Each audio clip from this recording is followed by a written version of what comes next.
youngsters in the crowd to see something like this. You can't quite believe your eyes.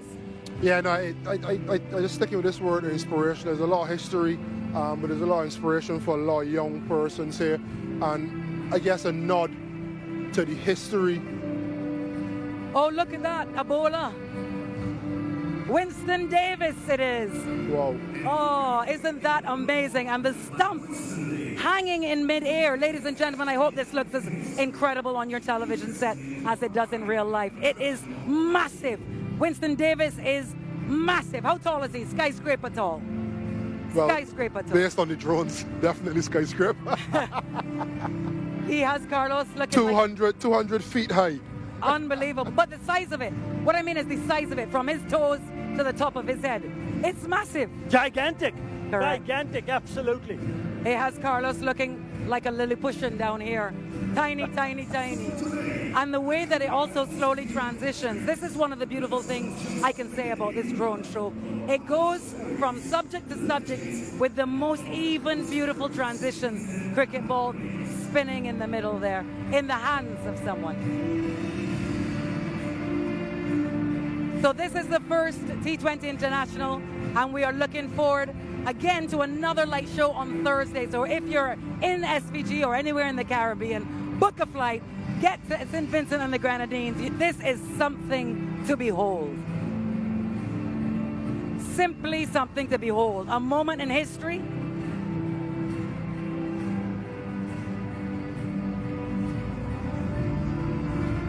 Wow, the first CG United T20 International taking place here tonight at Arnesville. West Indies won the toss and they decided to bowl first, so we'll be seeing Bangladesh up first with the bat. I just can't stop taking snaps here, Alex.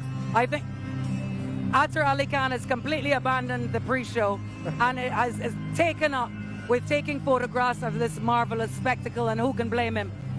Who can blame him? It really is mesmerizing. If you look around the cricket ground, gentlemen, there are about 50 people who are usually working and moving, stock still, looking up into the skies. Oh, just amazing. And the movement of the bat, the follow through of the bat on the swing, the details, second to none. Oh, I'm simply blown away. Arnesville, we have a light show for the ages here as the West Indies are home for Christmas. And the lights in the sky mimicking the lights of the ground that will be seen for the first time for the men in maroon playing in internet. And here are the two logos. Outstanding. Just outstanding. West Indies versus Bangladesh, and an appreciative crowd.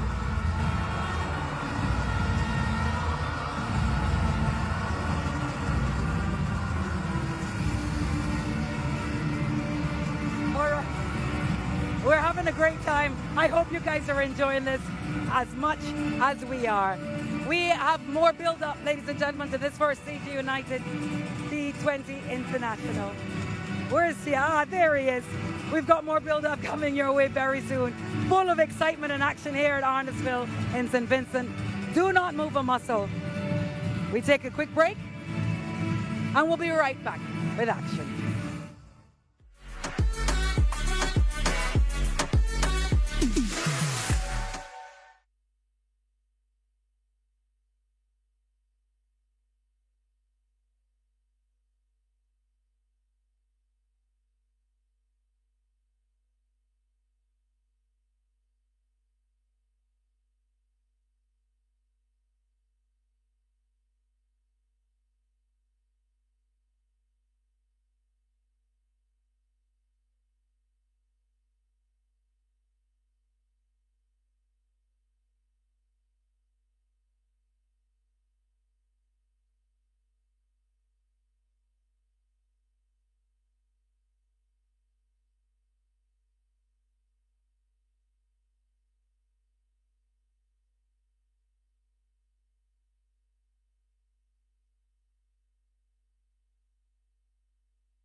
Welcome everyone to St. Vincent and the Grenadines and the Arnorsville Sporting Complex, where the drone show, which was fantastic, has just concluded, and we are now ready for action in the first CG United T20 International between the West Indies and Bangladesh. The tone has been set by the fantastic drone show that we've had that left so many wowed at its brilliance. Wonderful way to start off this CG United T20I series. Bangladesh with Shumushaka, Tanzin Hassan, who we saw with Litan Das captaining in the one-day international series. Afif Zakir Ali, Shamim Hussain is in, Mahedi Hassan, Rishad Hussain, and then you've got your seamers in Tanzin Hassan, Saqib, Taskin Ahmed, and Hassan Mahmood. The West Indies with King, Fletcher, Charles, Puran, who was ill yesterday, did not practice yesterday evening, but he's taken a fitness test and he is passed. He will be taking his place. Obed McCoy plays his first international game in front of his home crowd, a special occasion for him, with Alzari Joseph, Gudakesh Moti, Akil Hussain, who will be leaving after the first couple of games, with Chase and Shepherd in tow. Robin Powell leading the troops.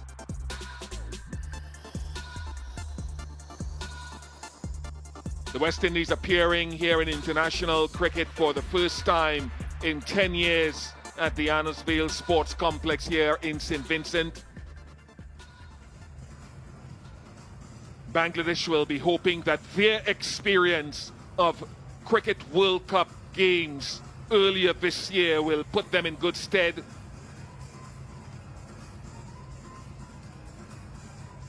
Obed McCoy left of screen in front of his home supporters. Doesn't live too far from here, with Jeff Crow, the match referee, and the officials, Said Basarat, Reefer Jr., and Dighton Butler accompanying him. Of course, Dighton Butler is a man from St. Vincent and the Grenadines as well, the former West Indies left-arm seamer.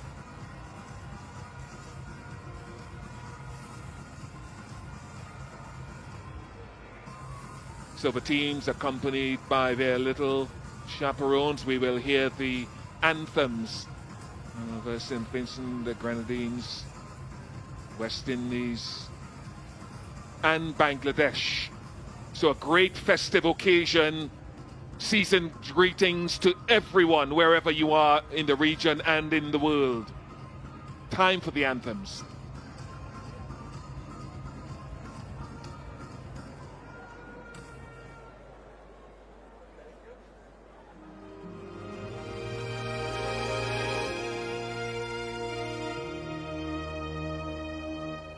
Saint Vincent's land, so beautiful, with joyful hearts we pledge to thee our loyalty and love, and vow to keep you ever free,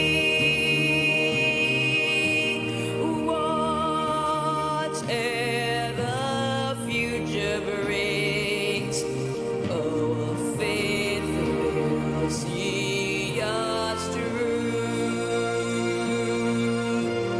May peace reign from shore to shore, and God bless and keep us true.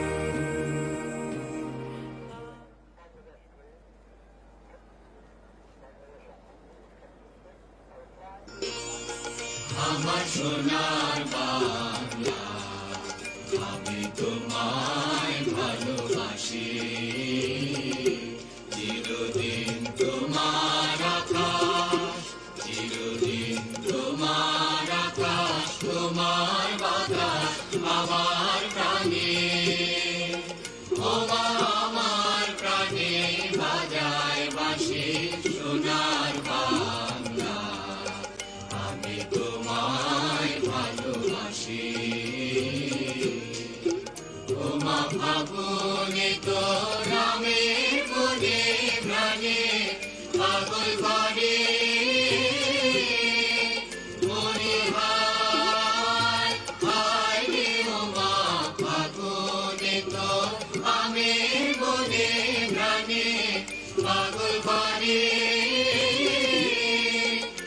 অঘ্রাণে তোর ভরা থেকে কি দেখেছি আমি কি দেখেছি মধুর হাসি সোনার বাংলা আমি তোমায় ভালোবাসি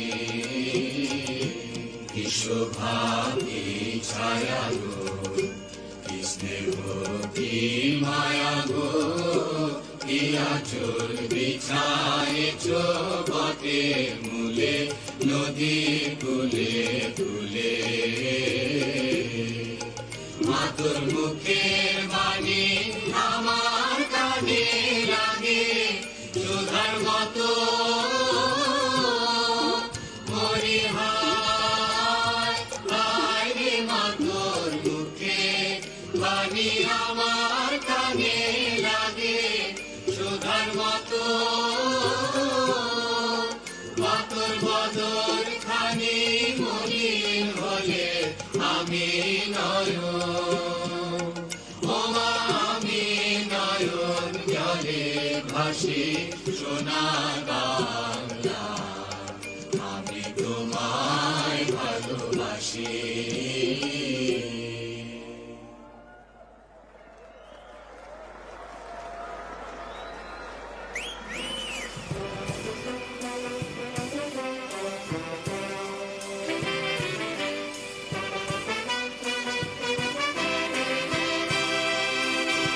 No noble thoughts brought us here to this region, but through it all, we have risen above. Through our flannel nights, flashing their willow and leather, these keepers of the flame must feel our undying love. This Caribbean nation is rising fast. A sunbeam cutting through a clouded past. A passion fills the world like a raging fire. As the sun shines, you know we can take it higher. Let every voice be raised. Everybody give praise.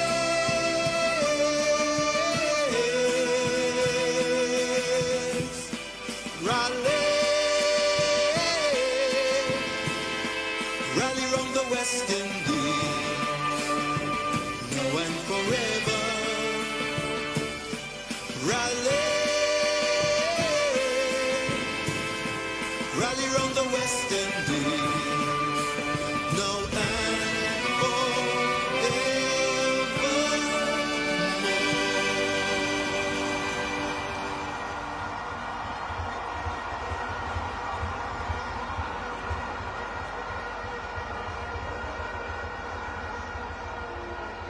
The Arnoldsville Sporting Complex is packed, and we are ready for the CG United first T20 International, first of three between the West Indies and Bangladesh. Season's greetings to everyone around the region. The coin fell in favour of Rothman Powell, and he elected to field first, and his combination with King and Fletcher back, replacing Evan Lewis. Johnson Charles is back. Nicholas Puran is past fit. Shepherd, Akil Hussain, Gudakesh Moti, Alzari Joseph, and Obed McCoy for the first time in the internationals in front of his home crowd. No Nahid Rana for Bangladesh, but Shumoshaka Tanzit Hassan will be hoping that they can get into the runs. Litan Das leading the team for the entire series tonight, and Jakir Ali has had a good tour. Can't wait to see Shamim Hussain, Mahedi Hassan, Rishad Hussain, and Basimas. The drone show, if you missed it, was something to behold. My co-commentator Atar Ali Khan has had many videos and photographs for posterity.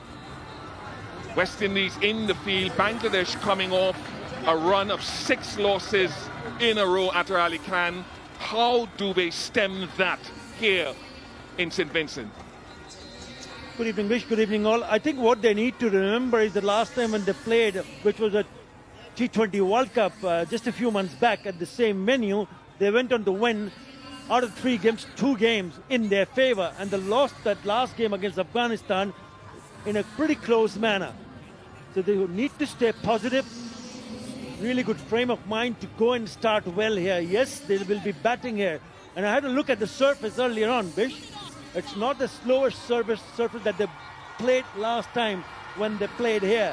It's got a bit of a green tinge on the top, so the ball will, or expect it to come onto the bat quite nicely. If he gets going, then you never know. Lichun Kumar Das mentioned that he wants to get close to 180. I don't know whether it's possible or not. Only possible to get past 160 if the openers, Tanzil Hassan Tamim and Shumo Sharkar, can get off to a really good start. He was the player of the tournament in the GCL recently, where Rangpur Riders went on to win the important. And with the drone show that we saw earlier, today is a special day. It's 6 o'clock in the morning, 16th of December. It's a historic day in Bangladesh. They celebrate the Victory Day. So happy Victory Day to millions back home and also millions all over the world from Bangladesh. I just hope it will inspire them to put on a really good show.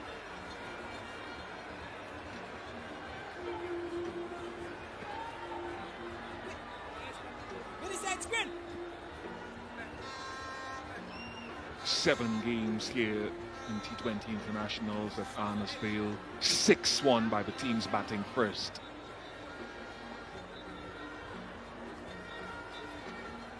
Powell winning the toss and choosing to bowl first tonight. 8 p.m. start. Will there be due formation? Only time will tell. Akil Hussain.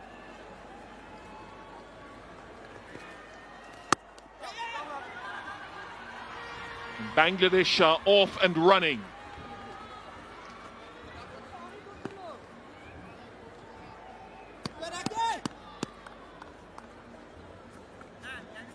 Former West Indies left arm seamer Dighton Butler, local man.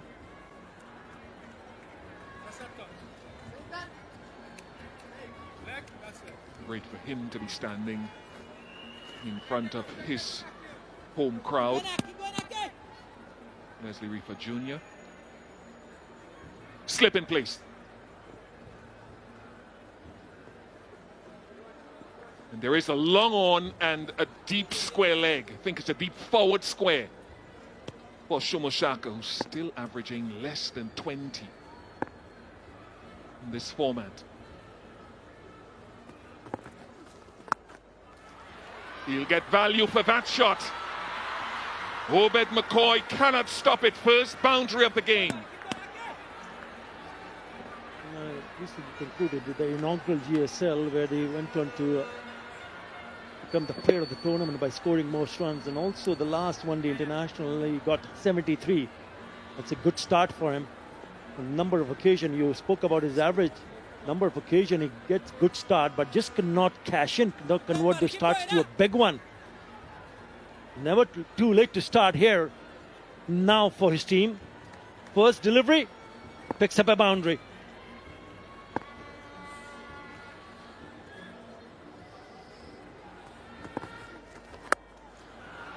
Goes again, but just one to Obed McCoy, who receives a resounding applause from his supporters.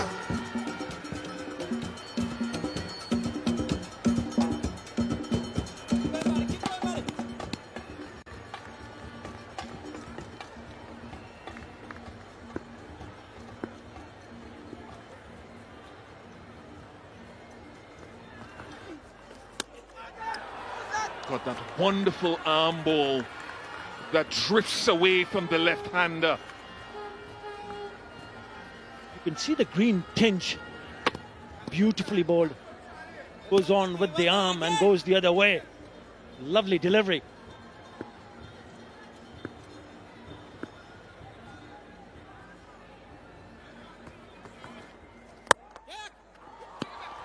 Good stop, very good stop. Tanzil is so strong as we saw in the ODIs down the ground, as we've seen from him historically, whether he's using his feet to seamers or trying to punch the spinner.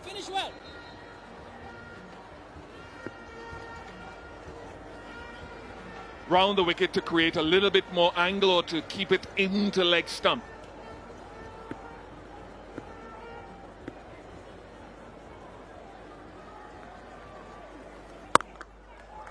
Good stop again. Very good stop from Brandon King. 6 without loss.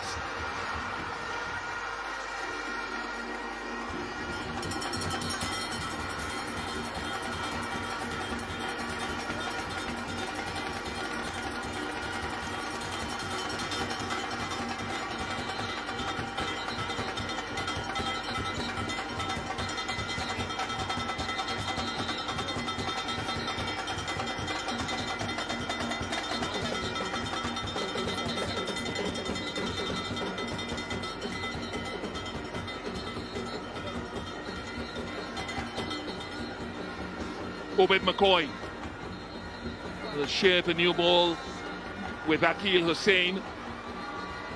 Eyes on the surface as well, because during the T20 World Cup earlier this year, spinners held sway. At this ground in particular, good stop, last ball of the previous over. He's got 2 slips. Deep square leg and a deep third. Wide, and Andre Fletcher with the gloves, not Nicholas Pooran.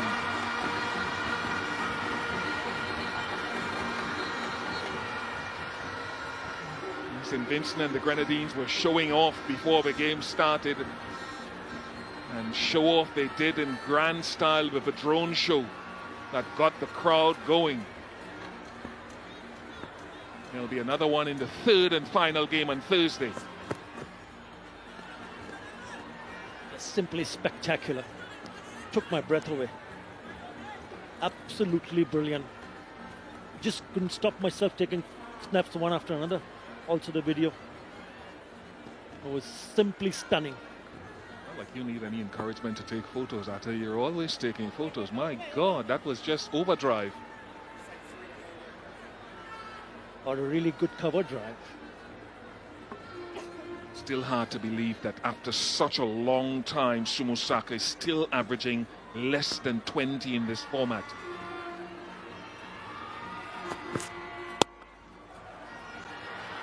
You see some of these strokes that he plays, and he has to be a better player than those numbers are suggesting. But it's a fair sample size of 85 T20 internationals.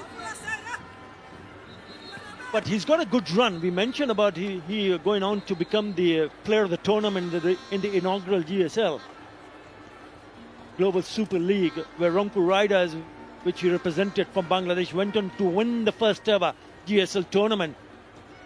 That's what he did in that tournament. 188, highest run score in that tournament. Strike rate of 142 with a couple of 50s. I should spur him on. He's already played some lovely shots. He's missed his run there. I think he has struggled with his run-up, Obed McCoy. I thought he was going to stop at one stage. Hasn't found his length just yet.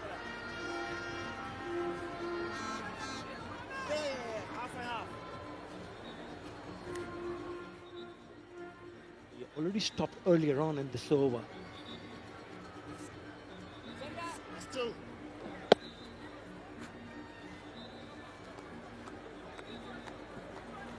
Just stalled there and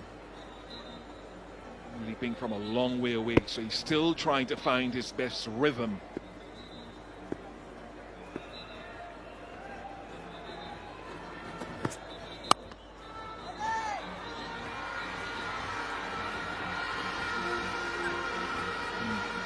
We talked a lot during the ODI series about keeping Tanzid in the crease, as Jaden Seals did, by bowling that hard length, 6 to 8 meters, sometimes shorter, because he likes to come down the pitch, or he likes to strike the ball down the ground.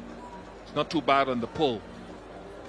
Chase at backward point again, where he caught him twice.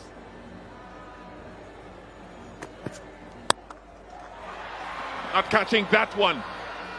So Obed McCoy struggling with his length, his line, and Tanzit jumps all over it.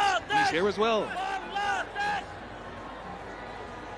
Well, I just have a feeling this is a really good batting surface. Yes, there is a hint of movement, but the ball coming nicely onto the bat, too much width, and he cashes in. He really went after it. I think that's what he was telling me when he got out twice in the same fashion. I really didn't want to go and hit it over the top. And I asked him, why not? If you have an opportunity, go for it.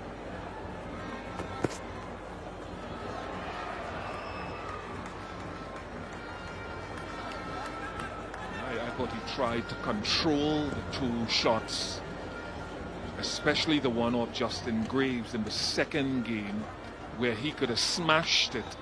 So he has to be clear in his mindset. I think also would like to see him not to move too much around when the ball is bowled, because this surface is very good for batting so far.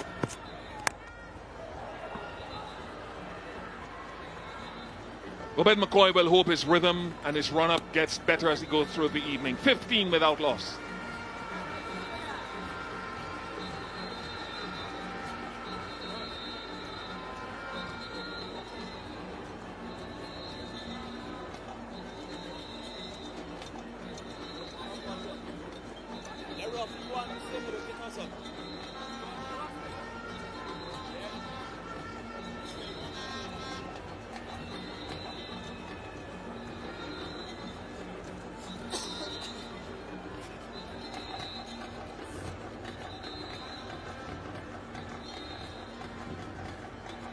That opening partnership very important for both teams. West Indies have gone well with their openers averaging 41 for the first wicket this year. Bangladesh only 24. They're right down the bottom of the pile of the full member nations, averaging 24.5. So they definitely need these two openers to give them a better foundation than has happened previously this year. They're good players.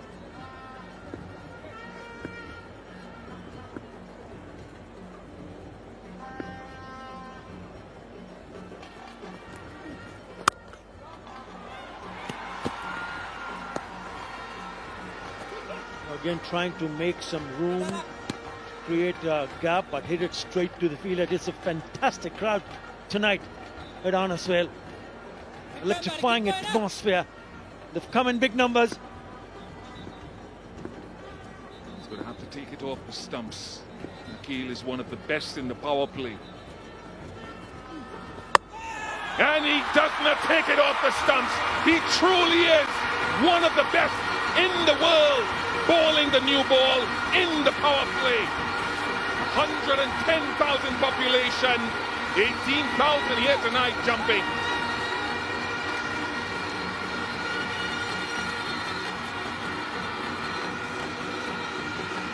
He knew that he was trying to play a square at the wicket on both the sides, trying to make some room. This one is straight up fuller, and it zips through. Again, maybe not the right option to play the square of the wicket on the onside, but he has to go. Tanzit Hassan gone for 6. It's 15 for 1.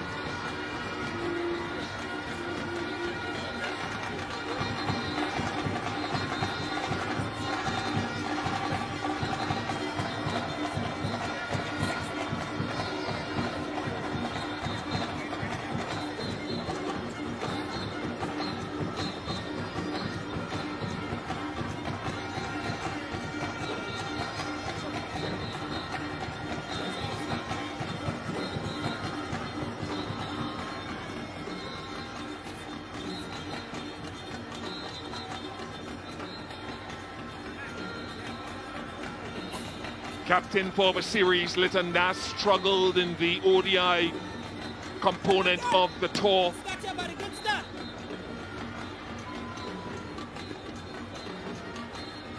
Seven games in the T20 World Cup, second leading run scorer for Bangladesh with 139 at 23. Taken, gone for naught.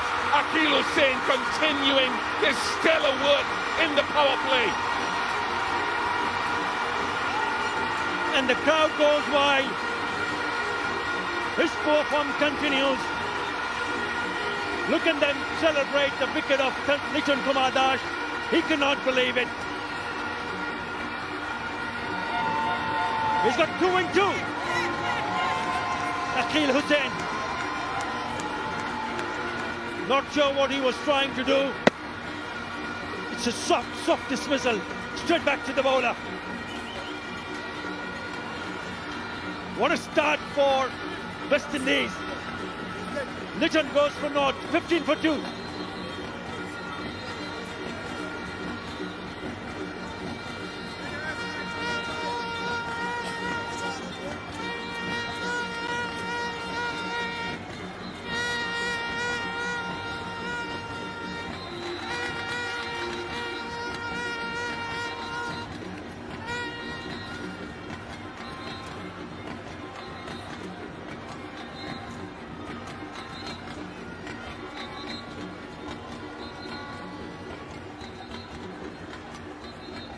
Hat-trick ball coming up. Afif Hussain is on strike.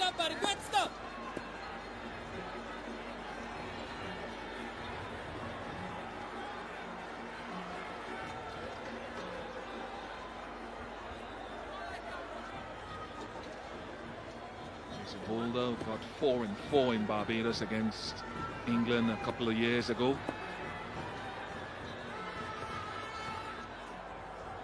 Reset and go again.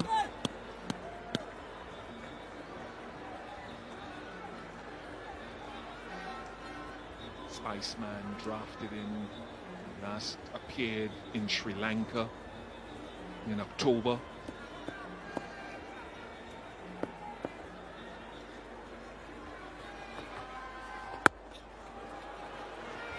You don't often see that, the old defensive shot in this format.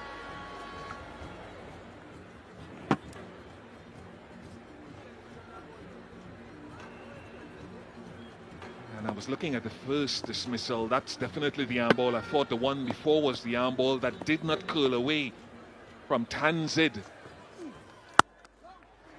Brandon King is in the firing line there at short cover. 15 for 2. Double wicket maiden for Akhil Hussain. Gosh, the welcome here, I have to admit, folks.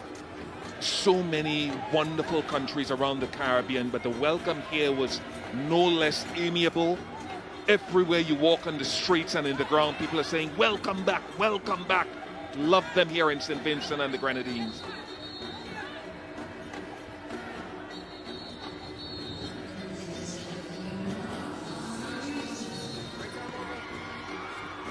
Australian bowling, Alzari Joseph from the backward end. 52 wickets, and he should enjoy bowling here because he's got it right. It looked very impressive in the Test series and the ODIs. And there's something in, especially with that print tinge right at the top of the surface, should help the seamers also. He's very good from around the wicket, like so many bowlers these days. No less Kemar Roach. Look at that wicket again. It is the arm ball. Just a soft dismissal, really. Look at the seam on the previous wicket as well. Hard to see there. I wonder if it was meant to swing away and it just hit and skid. I thought it was a little bit too full for him to go and try to play that pull shot. Should have been on the front foot.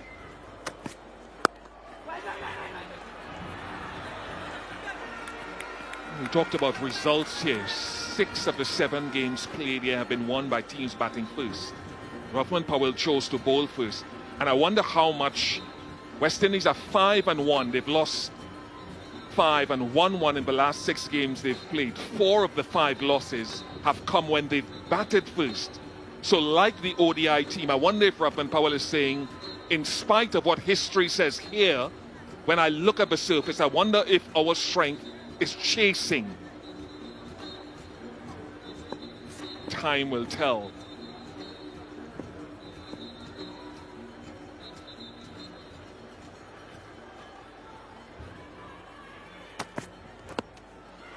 Ouch. Evan Lewis, if he's watching, knows what that is all about.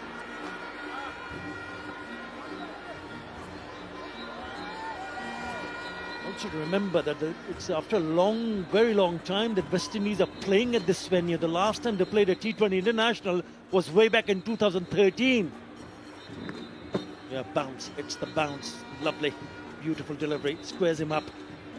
And they've lost both those games against Pakistan. So they haven't played here since 11 years.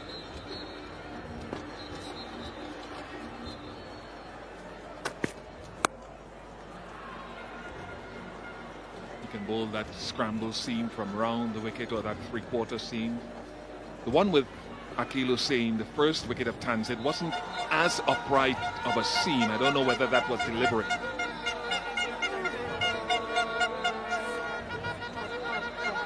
Beautiful country, beautiful, warm, friendly people, hospitable in every sense.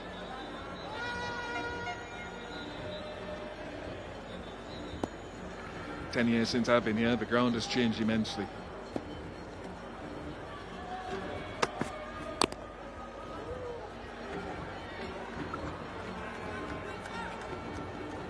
Not only they have to deal with Akil Hussain, but they have to deal with someone like Alzari Joseph, who's getting a ball to bounce a little bit more. It's a stunning place. One of my favorites. I still remember my boat trip to Grenadines. Oh, still cannot believe it. It just blows my mind of just thinking about it. Again, looking forward for a boat trip couple of days time. Cannot wait. You like your boat trips, don't you? Absolutely. 16 for 2.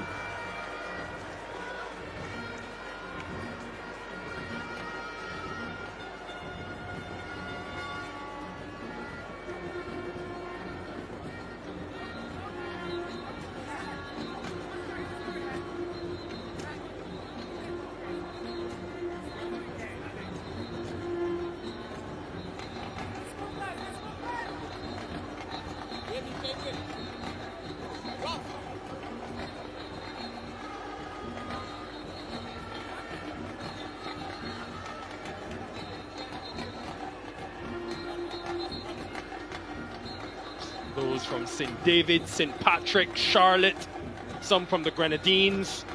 A monumental night here in St. Vincent. Akil Hussain continuing to dominate the power play.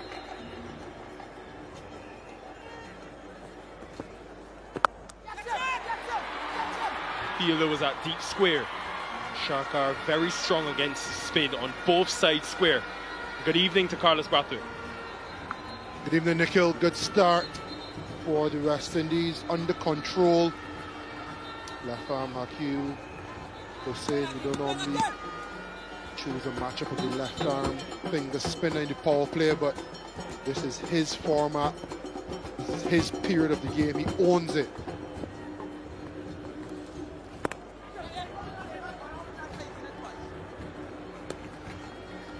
Just speak to the brilliance, Carlos. The subtle variations in Akil Hussain. Nice setup, first one, slider, then a little bit slower. And then this one, beating him all ends up. A nice 3-ball package. 2 to set him up. Last one to open the gate and walk right through it.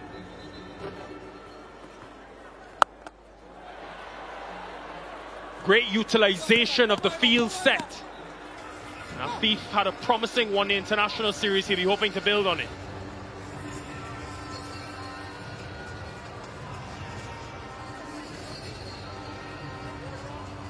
Proactive and powerful. Just a little shimmy outside the off stump. Trying to open up the mid-wicket area. It's vacant. Just needs to get it over the solitary fielder of Powell in shot. Boundary for Akil Hussain. Saw this where Hussain changed to Tanzid. He came around the wicket for one delivery. A deep, square, and long on.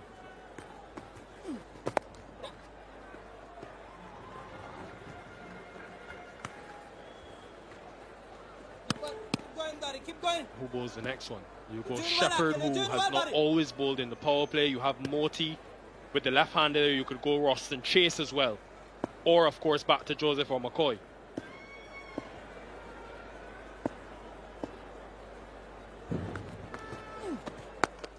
Often Carlos is the toughest over of the power play to bowl, the sixth one. In my opinion, Alzarri Joseph has to get it. Going upwards of 140k, swinging it. Not much damage been done to the ball, so you may still get a little bit of movement, albeit in the 6 over. And he's a real wicket-taking option.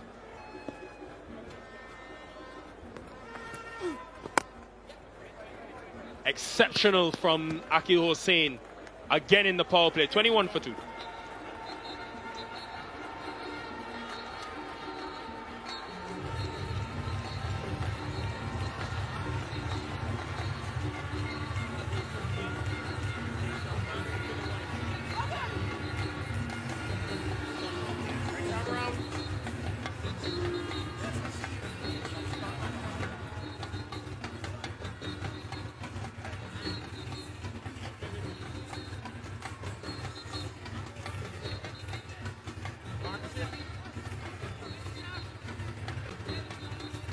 Population of just over 100,000 here in St. Vincent, and the Grenadines, it feels like 100,000 are packed into the Arnasville Sporting Complex. There's swimming pools, refreshment areas, and smiles on faces.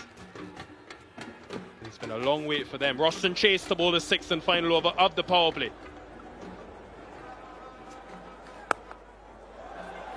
Great innovation and intelligence from Shoma Sharkar.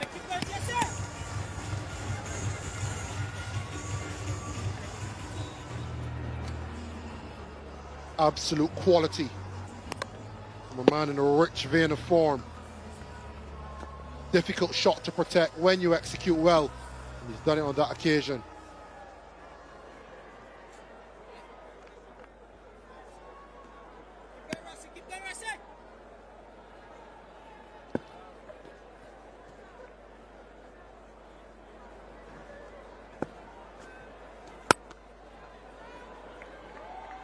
Interesting one, you know, Carlos, because some people will be saying, well, you get Joseph, your best bowler for this 6th over, use the extra pace to maybe rattle Afif. But on the flip side, Shoma Sharkar, especially in that 3rd ODI, when he got the 73, he played the express pace of the West Indies well.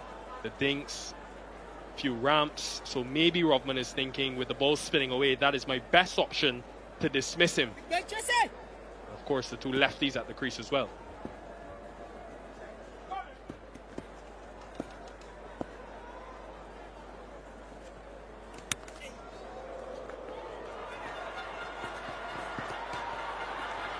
Wow, that has got into the boundary. Surprising. Didn't seem like really came off the bat with any pace. There's either a sign of the pace that Roston Chase is bowling or whiff of Afif Hossain's blade. Looks like a tender under edge. And ran all the way into the boundary for 4.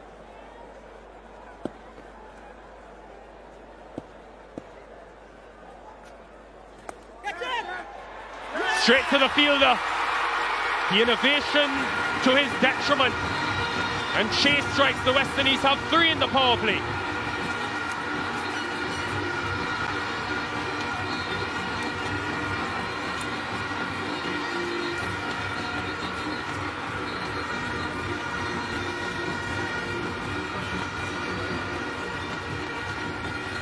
Umpires seem to be checking something. Not sure if it's the catch, if it's the foot.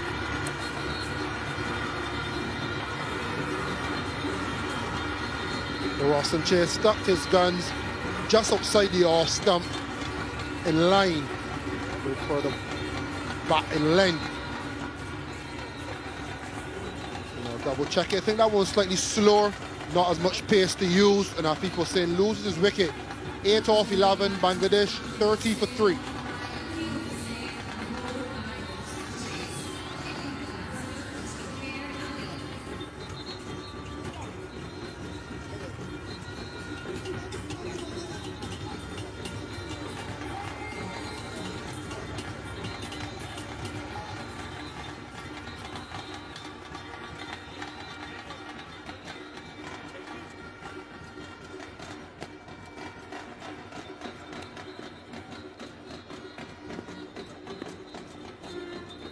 has been a tour to remember for Jackie Raleigh in the Caribbean. Most runs in the Test series, then 48 and 62 not out in the one-day internationals.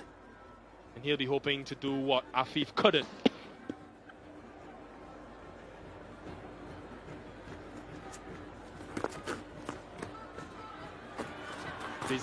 Busy running between the wickets. Good call by Shoma Shaka. Roston Chase is so clever with this delivery. 3 balls before all 90 and above. That occasion, 87 Ks per hour. Just taking the pace off. Then allow Afif Hussain to have any pace to hit upwards and over the field, and as a result, perishing. Very, very clever from Roston Chase. Deep long off with a deep backward square. Final delivery of the power play. He may have 2 in the over, he does. The West Indies are dominating on the return to St. Vincent. It's been reviewed.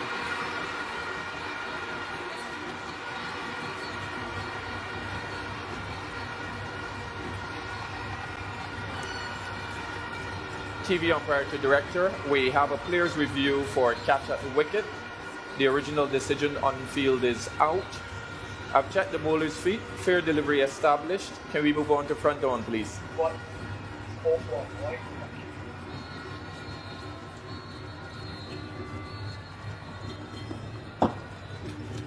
Ball appears to be very close to the edge of the bat. I'd like to use ultra edge to confirm.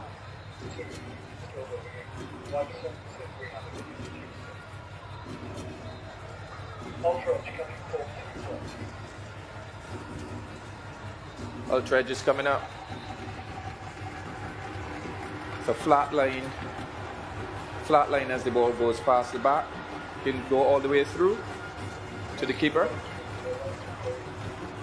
Yeah, there's a flat line as the ball goes all the way through to the keeper. Satisfied there's no contact between bat and ball. I'm going to go back to Leslie on field. Leslie, I'm going to ask you to change your out decision to not out. You're on screen now. Wow, no bat involved. So Shoma Shaka wasn't sure himself. He asked the question. 32 for 3.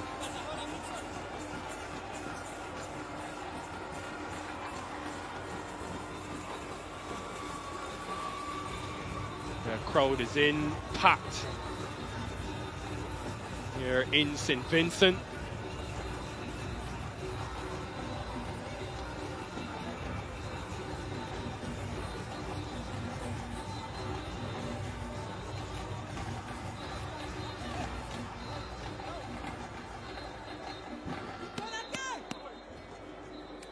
The West Indies take 3 wickets in the power play. Akil Hussain, who was the chief destroyer, will continue for his 4th over on the trot. This was a struggle for them in the England series. The 3 games they lost, gave up 9.5 runs per over. And wicket taking was a challenge for this bowling attack. So much improved start to the series. And a reminder, Joseph Hussain and the West Indies now have 5 fielders allowed outside the 30-yard circle.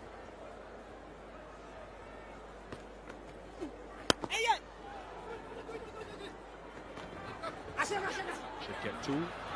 Quite curious to see Jackie Raleigh, how he adapts to this newer situation. But very good start, Carlos, for the West Indies. Yeah, Shoma Shaka continuing his good form, but then it was the Akil Hussain show. Back-to-back wickets. Some innovation.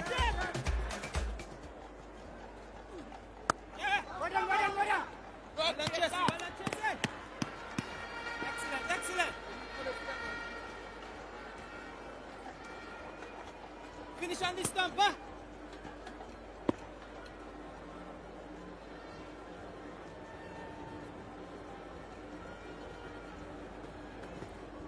Yeah, that's it. That innovation call. Afif Hussain his wicket. Roston Chase finishing strongly. Thought he had a second one in his first over, which was the last of the power play. Keep going, buddy, keep going. The West Indies are definitely in the ascendancy. 34 for 3, 6.5 gone.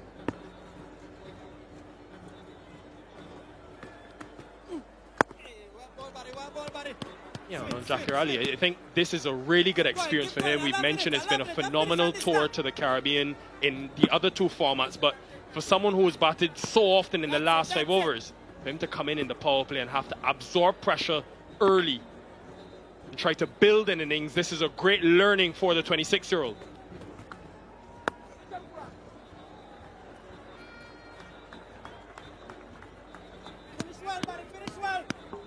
Yeah, and for power players, it's not just getting to the last 5, but finding ways to cycle through the gears between now and the last 5 to maximize the innings. Outstanding spell. 2 for 13 in 4, 34 for 3.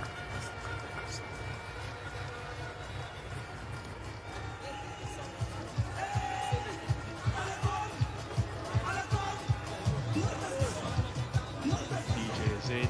Vibes will be brought to the Arnoldville Sporting Complex over the next week. It has been a party atmosphere pretty much from 6:30 p.m. where fans started to trickle in. Really impressive.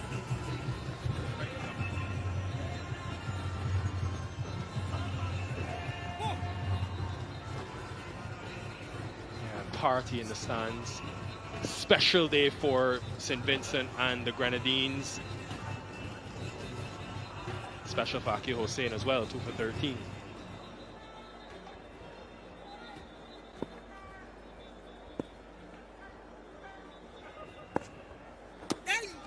For Dayton Butler as well, Carlos, the first Vincentian to stand in a men's international. Of course, Golan Graves was on the panel before, but never did an international game on field. Man from South Rivers, same village as Cameron Coffey, also another West Indies fast bowler. Played in the West Indies' first ever T20 international, Butler, and this is a special day for him. He just began his international journey in the England series, now getting to continue here at his home venue. So a lot for the people of SVG to celebrate.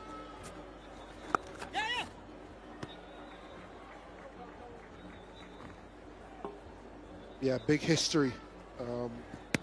Mentioned Cameron Coffey, Dayton Butler who's standing, Obed McCoy, Kesrick Williams.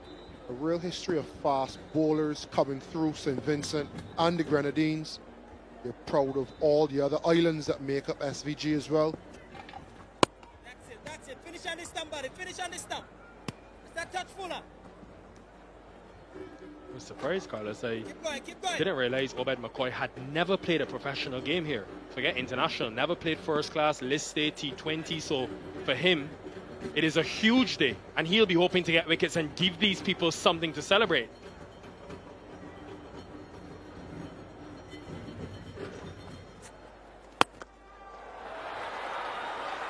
The tour gets better for Jakir Ali. Good use of the feet.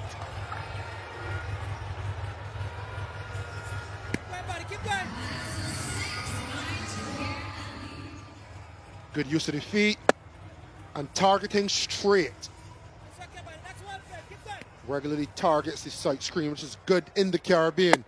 Forget the win factor. Get it up, get it straight, get it big. That's it, Jesse. That's it, Jesse.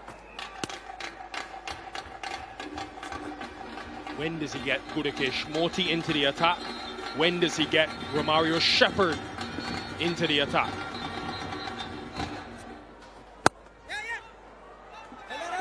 Timing the ball nicely. 43 for 3.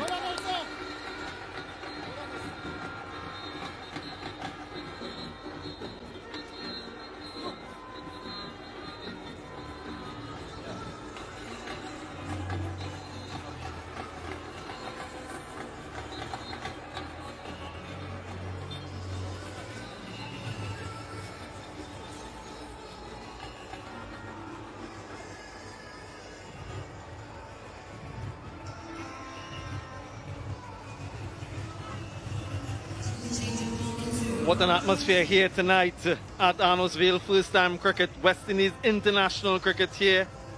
And they're seeing their team live. They saw World Cup matches Have a look at that record here. Batting first 6 of the 7 matches. And just a solitary win chasing. And so low scores have been defended here quite successfully.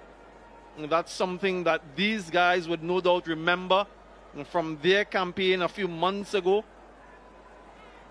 Shepherd into the attack. What a welcome. That was pugnacious from Shumo Saka.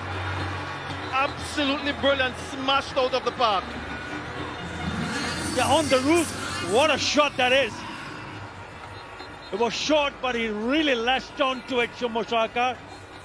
And if he can play these kind of shots, then he has to go big. There's no other way. It's his way or the highway. What a shot. I think it's the runway. Not too far from the airport. That's gone, disappeared. Into the netball courts here at the Arnoldsville Sporting Complex. What a way to welcome Romario Shepherd into the attack. Still someone who is working on his craft, trying to improve on his economy. We know of his talent and his obvious power when he's batting. It is with the ball, though, that he needs to do some work.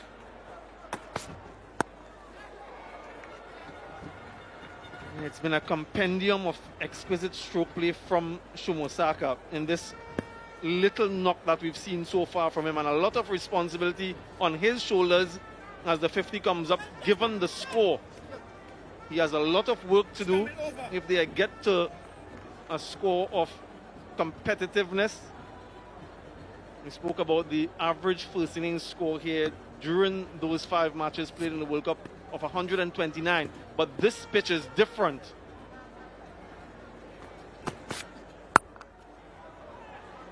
I spoke to the curator before the start of play, and he mentioned that a lot of work went into the surface. It was reconstituted, restructured, and so he expects it to have a lot more runs in it. It's quite firm and compact, and from all reports during the practice sessions, the ball was coming on nicely.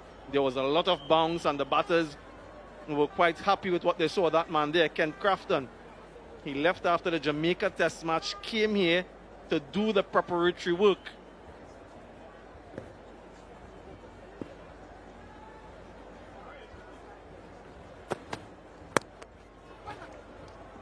Yeah, I think the biggest difference, if you look at the surface, it's the green, the live grass on top of the surface. We didn't see that during the T20 World Cup at all. That's why it was spin friendly. What this does is it lets the ball come on nicely onto the bat, and there is also some movement in the air and off the surface. So there is swing and seam. We even saw that from Akeal Hosein when he got the ball to seam with the arm. And that'll be a wide down the leg side. Important, very important now, since this partnership just gone on for just 22 runs, but still we've seen some big hits from both the batters. They need to ensure that they bat for another 5-10 overs from here on. If they can, then there is a possibility of getting a score of maybe 140 or even more than that. It's a bit of an anomaly here at this venue, with players from the opposition having more experience, playing time at this ground. Thought about it momentarily. Might have been suicidal. So just the one player, Johnson Charles, in the West Indies setup, who has international experience here. He played in those matches against Pakistan in 2013. As compared to Bangladesh, who have several players from that World Cup squad who played those 3 matches at this venue. So it's a little bit of an oddity in that regard, where the opposition has more playing experience at a venue.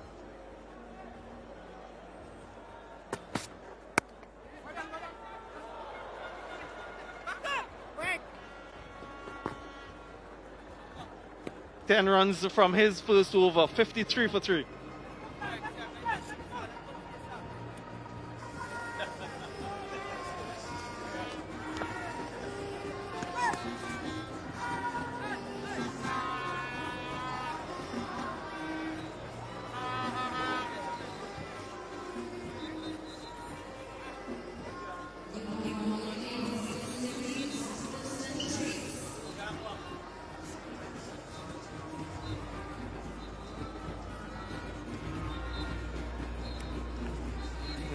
energetic atmosphere here. It's really pleasing to see these people come out and celebrate this occasion with the West Indies team back in town after over a decade. They've filled the stands and the atmosphere quite electric. Brilliant to see. Really, really enthused by what I'm seeing.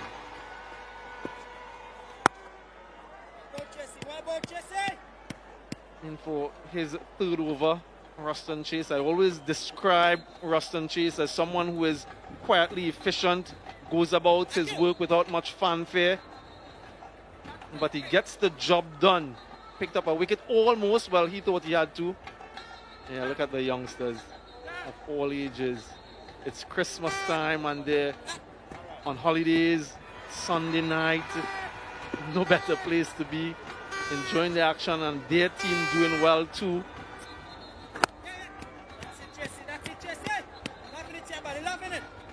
Yeah, we're home for Christmas. 2 more games left in this series, 17th and 19th, right here at the Annesville Sports Complex.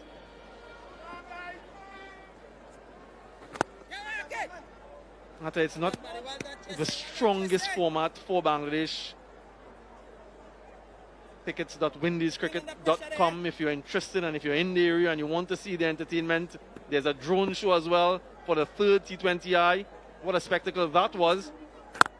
Yeah, when I looked at the strike rates for the Bangladesh batters, just about a couple of them have a strike rate over 125. West Indies, they have a lot of power.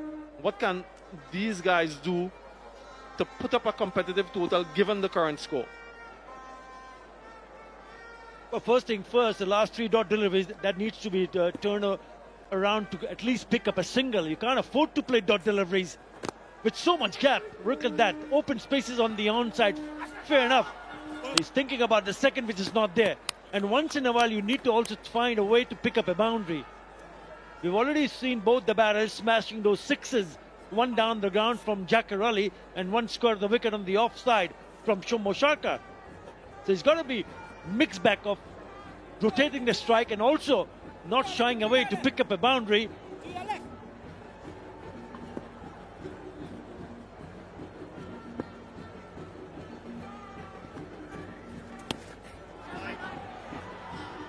Yeah, that space from Ruston Chase, but errant in terms of the line. Unfortunately for him, it went straight to the fielder at short fine. The Kong shell. I remember looking at cricket when I was a youngster and the atmosphere here with all of that entertainment. 35 dots in the first 10 overs.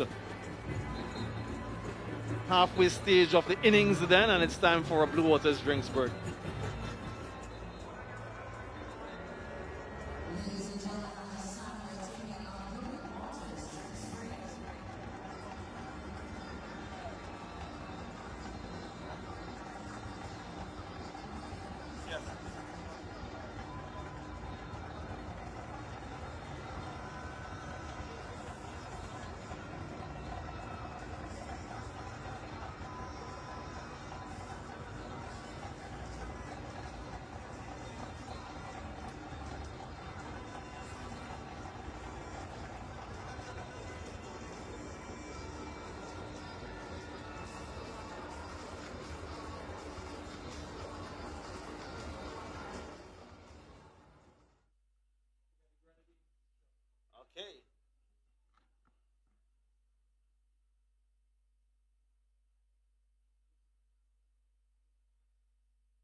Yeah, just as a reminder, Rovman Powell won the toss and decided to insert the opposition, and they were quite successful in the power play.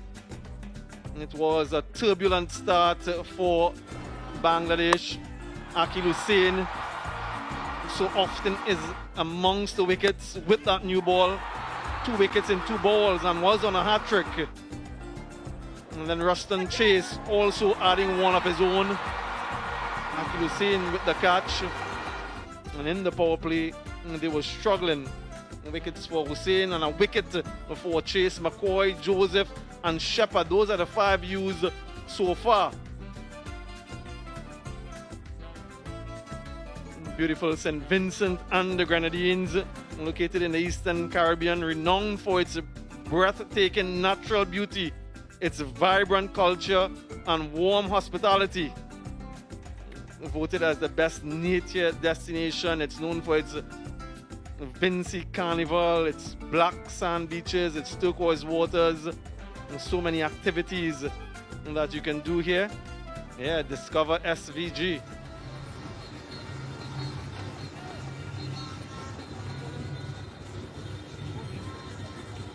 Yeah, these two have been going since the start of the game. And what about that spectacle we saw before the start of play? That drone show at Ali Khan, that was amazing. It was scintillating, wasn't it? Mesmerizing, stunning, loss of words, absolutely brilliant, magnificent. And the precision that they did that drone show, switching from one to another, was just simply spectacular. Spellbinding indeed. Magical and mystical Moti now comes into the attack. Replaces Romario Shepherd, who just bowled that solitary over. We've known of this man's skill and dexterity through the middle overs. And he's worked brilliantly in tandem with the other left-hand orthodox in Akil Hussain. So they have different roles.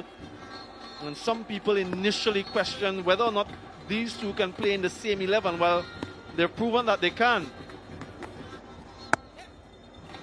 Akil Hussain with the new ball, sort of controlling that power play, getting early wickets, and then Moti through the middle, generally quite frugal, and he too has picked up wickets. Yeah, just wide of him.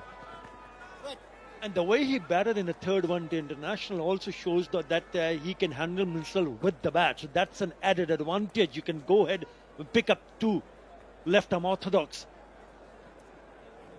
Slightly uppish, but a little bit away from Moti. Yeah, the West Indies with their three different captains for the three formats. Craig Brathwaite, captain of the Test team. Shea Hope, captain of the One-Day International team. And Rovman Powell, captain of the T20 International team.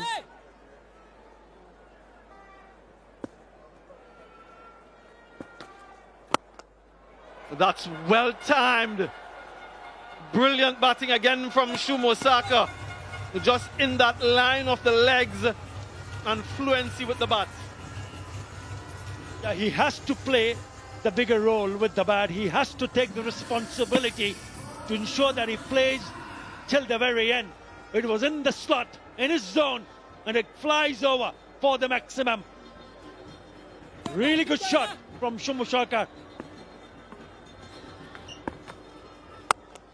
And again, flat this time, targeting the side screen. Consecutive sixes for Shumo Saka. A positive matchup for the Southpaw, and he's capitalizing. Yeah, he's taking on Moti. Back-to-back sixes. This time down the ground, it is still full. And he plays at it right from the middle part of the bat and goes the distance. Yeah, Moti did make the adjustment in line, but still traveled. And this time he makes the adjustment in length. And that's a good option. It's always something that spin bowlers talk about as a sort of getaway delivery. Force the batters to cut the ball. And very rarely can a batter cut a spinner for six. And if you have protection in the deep like he does, it's not a bad idea. It's a good thinking from Moti. Can he get out of the over now? 15 runs from the 11th. 71 for 3.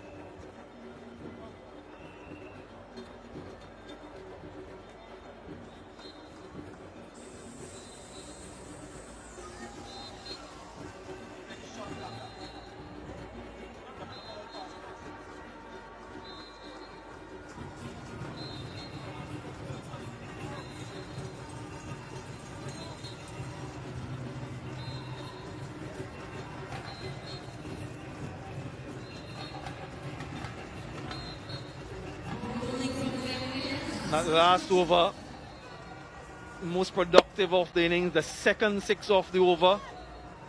What does the Apex shot tracker have to say in terms of distance? 83 meters.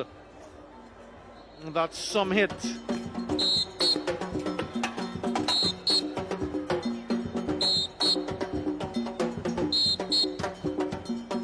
Alzarri Joseph.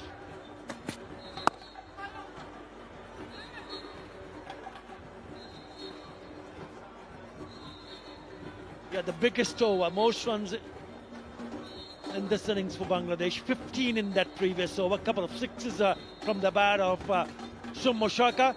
Get this partnership going. 41 of 36. Still a lot of hard work to be done. Few words from Darren Sammy.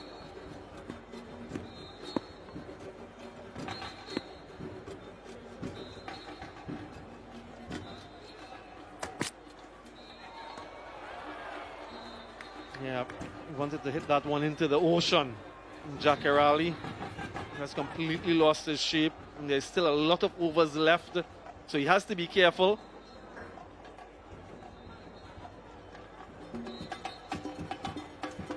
Yeah, the energy of the people of St. Vincent and the Grenadines is something else. You see them on the side of the road, at the airport, on the ground, and they're so friendly and warm. And it's a sincere friendliness.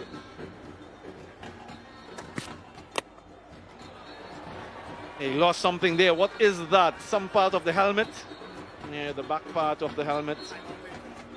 So there might just be a pause in play for the concussion protocol. Alzarri Joseph kept his eye on him. Saw him moving about and followed him.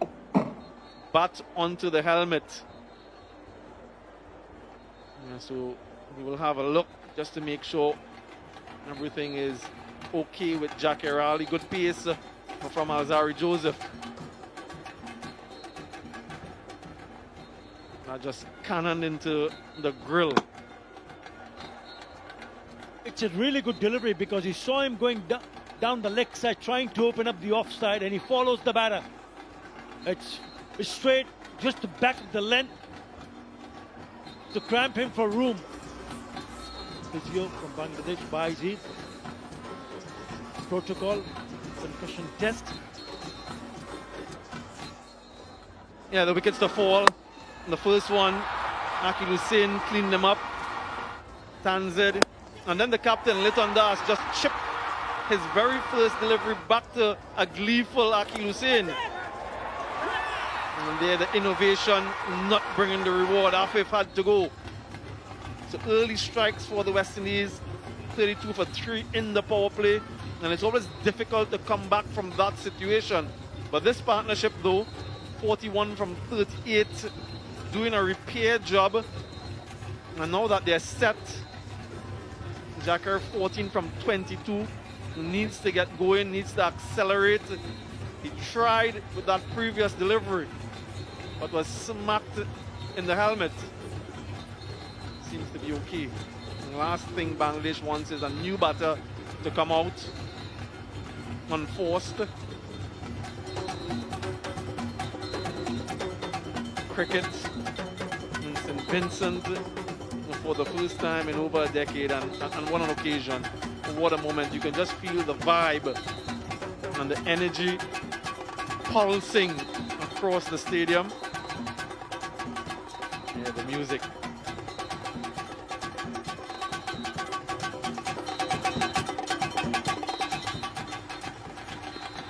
And it seems as though that energy has transitioned into the players. The West Indies team look like they're a different unit altogether. Joseph continues. Yeah, that beats Nicholas Pooran in the inner circle and goes for 4. And so struck in the helmet previously, but it hasn't deterred him. But that's the area that he was trying to target in the last couple of deliveries. But this time around, he picks the length and pulled it nicely just in front of Nicholas Pooran. No fielder at deep mid-wicket. So the moment it passed the fielder, it goes to the boundary. Now, Nicholas Pooran has gone towards deep mid-wicket. He's had previous issues with concussion, Jackarali. Again, taking his time. In the past, he'd had issues while batting in the nets. And that's one of the issues that they had to deal with him earlier on. Yeah, and he has to be careful because sometimes, and that's why they do the concussion test, because it doesn't happen immediately. And this is a couple deliveries that go leading edge onto the grill. And sometimes you can be discombobulated and you need a little time just to get your bearings.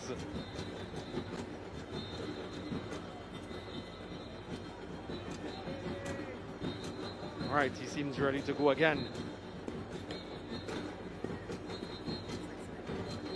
Deep mid wicket now. Is it another short delivery?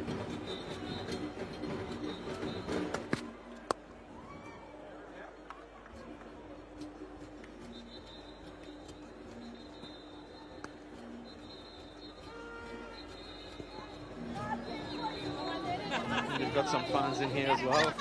Bangladesh. Seem to be local fans. Yeah, it's really nice. It's wonderful.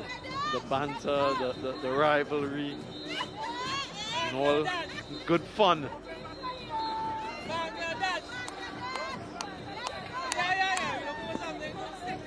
Great shirt. I think they should give you citizenship of St. Vincent and the Grenadines, Ata Ali Khan. Please. Cut away, one bounce.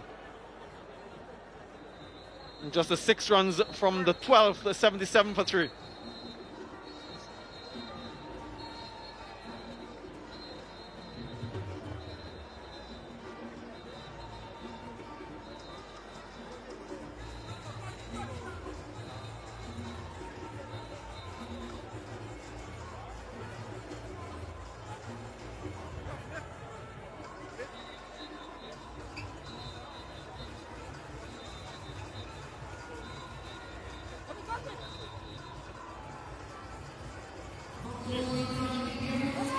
Well, the West Indies won the toss and sent Bangladesh into bat, 77 for 3. All 3 of those wickets falling in the power play.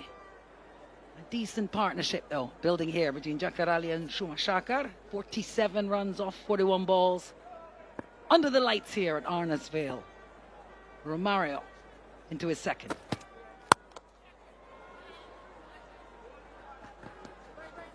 Energy and the unspoiled excitement pulsing around this ground tonight at Arnesvale.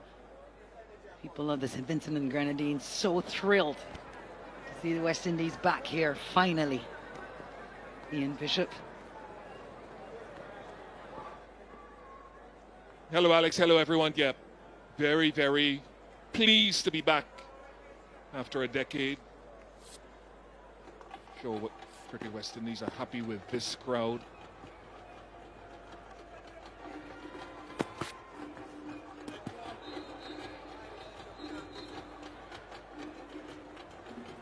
Yeah, Shepard asking if Jakar Ali is that far across his stumps, how much leeway do I have wide of the off stump?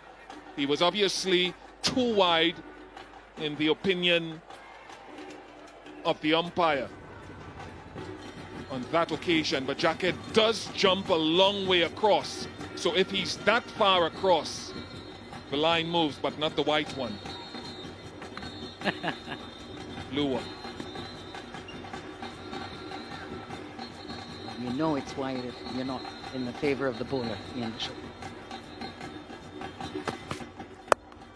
Here he is, wide again, and this one launched square and high. 6 of them.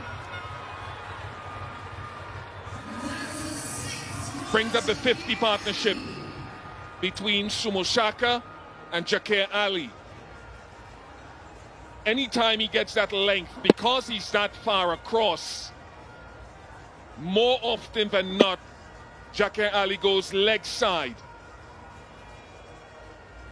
So you have to keep an eye on his foot movement coming across and maybe go full with pace on. I can't remember how many 4s he has actually hit through the offside, if he's hit any square at all across the ODI series. None from wide mid-off to deep third.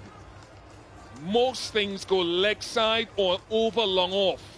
So you have to find a way of dragging him wide. The blue line will move once he comes across his stumps as wide as he does. The white line, you can't go past the white line.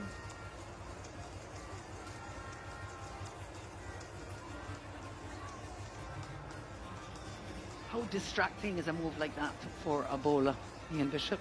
Well, it's commonplace in the modern game, to be honest with you. What are they doing with the field? A deep mid-wicket is going out. There's a deep wide third, a deep point, and a long off. So he'll continue trying to go wide of off stump largely to him unless he can see the stumps behind his legs early.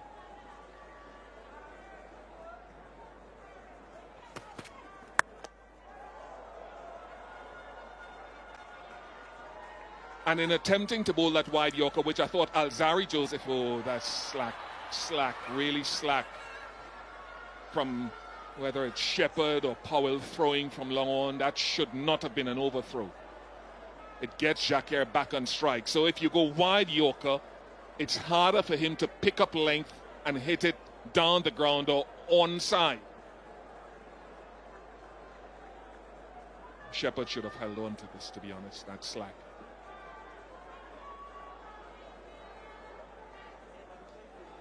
So says the captain as well.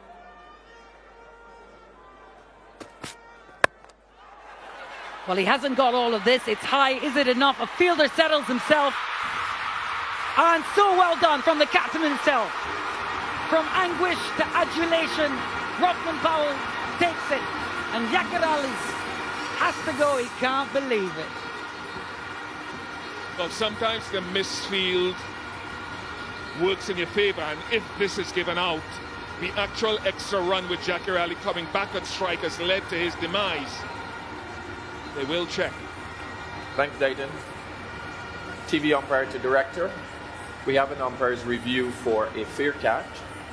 I've checked the bowler's feet. Fair delivery established. Can you give me your best shot of this catch, please?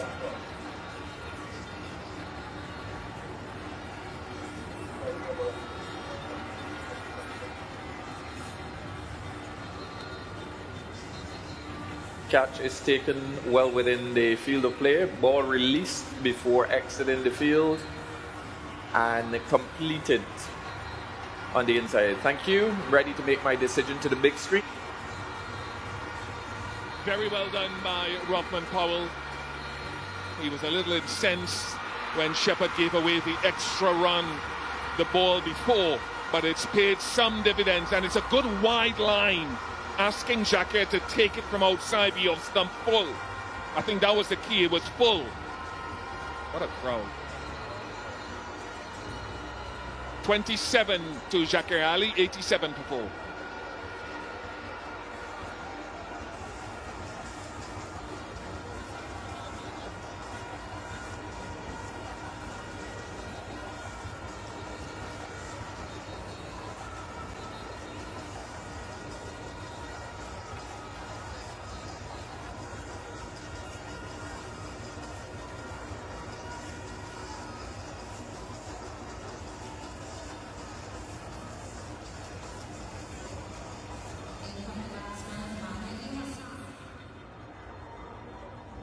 Mahiri Hassan, the new batter. Unbeaten 30, his best effort in the format. For the West Indies, finally a break in that dangerous partnership. Had been shaping up so beautifully. A game of cat and mouse, really, between Romario Shepherd and Jacquer Ali. Won in the end. The war won by Romario Shepherd.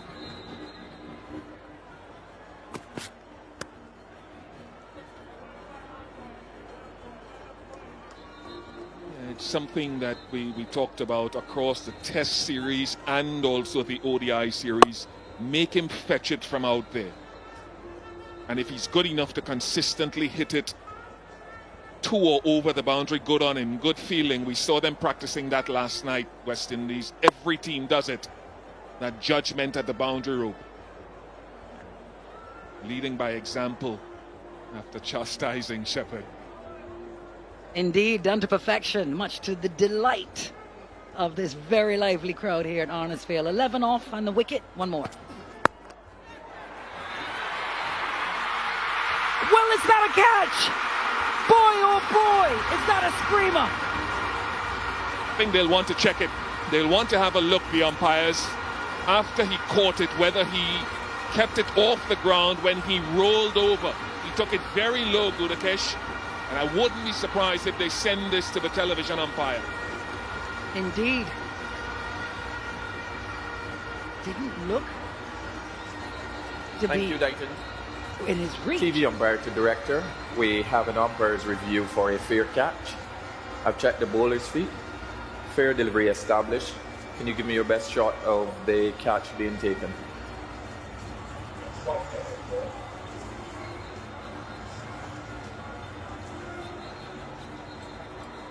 Ball is fingers under the ball.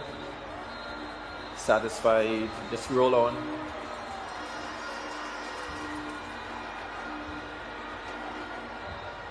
Can we zoom this up? I want to see if there's any contact between the ball and the ground.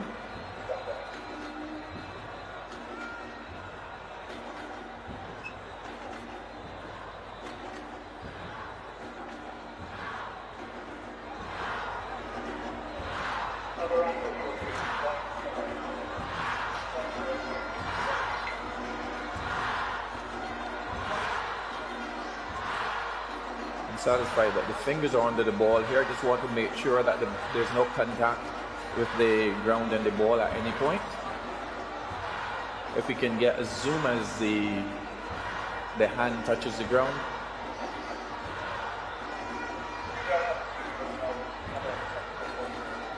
Can you just roll that back for me and take that slowly?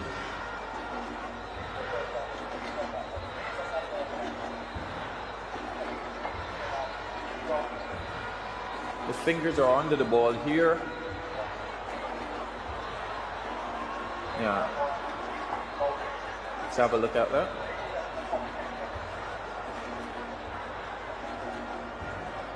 Yeah, fingers are under the ball here.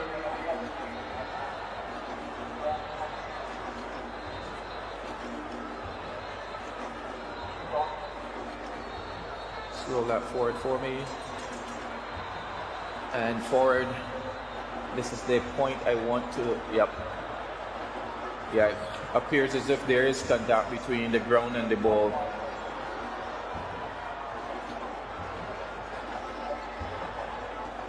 Yep, there appears to be contact between the ground and the ball. I'm ready to make my decision to the big screen.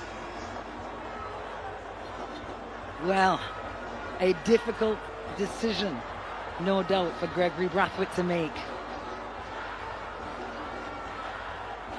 But not out in the end, as the ball did make some contact with the ground, even side on. His hand was sort of on the side of the ball. Unlucky.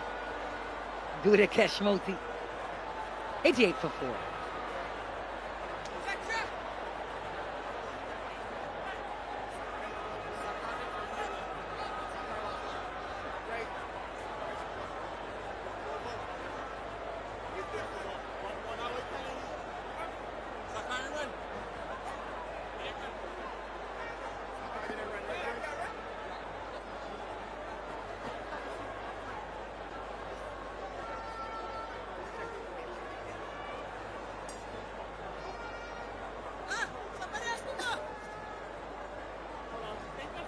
Bangladesh 88 for 4. Roston Chase. Next man up with the ball to complete his spell.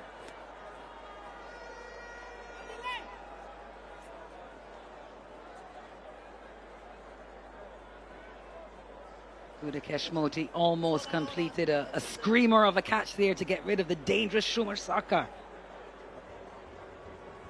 But not quite.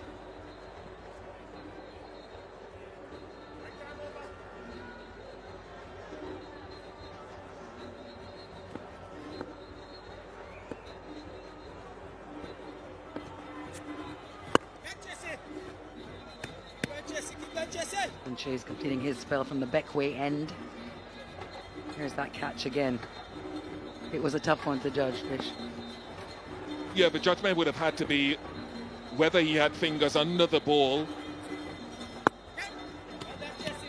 as he was rolling, and the umpire had no evidence that we could see that would be conclusive that the fingers were under the ball. It was taken well there. It's just there when he pressed the hands, and you'll see a lot of fielders actually aware enough to keep the ball facing the sky and not pressing the ball into the ground, pressing the back of the hand into the ground in order to ensure that the catch is clean. So don't blame the television umpire there. Moti should have been more aware. Reverse sweep to get him off the mark, and there'll be 4 of them. Struggling. Mahedi had 3 dots. That'll just release some pressure. A bit like that. 4 runs for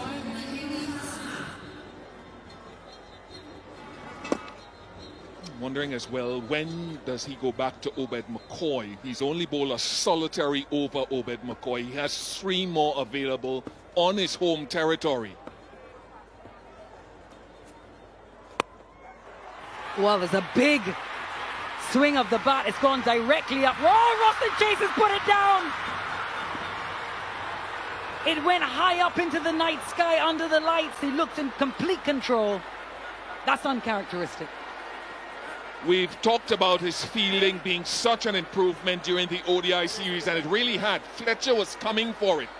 Fletcher was coming, and then he saw Roston Chase in his vision, and he pulled out. Fletcher wanted it. I wonder if that distracted the batsman, distracted, or Fletcher distracted Chase to any extent.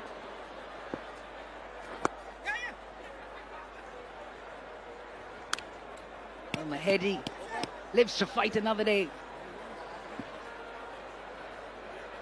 94 for 4.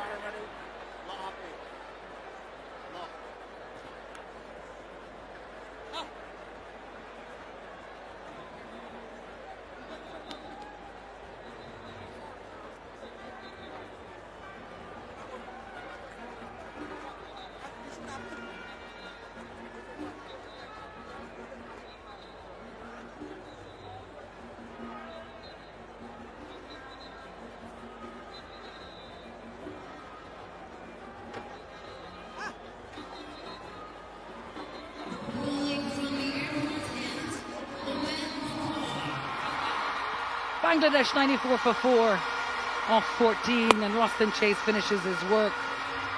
And for 29 off his 4, it could have been 2. Just puts that one down inexplicably. There were some distractions, but you expect him to hold on to that every time.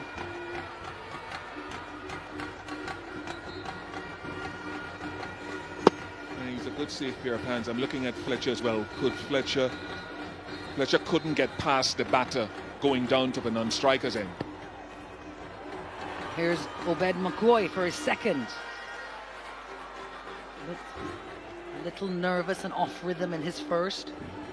The second over of the innings in the power play. He's brought back now in the 15th. It's a big night for him. First time he is wearing the maroon here in Arnisvale, in front of his home crowd. In fact, I saw Obed earlier at the Hotel Bish, and I told him good luck for tonight and how excited he must be. And he said, you know, I came here in 2023 and I watched Darren Sammy. He was fielding down at the boundary near where I was as a little boy. And he started to dance. He started to wind up at the boundary, which sounds a lot like Darren Sammy, to be fair. 2013, and 11 years ago, how old would Obed McCoy have been? Here he is now on the team under head coach Darren Sammy. What we're seeing is a couple of variations of his pace-off deliveries. And the importance of someone who bowls those variations and left arm seam is he can go across the right-handed batter, get them to hit slightly into the wind, which is coming off the off stump towards the leg as Mahedi takes strike.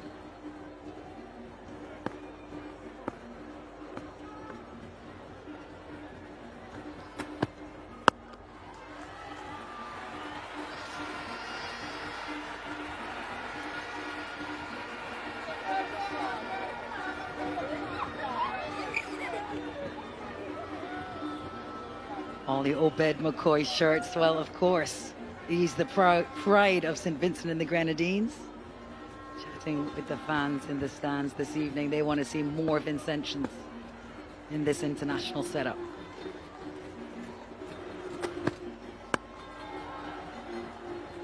When I saw him at Warner Park, one of the first things that struck me when he was warming up is how much weight he's lost. He definitely looks fit. I don't know, I hope for him that translates into performance, but he's lost a fair amount of weight from the previous time we saw him. He looks a little bit more cut, and that's a good thing. Yeah, he's just one wicket away from 50 T20 international wickets. You would not imagine the roar were he to get that wicket here. And there it is. Take in the noise, Obed McCoy. Tonight is your night. These are your people. And that is your 50th T20 international wicket. Completed here at Armis Vale with the West Indies. Back home for Christmas. The first time here under lights. History all round. Gudakesh Motie will be a relieved man as well. But very good.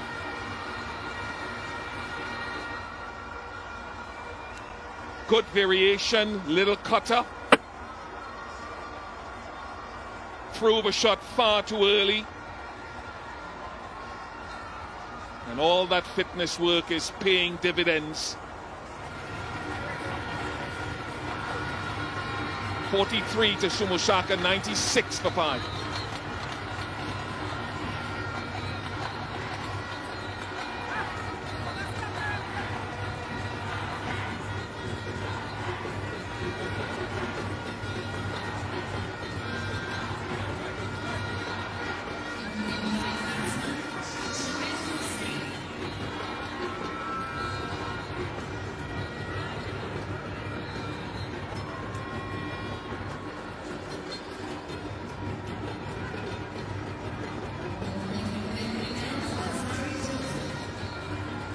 Well, excitement all round here for the fans at Arnis Vale.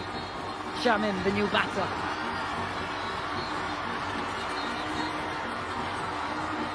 He'll need to pull something out of a hat here for Bangladesh to put a good score down on the board in this first innings.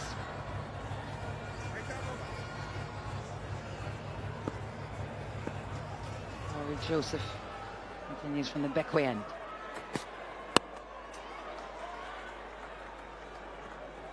There's a good timing with the bowling change by Rovman Powell to get Obed McCoy back. He's bowled that off-cutter a lot more in the last couple of years. Previously, the one out of the back of the hand threw a shot way too early.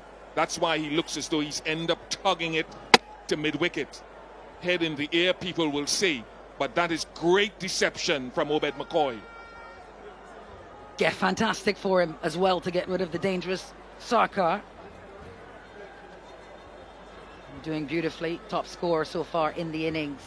So his 50th T20 international wicket, and it was here at home for him.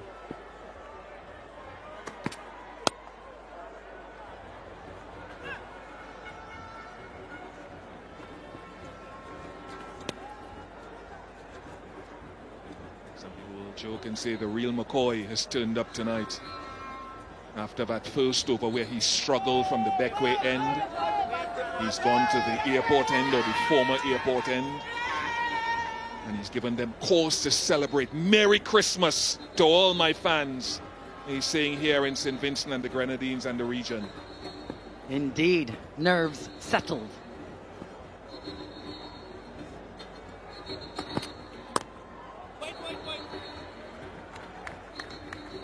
The miserly Alzari. And that one is a quick one. 42 clicks.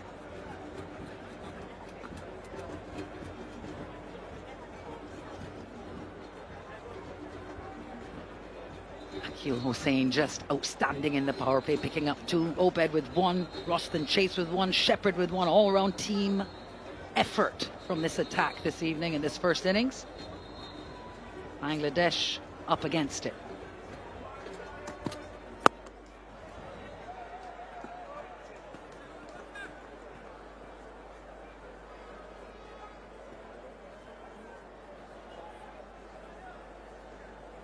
Seems to let Moti off the hook early. He's still on the hook, not yet off the hook.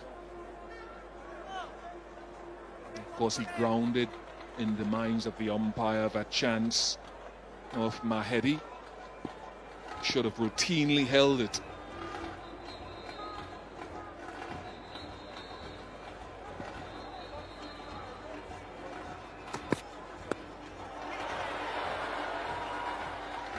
Well, that's gone all the way from Shamim 6.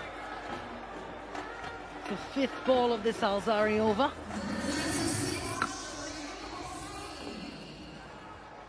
A wry smile.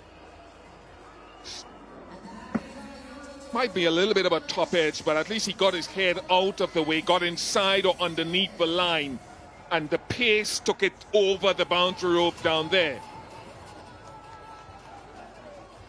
Rather bewildered looking Andre Fletcher watching on.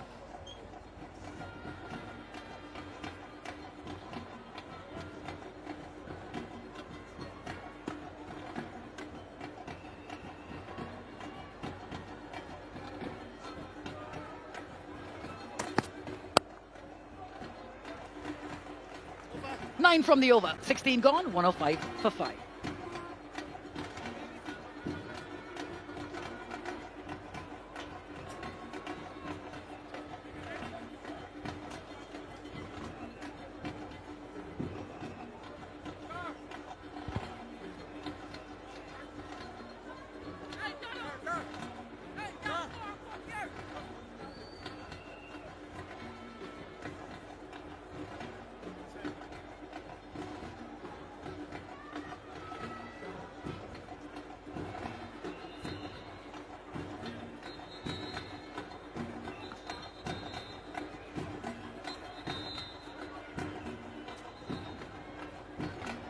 Obed McCoy still trying to get back to his best. Years 21 and 2022, where he was the West Indies leading wicket taker in this phase, the last 5.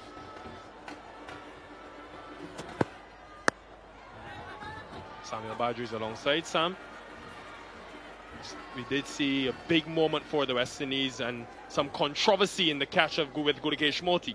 Yeah, I agree with the decision. I quite concur. The technical term that is used there is supination of the palm, where the palm faces upwards, or pronation when the palm facing downwards. Yeah, so it was difficult for Moti to sort of twist and contort the hand to get that palm facing upward. But in the laws of the game, if he makes contact, or the ball rather makes contact with the ground, then just there, it was deemed not out. Yeah, another left-hander just giving him a bit of advice and perhaps explaining what he did or was trying to do. Anyway, that's done, not out.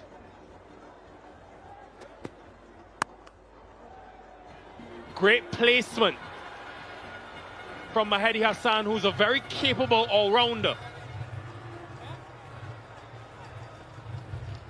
And it just underscores how good this batting surface is. Slower delivery, but it still comes on nicely onto the bat. A wonderful tinge of grass, live grass. It looks very different from what we saw in the World Cup. At least it's playing a lot differently. 6 sixes in the innings so far.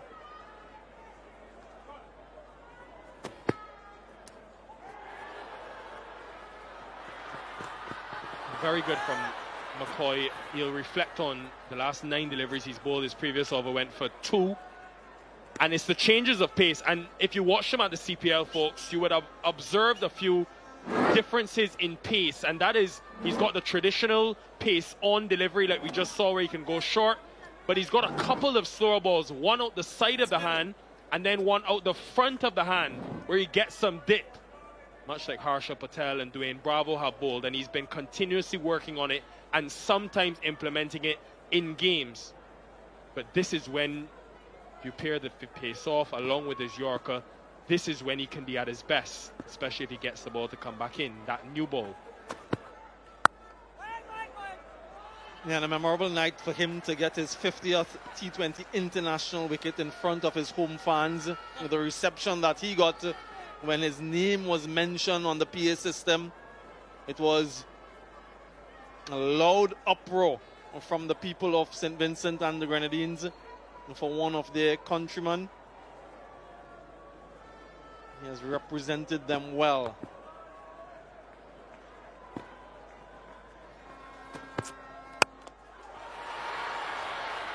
Mid-off was up. So smart, very smart from Shamim. 11 from the over, 116 for 5.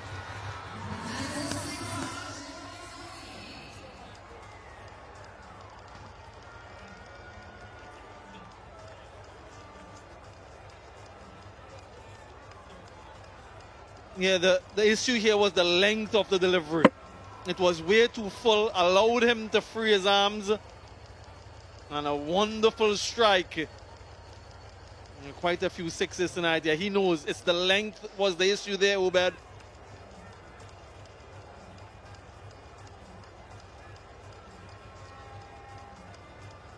couple of big overs. Interested by this decision. Robin Powell may be on the attack, and I wonder if that last 6 changed his mind to go to Joseph now for his 4th and final, bowling the 18th over. So likely would be McCoy and maybe one of Shepherd or Moti.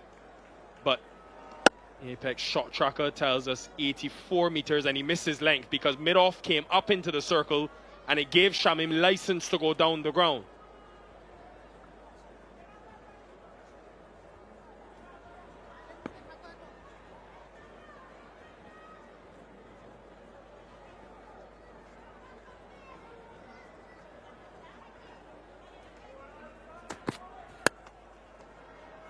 Prides himself, Shamim Hossain, on his finishing. Struck at 200 in the last 5 overs during the Bangladesh Premier League.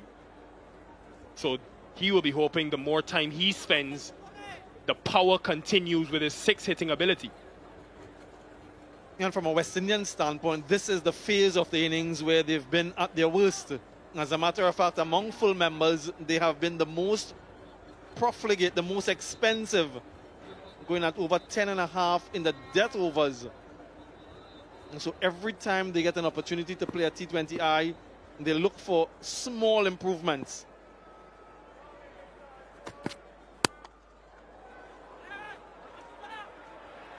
Another quick single, good running. And Sam, if we investigate that a bit deeper, you only have to look at the losses this year for the West Indies, where Rodman Powell's men have gone at 12 and over in the last 5 in the matches they've lost. So it's had a direct correlation.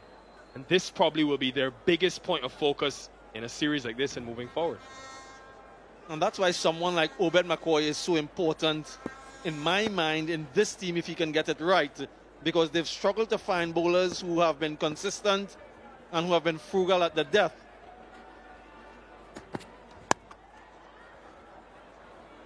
And the search for that, I suppose, vital cog in this team continues. Who can come in and fill that gap, play that role?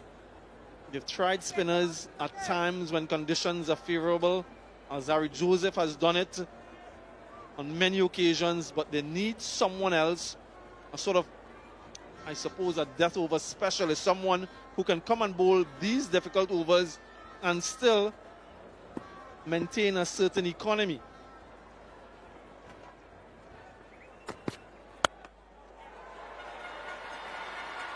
And Shamim again, 3 sixes now in 7 deliveries.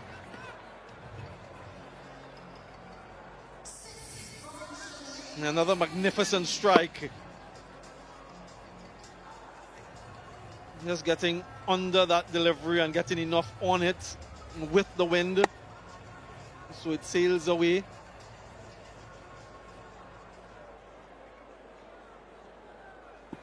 Shamar Springer there, he could be one, Sam, that you speak of. Justin Graves also there to his left. Just 110 from the over, 126 for 5.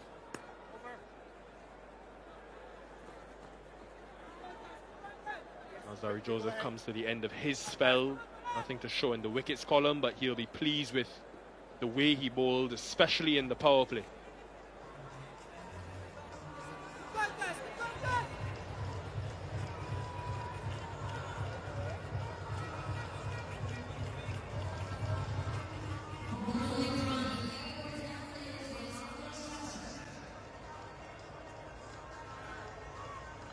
Last 2 overs heading in the right direction for the Tigers, and a big 12 deliveries for the West Indies. Romario Shepherd, who has gone at over 12 runs and over at the back end this year, and he'll have to face this man who is quickly becoming a death over specialist with bat in hand for the Bangladesh side, domestically at least 74 meters.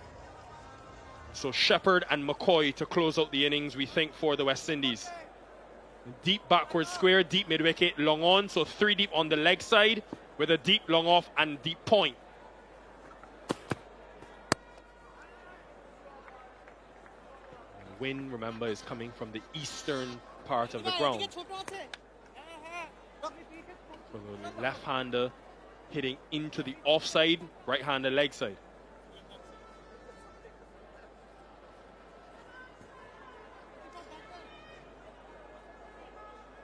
This partnership 31 of 19. If they can get a few more boundaries away and get up close to 140, 150, and then it's something to work with. Shamim 22 from 9 deliveries. As once his fielders in the exact position, so there's a change now with the third going a little bit wider on the boundary and the short third finer. That time of the year, reindeer time, toy time, gift time.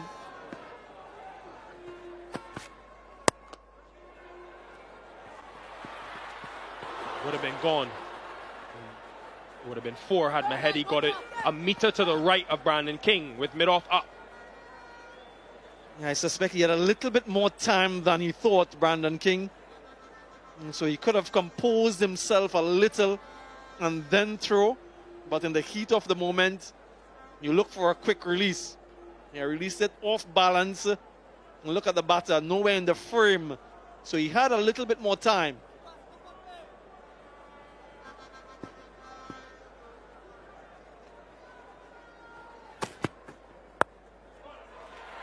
Brilliant. And that is just being very aware of the field and the plan. Yeah, he moved quite early there. And it was a slower delivery, but still enough pace on it to get it over the wicketkeeper and away for 4. He had enough time to reset and did well in the end, actually, to get it away for 4. So good batting, good innovation. I don't know if we can call it innovation any longer with the frequency we see those types of strokes. This is why Shamim Hossain has been brought back, folks. Last T20 International was in December of 2023. And he would have come in with a determination this year, and this series rather, to prove himself and prove the value he brings, especially in this phase. 27 from 11 with 3 sixes and a boundary. Just the impetus that they needed.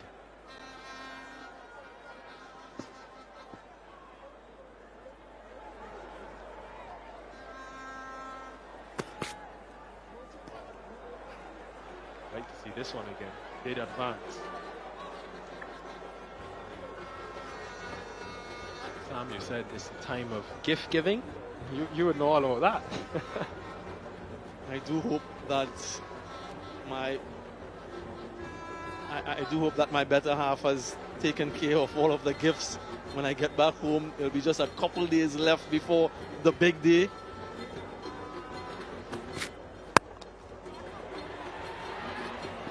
Just over Pooran.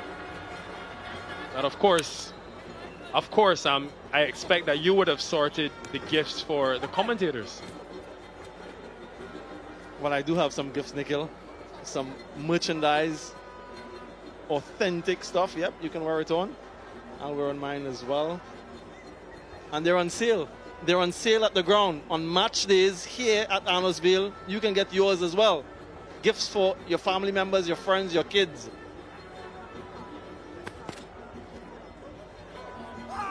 Good execution from Shepherd. No, White.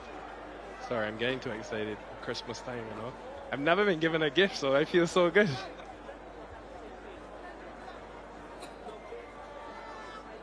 Yeah, there are others in the crowd with headwear as well. And so you guys don't miss on the opportunity to get your merchandise here at the stadium for your loved ones. A really nice headwear there, much better than mine.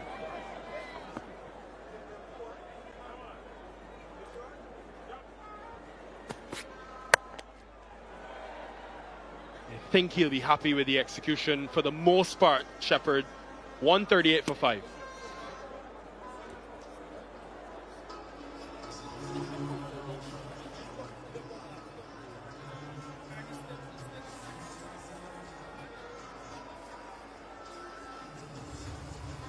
Yeah, 6 deliveries left. Bangladesh, who were 30 for 3, remember. Will feel happy with the position they're in now.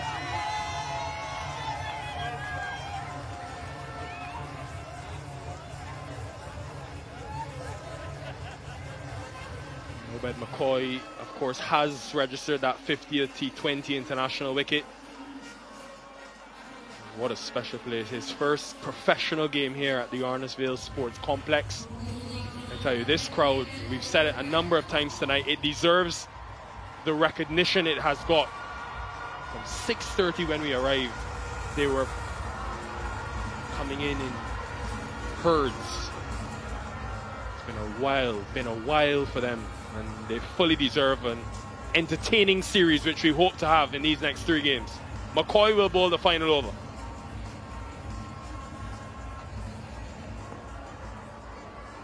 Eddie will be looking for a boundary, but he'll be also needing to get Shamim on strike if he can't find it. And Shamim realizing that took off. Mahedi did not move and McCoy slipped. It's all happening. Yeah, what was he thinking? He had to run, he had to go. As you were just mentioning, first port of call, get a boundary if you can, and at worst, get off strike. Yeah, there was an opportunity there if he had run through. Obed McCoy also had an opportunity if he had managed to keep his footing.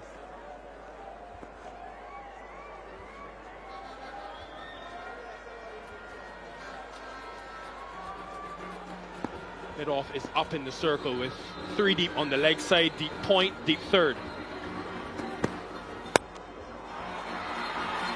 That has gone all the way. Mahedi says, I can do it as well, Shamim. Yeah, but that's good. That's really good from Shamim to give him that encouragement and to give him the support. Misses his length. It ended up being a low full toss, but the presence of mind to hit in that direction with the wind, it's not an easy shot. It's against your, I suppose, your physiology to go offside at this stage of the game. Usually batters are thinking leg side. And so he opened up the offside. Good thinking from Mahedi. What does the Apex shot tracker say? 77 meters, so just over the rope.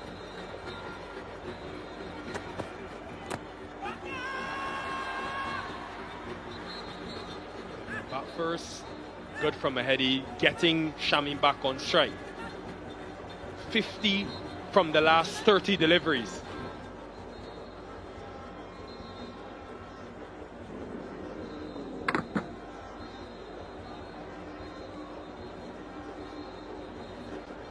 Yeah, they batted first against the Netherlands here during the World Cup and got to 159, one of the 2 games that they won.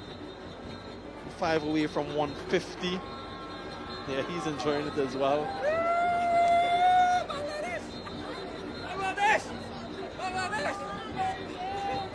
Yeah, they have some loyal fans, don't they? We saw a few in Warner Park in St. Kitts, a few during the test matches as well. Thought he wasn't back there, hearing things, and they will have confidence. You said it best. They have experience winning at this venue. They defended 159. They also defended 106 against Nepal.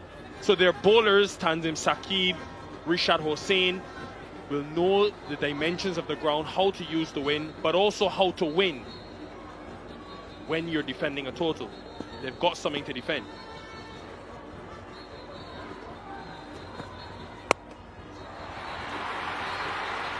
It's Charles under it. He takes it comfortably. McCoy has a second in front of his home crowd.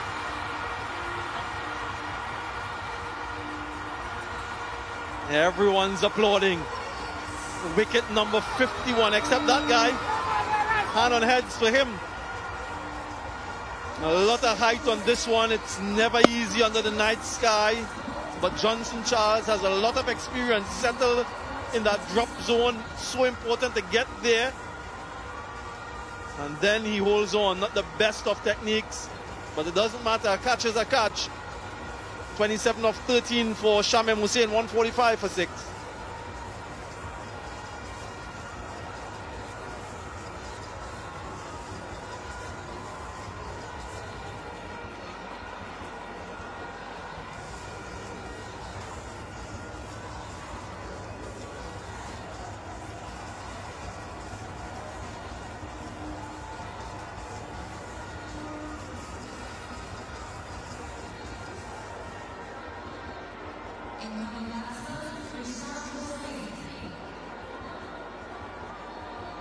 Rishad Hossain with one delivery to go.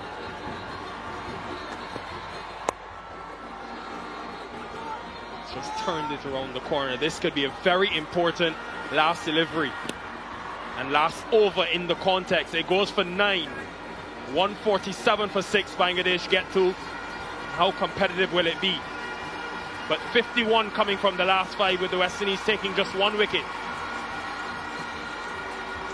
Yeah, I think they'll be pleased overall with this score.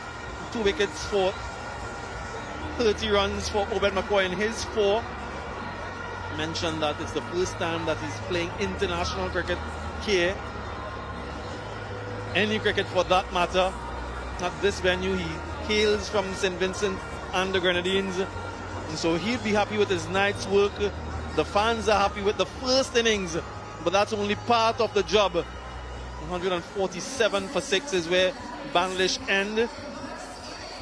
And as we've mentioned before, they've played here, they've won here, they've defended low scores here. And so it's not going to be an altogether straightforward chase for the West Indies. 43 from 32 for Shumo Saka. Mahedi 26 from 24. Jack Erali around a ball 27. But Shamim gave them some impetus at the end with 27 from 13.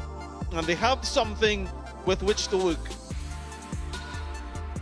Yeah, 32 for 3 Bangladesh were. The West Indies took 3 power play wickets thanks to the brilliance of Akil Hossain. 2 for 13 for him. The pick of the bowlers, McCoy chipping in with a couple, and 1 for Roston Chase and Romario Shepherd.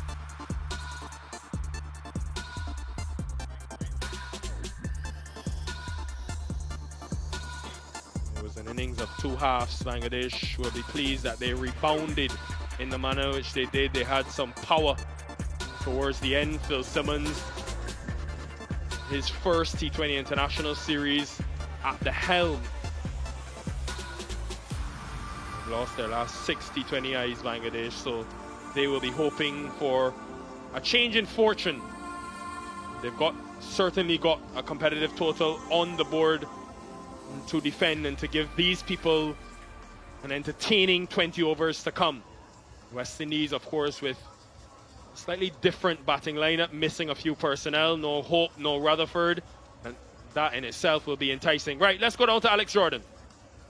Obed McCoy, congratulations.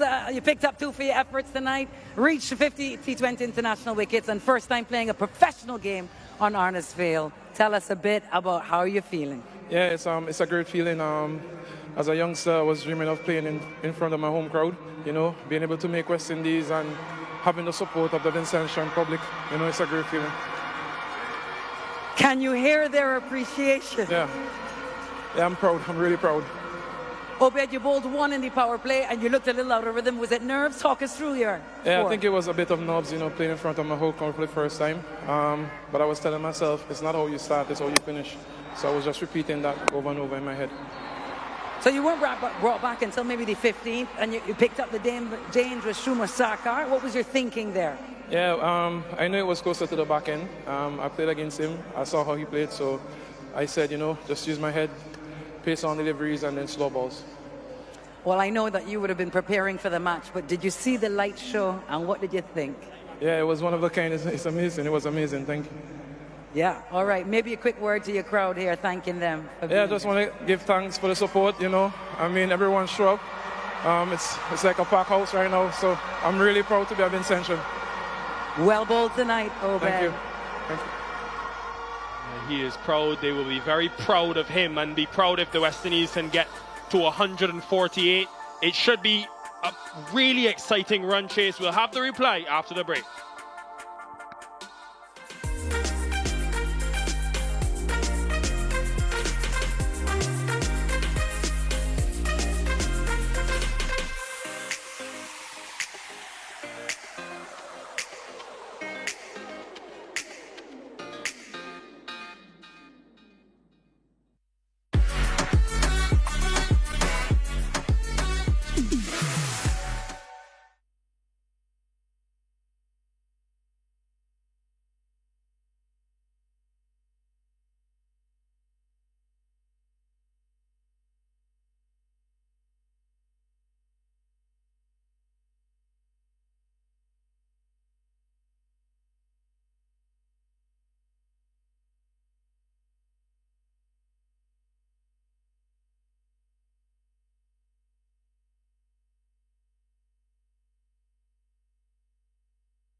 Welcome back to the Arnesville Sporting Complex, a place where Bangladesh know all too well. Playing 3 World Cup games here, they were in early trouble at 30 for 3, but Shuma Sarkar shepherded the ship and allowed them to get 51 off the last 5. getting to 147. Atta Ali Khan is alongside Atta. He will be proud of this innings, be disappointed that he wasn't able to kick on. Yeah, absolutely. But I think he really set the tone for this match, because they lost those early wickets, two wickets inside the power play. But he went along and played a really good inning. He would have hoped that he would have gone on to score a few more. Akil Hossain began the wicket-taking surge for the West Indies. McCoy with a couple and one apiece for Chase and Shepherd. What did you see in the wicket that went down from a Bangladesh perspective? Well, I think he's got a bit of a pace on it, and there was a little bit of drift, and Akil also getting the ball to come back with the arm. He deceived Lichun Kumar Das with that lovely delivery, and then Afif trying to play the reverse. Just so I had to get it over the top of that fielder at a short fine. You know, the Jacka really looked good for a short period of time, but a really wet catch from the skipper, Rothman Powell. Slower delivery from Obed McCoy, who picks up his 50th T20 international wicket. And then he goes on to pick up his 51, looking to hit it out of the ground, and finds Johnson Charles in the deep. Yeah, 49 from 29 after that Sharkar wicket fell between Mahedi and Shamim. How critical could that be in helping Bangladesh get to 147, which we think is competitive? Historically, at least in the World Cup earlier this year, the first innings total was 129, and a reminder, all 5 matches were won by the team who batted first, but slightly different conditions tonight here in St. Vincent. Yeah, really good inclusion to see Shamim Hussain coming coming to bat at number 7. I was just wondering, perhaps he could have come ahead of someone like Mahdi Hassan, who also made a useful 26 of 24. But Shamim Hussain really stole the show with that quick fire 27 of 13. Yeah, new opening pair for the West Indies. Johnson Charles, who last played an international at the World Cup.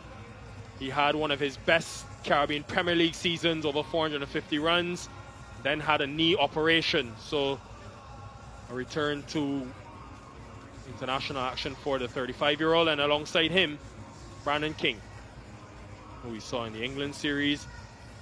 Had a decent year, 350s in 2024. He only played the first 2 T20Is in that England series.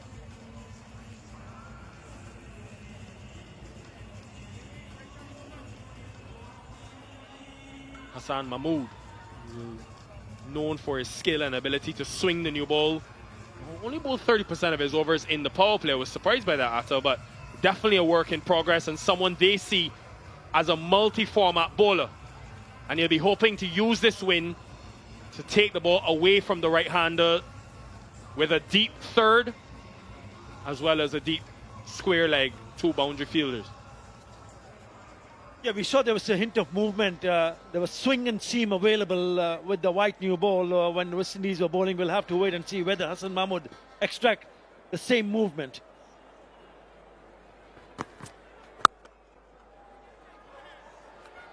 Great timing. The wind has died down here at the Arnasville Sporting Complex.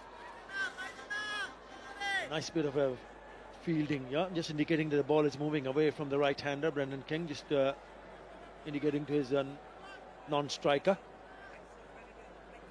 There will be movement, but you got to get it right, because if it's pitched up, it's the back of the length, nicely struck. A good piece of fielding from Rashad Hussain.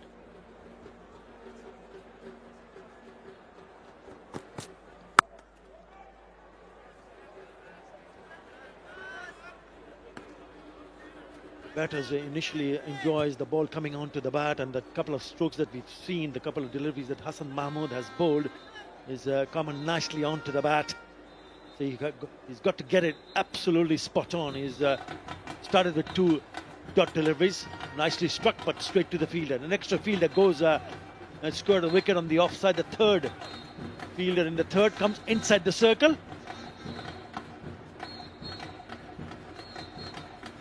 Standing behind the bowler's arm.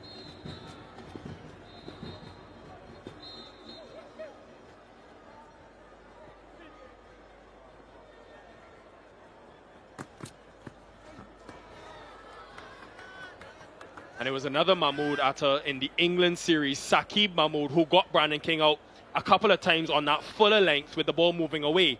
He likes to drive. He was caught at short point and short extra cover. He will take it on if it's in that area with a bit of width on offer, so it brings Bangladesh into the game. And also why they have the deep point for the one that goes aerially.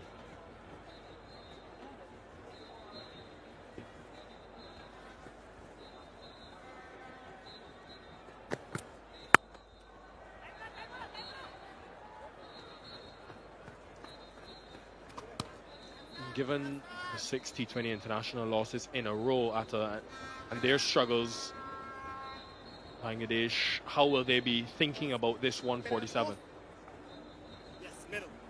Well, they need to stay positive. It's good. Just I need to forget what has happened in the past. What they need to remember is that when the last time they were here, during the T20 World Cup, they did manage to eke out not just one win, but 2 wins. That has to be at the back of their mind, to be able to go and try their best to defend this total.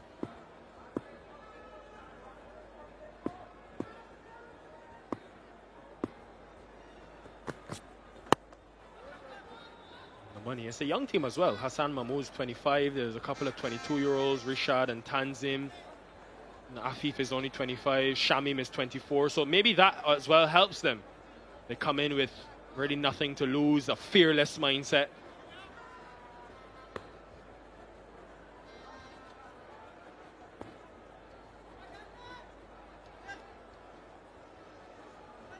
Yeah, he started well. It's just a single, so he needs to finish off nicely here. Hassan Mahmoud.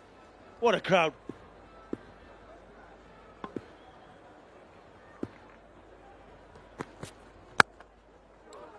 Exceptional first over, one without loss.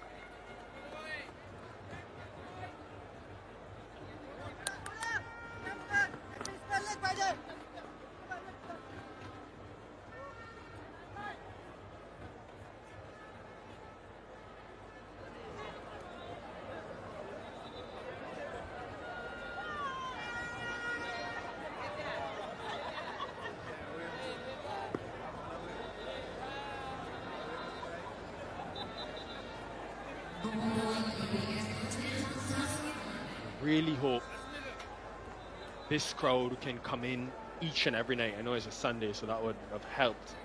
But it is a fantastic crowd. Taskin Ahmed, the leader of the attack. And Taskin could have success straight away. Well taken in the end. And Bangladesh have started well. The new look Taskin Ahmed picks up a wicket in his very first delivery. And he's a happy man, isn't he?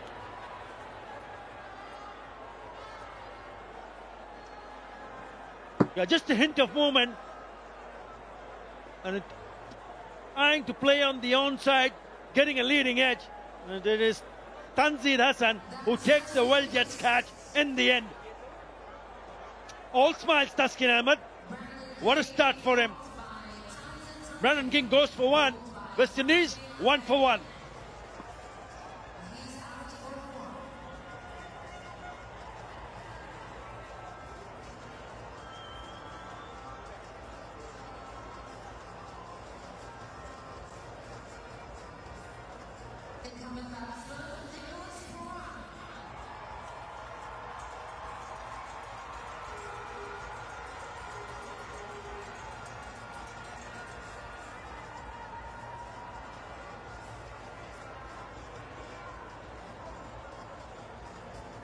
Nicholas Pooran, who is averaging over 50 in 70-20 internationals against Bangladesh back in 2022. When they last game, he got 74 of 39 deliveries in a win as captain for one of his favorite oppositions.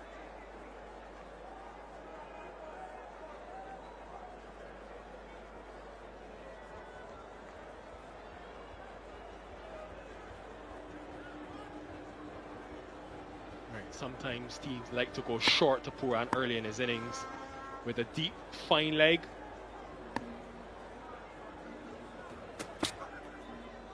And a deep third.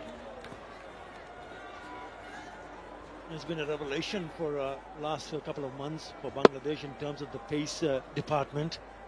And straight away, there was a hint of a swing just coming and moving away. Brendan King trying to play it on the onside, gets a leading edge. It's a great start for Taskin Ahmed. It's not a big total to defend. That's exactly what they need to do. Pick up early wickets.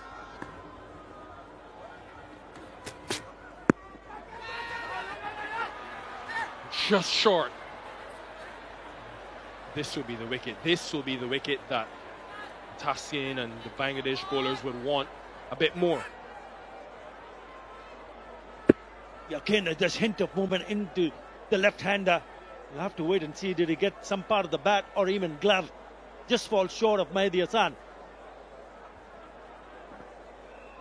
Adjustment in the field now. They've sent the deep square leg back on the boundary and brought the fine leg up. This line has been straight so far.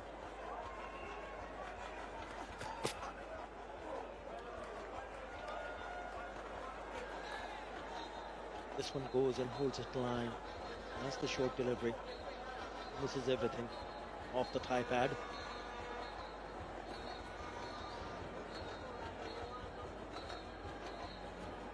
Different look batting lineup. No Shea Hope, who had a good England series. No Sherfane Rutherford. So right-hander heavy batting lineup. Pooran's importance even more. I don't know what it's been. Taskin, that is, has been sensational in 2024. His average has dipped below 20 now in all three formats. 25 wickets at less than 18 apiece for Taskin Ahmed. That's in T20Is this year. Yeah, when he mentioned those three formats, he's been absolutely spot on.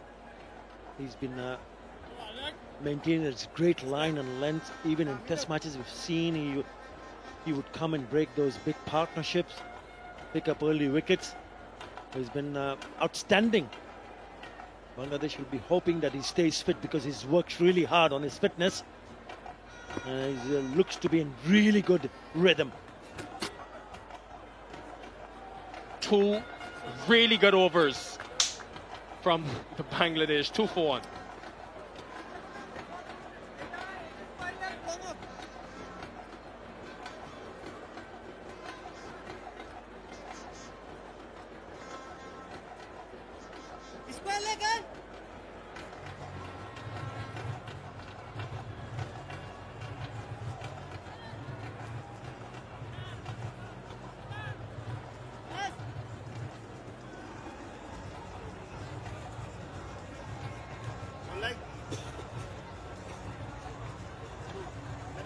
Mahdi Hassan, who is predominantly a new ball bowler, 21 wickets in the power play at 20, and an economy of just 6 and over.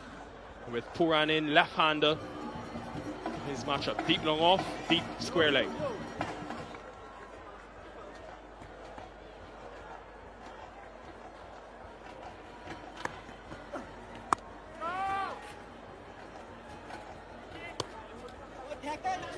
Pooran's importance today significant when you think about lack of Rutherford and Hetmeyer.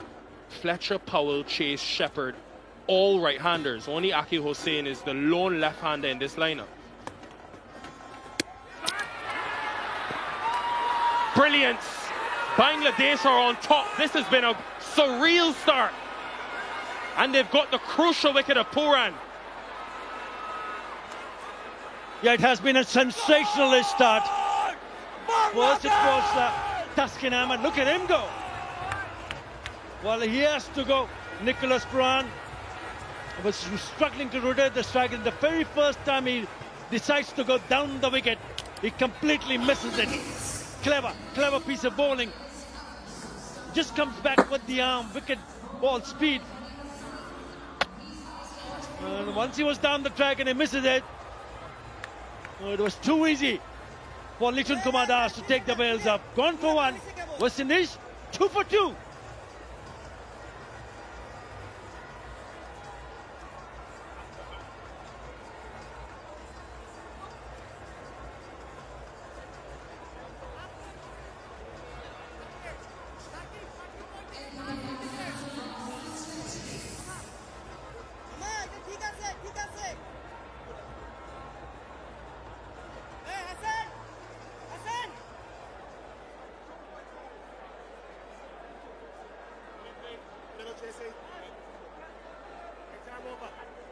2 for 2. Ruston Chase. West Indies in trouble. This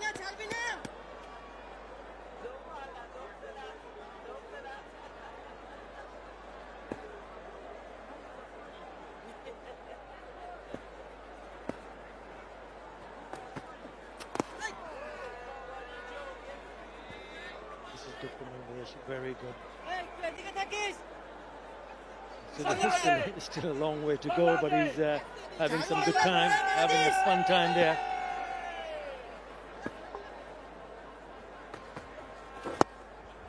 Happy for him. The poor guy probably would have been taking it so much during the first innings. He is outnumbered 1 to about 18,000. And now finally he gets to dish it back out. Gotta love this game.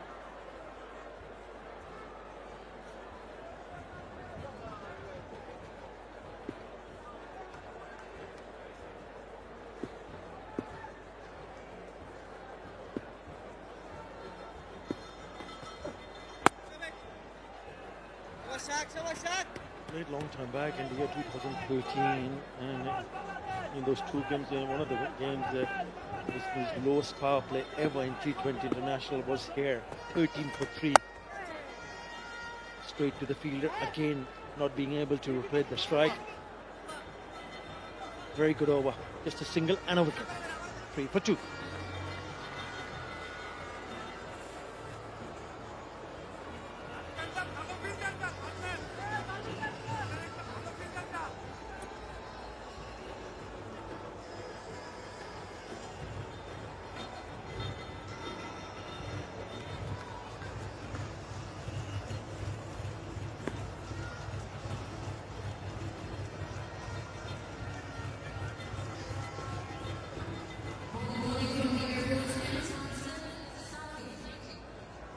Bangladesh's bowling really has evolved into their strength in the last few months or so.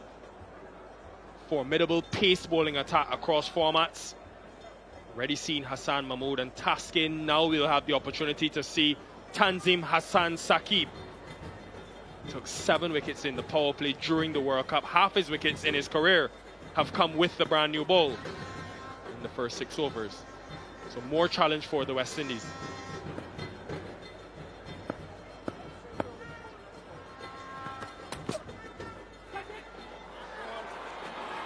Bonus runs.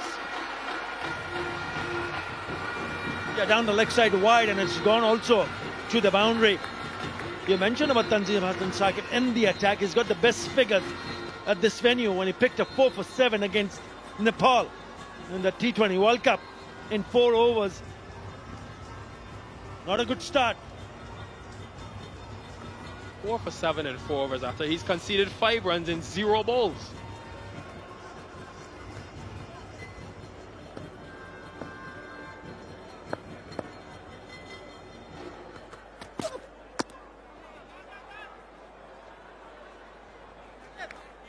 Bangladesh will know this is the West Indies' Achilles heel. The way they begin innings was a trend in the England series where in the 3 games they lost 3+ wickets in each power play. Always so hard to recover when you're 3 and 4 wickets down in the first 6 overs. Bangladesh were able to do it from being 30 for 3.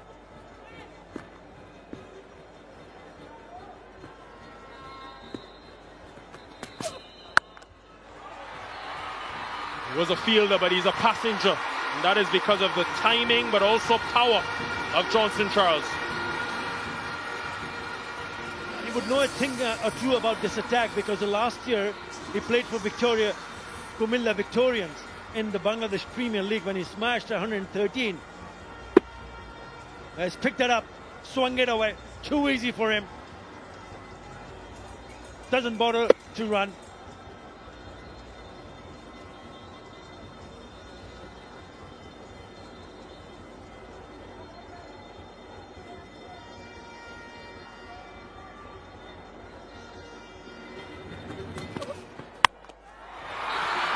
Change of pace that has disappeared into the night sky.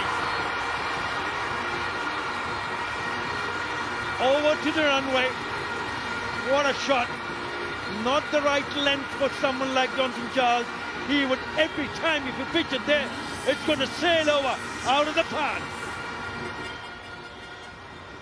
Yeah, roll of the fingers, slower delivery. Just make some room, clear his left leg, and bang, out she goes. That is a big hit.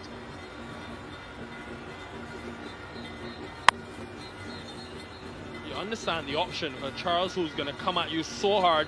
Bowlers tend to go pace off, but the length is so full, allows Charles to get 93 meters, says the Apex shot tracker.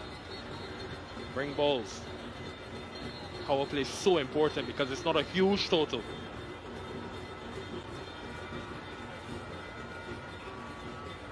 Yeah, the first 2 overs, rather, beg your pardon, 3 overs, went for 3 runs only. But not this over. 18 already.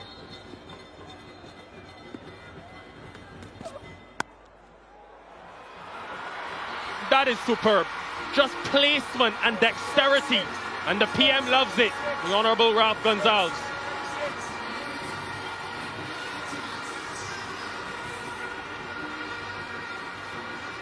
Yeah, with that boundary, it is the biggest over of the match so far. And there's still a couple of more deliveries to be bowled. Johnson Charles is on fire. 4 more.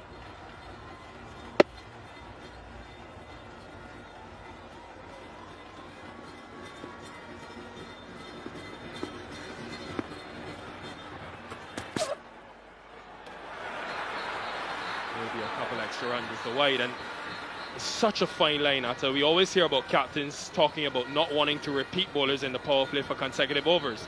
But Taskin's over from this end went for 1 run and a wicket, and he's been excellent with the new ball this year. I wonder if, and obviously hindsight is always 20/20, but could they have given him a second over, given how well he bowled the first?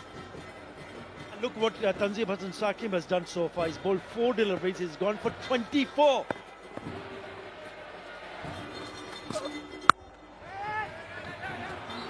Well fielded, especially because Johnson Charles only faced 1 delivery of Taskin in that over, so it's not like he would have had time to really acclimatize against him.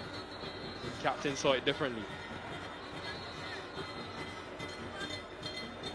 Yeah, some great hitting here from Johnson Charles, especially from him, and he's again on strike. Where does he bowl? Where does Tanzim bowls? Do they change the field? Yes. Fielder, the third comes inside the circle. And one goes, the point fielder goes deep of the boundary ropes.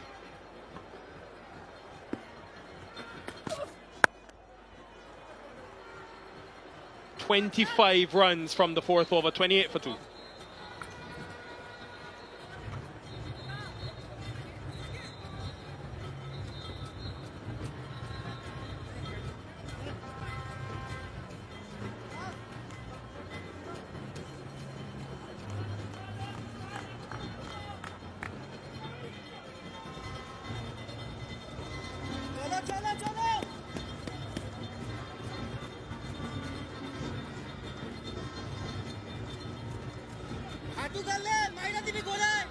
Vincy Mas, very popular, well known. They're renowned for that here. Good over from Mahedi, 1 for 1. Getting an important wicket. No doubt they'll be looking to make further inroads. Almost got past him. This field allows for a single. Just wonder if he was wrong-footed there by some turn. Hello, Carlos. Ball in the shoulder. Handed row. Janky 8 just jumped back and big pacer. You don't want to see him holding the shoulder. Sure hope there's no. He's such a clever bowler, Mahedi. Played in that Global Super League, picked up 8 wickets, 2 for 20 in the final. And just the way he uses his pace and his variations. This time he makes connection. That's flat, one bounce. Pulverizing stroke from Johnson Charles.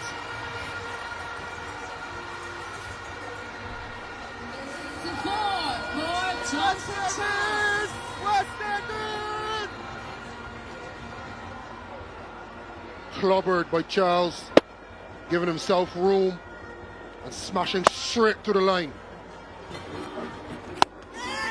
This time he finds the fielder, trying to rinse and repeat. This time he perishes. Mehdi holds his nerves and Hassan Mahmoud holds the catch. That's 3 wickets down now for the West Indies.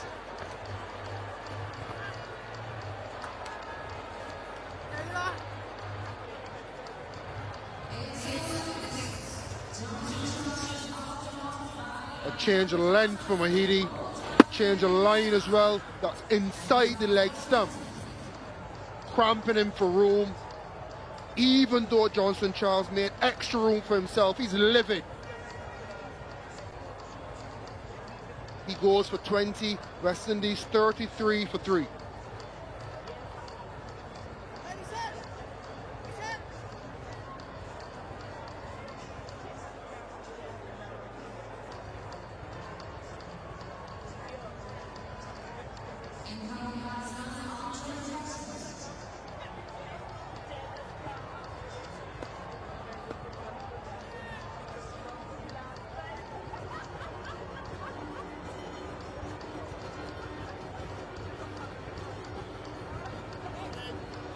Andre Spiceman Fletcher makes his way out to the middle. A replacement player for the injured Evan Lewis. Had to make a transatlantic flight back to the West Indies for this game from Sri Lanka. And he's in the midst of action immediately. 5 overs down, 33 for 3. And that's one that he perhaps bounced a little bit more than he would have liked. Johnson Charles, 33 for 3.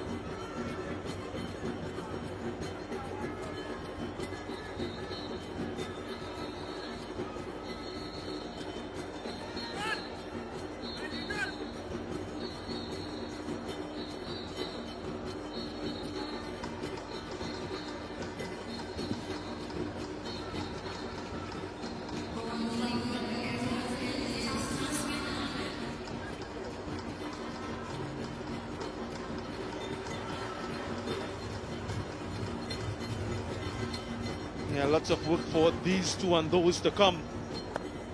They have depth in their batting. Taskin replaces Tanzim, who went for 25, the most expensive over in the contest.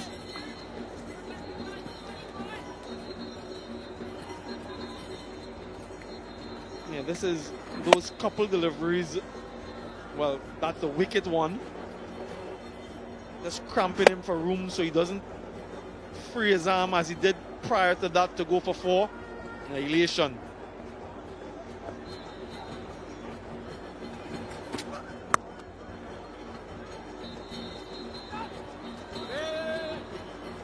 It's a worrying sign, a trend for the West Indies, something that no doubt Darren Sammy would have taken note of, and it was mentioned previously by Nikhil about losing 3 wickets or more in the power play. It's 5 times now in the last 8 matches that the West Indies have found themselves 3 wickets down in the first 6 overs. And it's always difficult to win matches from that precarious position. You don't want to be put in that sort of pressure time and time again in your middle and lower order.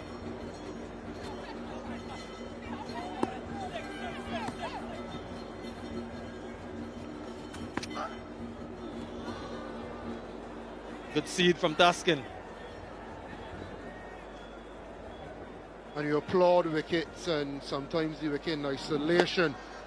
That's a bad shot. That's the ball before, a little wider. But look at the adjustment.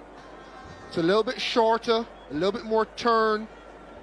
and it's finishing inside the leg stump, really cramping Johnson Charles. Now, had it been outside the power play, you'd ask him to hit down on that ball and get it to the sweeper for one. But he's trying to maximize those two fielders out, maximize the offside, but he perished for it.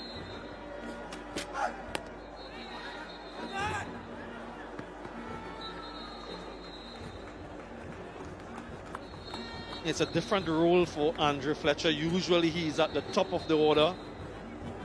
One or two, potentially three, but coming at this position, he's batted about 7 times or so in his international career at the number 5 position, so it's not something that's altogether new for him. Usually at this stage of the innings, he's sort of set, he's faced deliveries, and he has some sort of rhythm.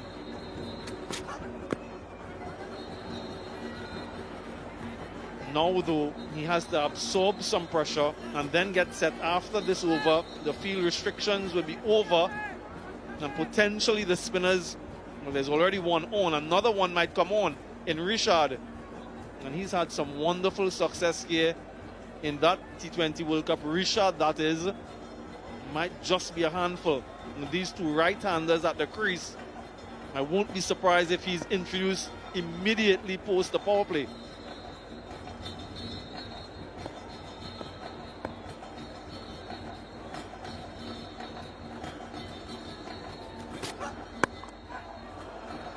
Real pace and aggression. Rushed and chase. Another good one from Taskin. 3 from it. Power play done. 36 for 3.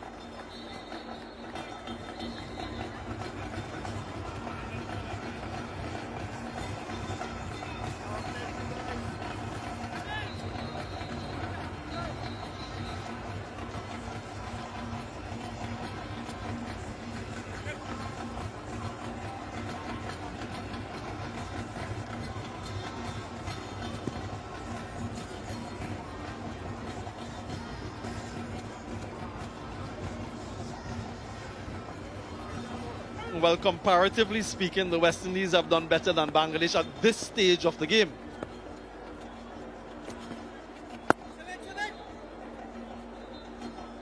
Both teams struggling in the power play, losing 3 wickets. Mehidy has been metronomic in his accuracy into his 3rd over, only conceding 6. 2 of those over in the power play. Now he has protection.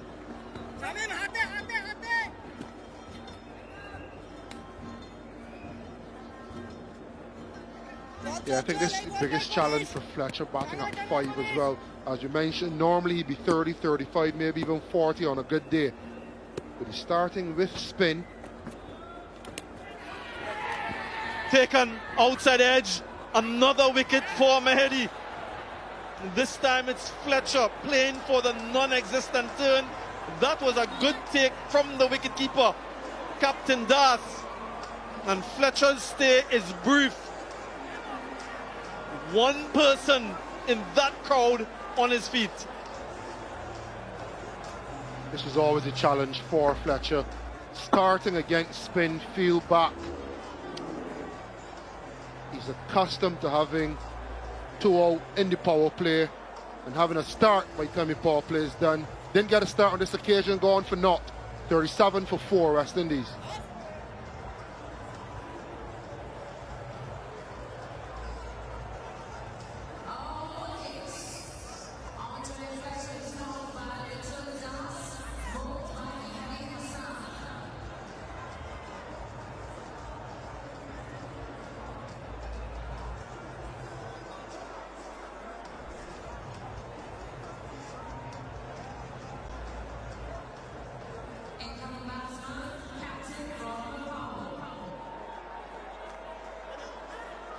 Rovman Powell with his team under tremendous pressure is out in the middle. And strike rate of 140 plus. Needs to be at his best tonight. Home crowd, lots of supporting. First time here in over a decade. No slip. Mehidy has varied it well. His pace, his line, his length. He's gotten turn at times. This one went straight on with the arm. And a good take in the end by Litton Das.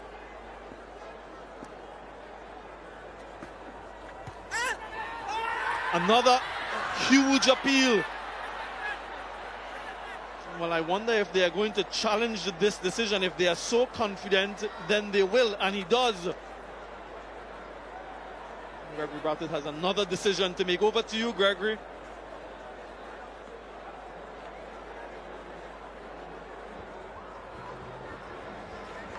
TV umpire to director. We have a player's review for a catch at the wicket. The original decision on field is not out. I've checked the bowler's feet. Fair delivery established. Can we move on to front on, please?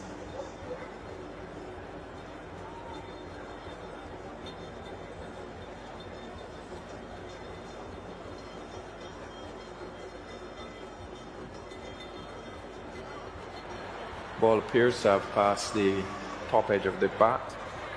Just carry on for me. Gonna need to use Ultra Edge to confirm whether there's contact between bat and ball.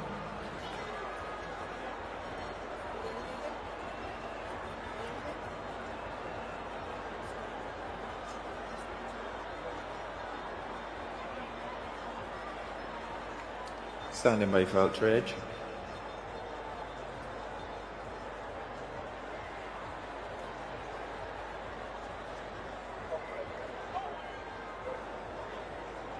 Ultra Edge is coming up.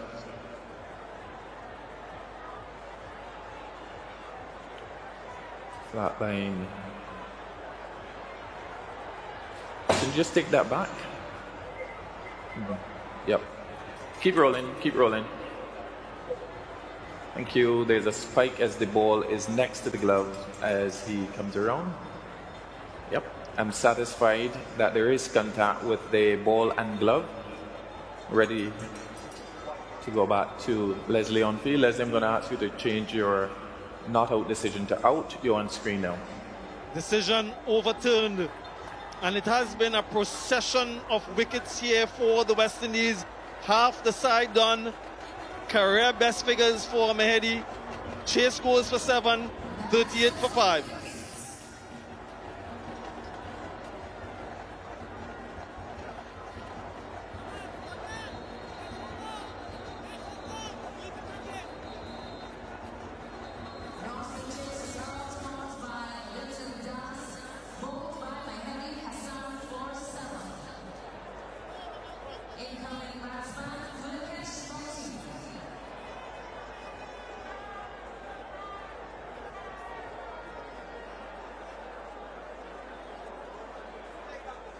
Gudakesh Moti, fresh off a match-winning knock in the final ODI in St. Kitts, has a lot of work to do for his team.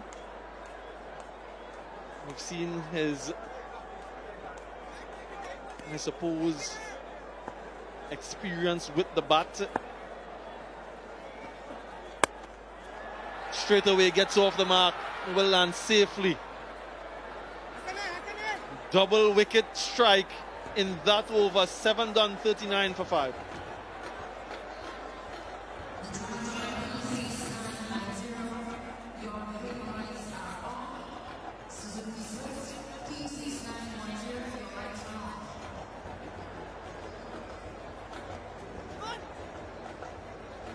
Mehidy Hassan has been sensational. 4 for 9 and 3. You can bet he'll be bowling next over from this end as well, especially at the left-handed Gudakesh Moti.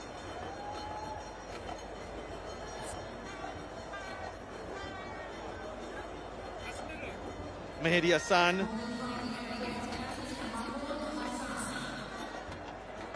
Wonderful returns. Exceptional stuff from him. He's been immaculate and with devastating accuracy. Perhaps an unfortunate way to go, but it's on the rebound when the ball makes contact with the glove or perhaps even the bat. Good awareness from Litton Das. Right. This is where things will get very interesting. Mehidy Hassan, not to be confused with Mehidy Hassan Miraz, who was the captain in the one-day international series. This one has been brought in specifically for the T20Is, having off-spinning all-rounder, having played in the GSL, picked up 8 wickets there. And that's the other one, right off screen, Mehdi Hassan Miraz. So please, don't be confused like some of us will.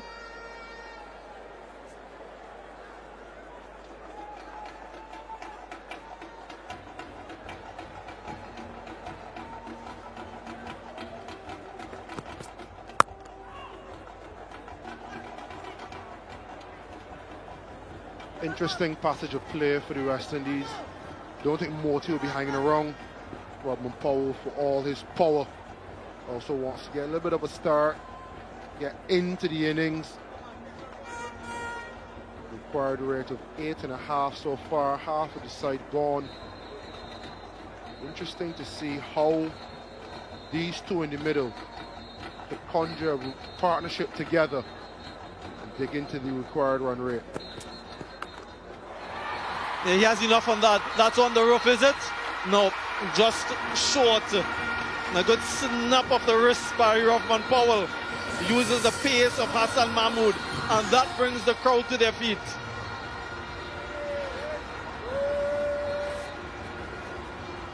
Latching on to a short delivery, going with the wind, never trying to roll the wrist on it. It was high, and he hit it higher. Far enough for 6.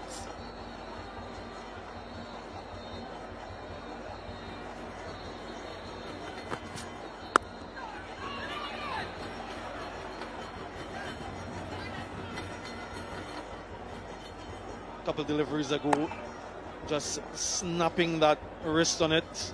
Apex shot tracker. It's just 82 meters. We've seen a few 6s, 9 of them by Bangladesh. 3 so far by the West Indies here at this venue.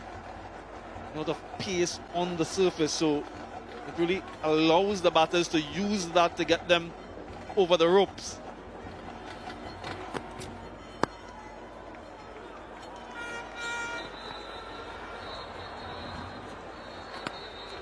And when you see shots like that, it's not a fluke. He understands where players will be looking to bowl to him. This is him in the warm-up, just before play. Right in the bounce, just below chest height. And it's a kind of awareness of where the ball will get to. If it's just below chest height, I want to ride it, get off strike. When it comes just about chest height, can I get my hands through it? Especially with the wind, trying to get up and over like he did.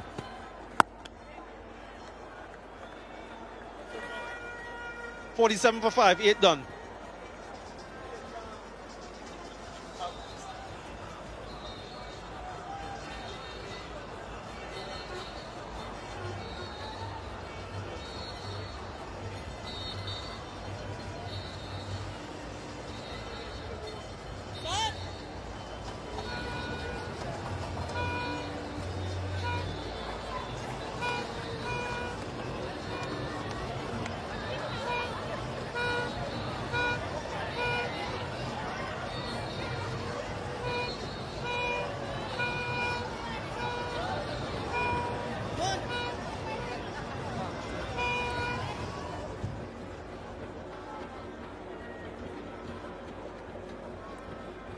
Mahedi.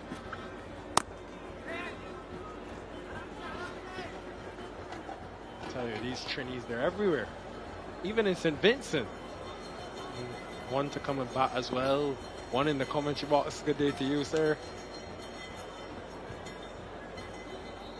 48 for 5. West Indies need a partnership here with their leading run scorer this year, Rodman Powell, the captain, at the crease. Shepherd to come after Motie. Hello, Nikhil. It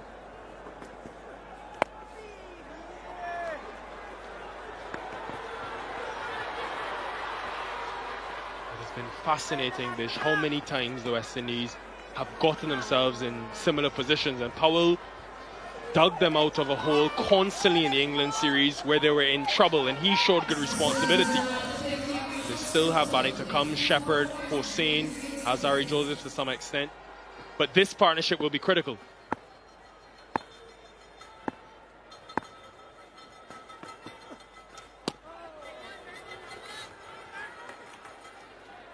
Come on. Been very good from Mahedi. His control, his craftiness in the power play and outside has been very, very impressive. Using the angles.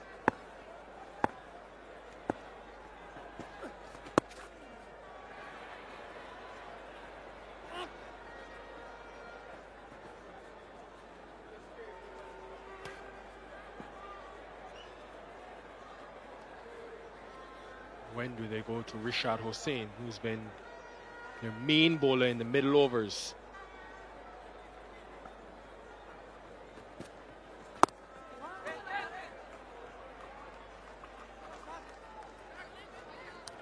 We probably have to test out Rothman Powell. Sometimes he's conquered wrist spin, as we saw occasionally against England, but you want to test him with wrist spin early.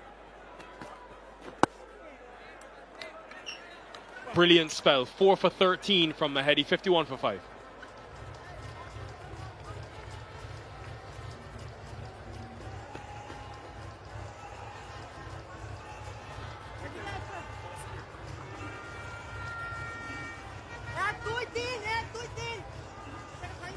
Dots in his 4 over spell.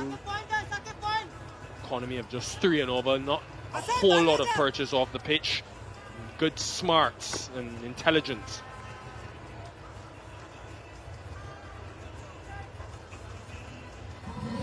Career best 4 for 13 for Mahedi Hassan.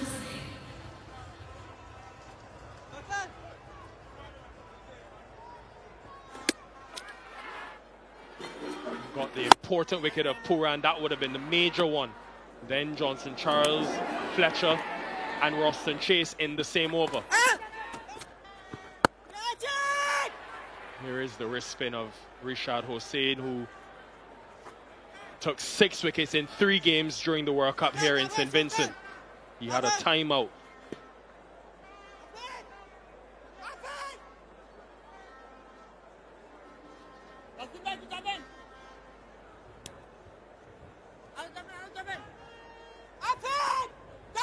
Interesting that he's been shorter. Usually you tend to see spinners erring on front edge or full end of that good length area. A few may have just skid, a few bounced a bit extra, like the one to get Charles. And this man can get bounced as well, Rishad.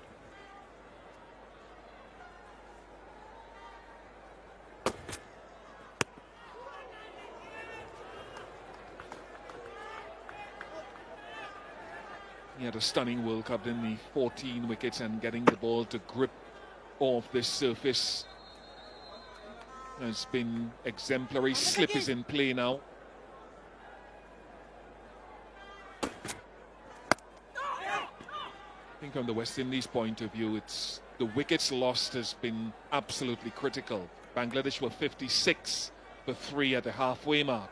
So in terms of runs, they're not far off, but they're worse off West Indies in terms of wickets. He will be rewarded for trying to be positive, Powell. Not the area he desired, but the result.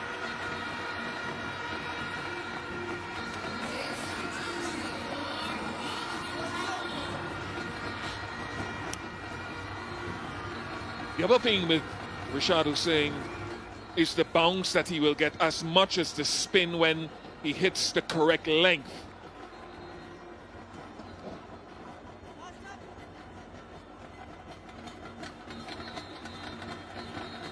My legs come a bit squarer.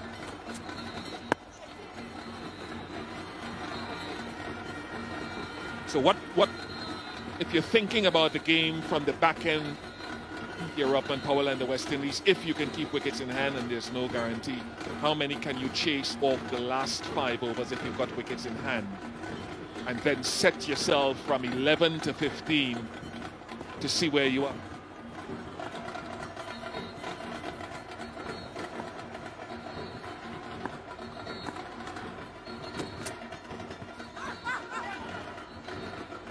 The pitch Side may have been missing off stump as well. 57 for 5 at the halfway stages. 10 overs that have belonged to Bangladesh.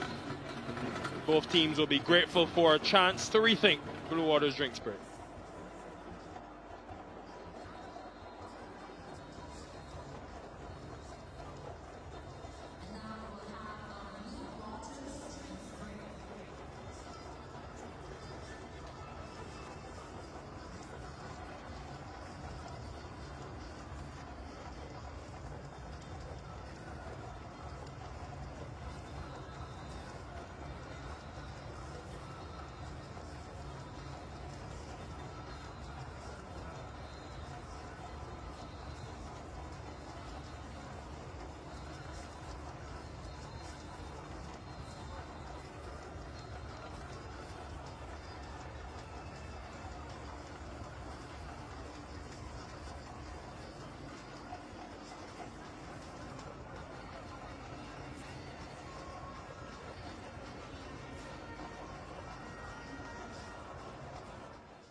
Small partnership between Powell and Moti, but the West Indies lost their first 5 wickets for just 38 runs. Brandon King was the first to go. Compliments. Good new ball bowling from the Bangladesh seam. Taskin Ahmed, and then Mahedi from the other end to get Pooran.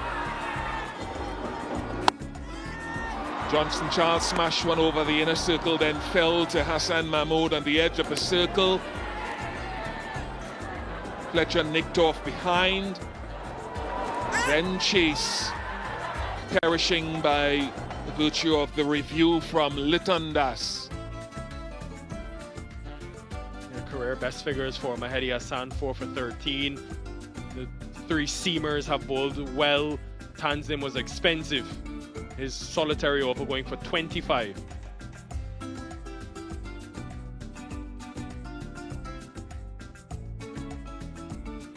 So the West Indies need 91 off the last 10. They've only got 5 wickets in hand, and a couple of their frontline batters left.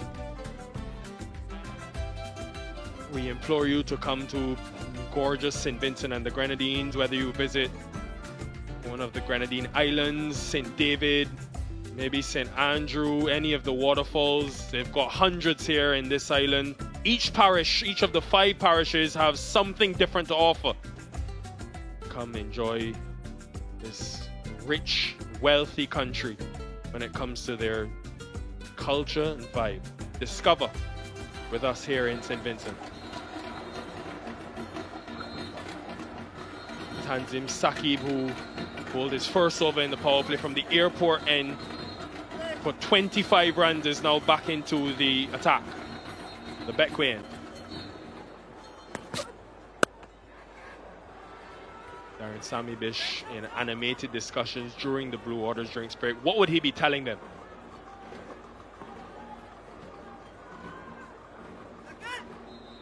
It could be one of several conversations. Where do we want to be by 15 overs? You don't want to be losing any more wickets, Gudakesh Moti. Maybe who he can challenge would be another conversation that they would have. Is that him taking on the leg spinner or trying?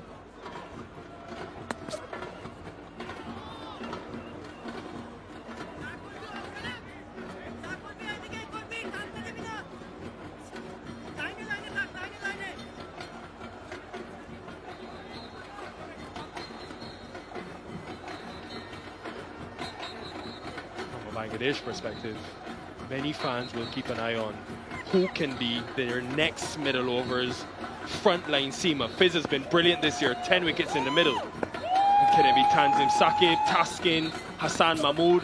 Who fills that void? It's given just a feather. And they've struck again. Bangladesh broken another partnership. Good comeback over from Tanzim, who went for 25 off his first from the opposite end. Whatever Sammy said to Moti didn't work. He's just gone into the pitch at him. forcing him to stab at the ball off the back foot, taking away any front foot shots that he might want to play. Very, very good from Tanzim Hassan Saqib. Continues the good work by the other bowler. 6 to Moti, 58 for 6.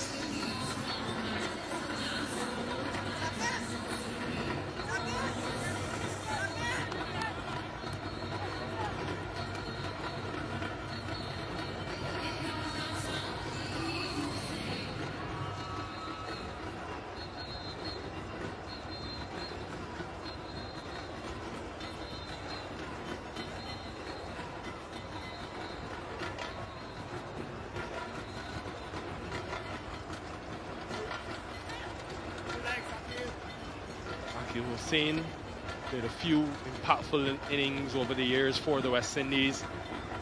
Comes ahead of Romario Shepherd. If you're Tanzim, you don't want to deviate too far from the plan you just used to dismiss Moti, where you went into the pitch twice at him, now a slip in play.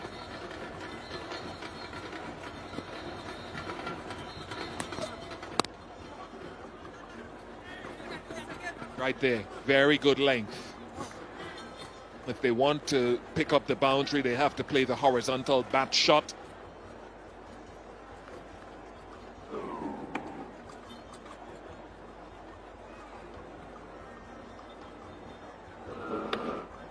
It's a delivery before that was almost a carbon copy. That one was a touch wider than the one before.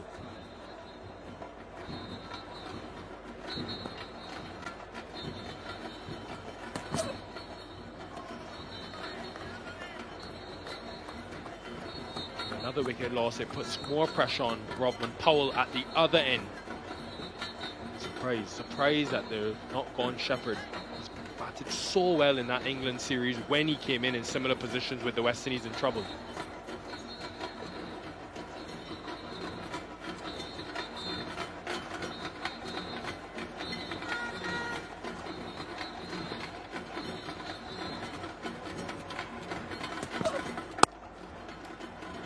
Great comeback over from Tanzim, 59 for 6.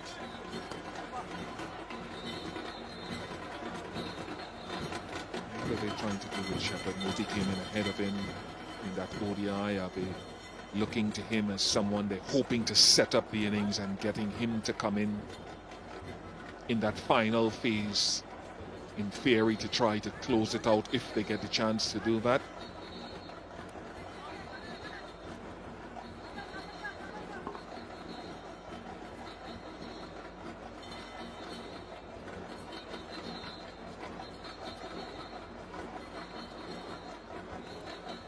Chasing has been West Indies' strongest suit in recent times, so this will come as a shock to many of those West Indian fans.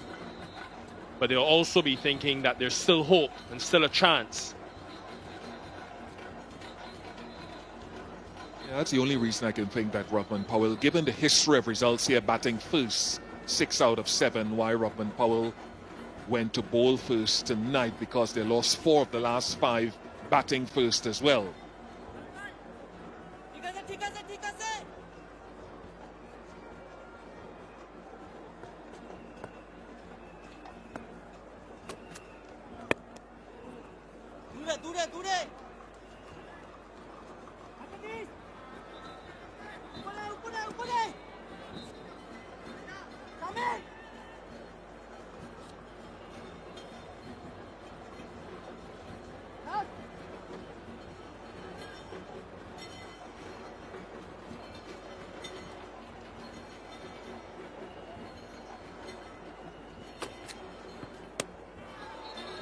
Right, that could be a sign of Rovman's intent against the wrist spin. Yeah, the asking rate has now just climbed over 10 and over required. So there's pressure to score, pressure to keep your wicket intact.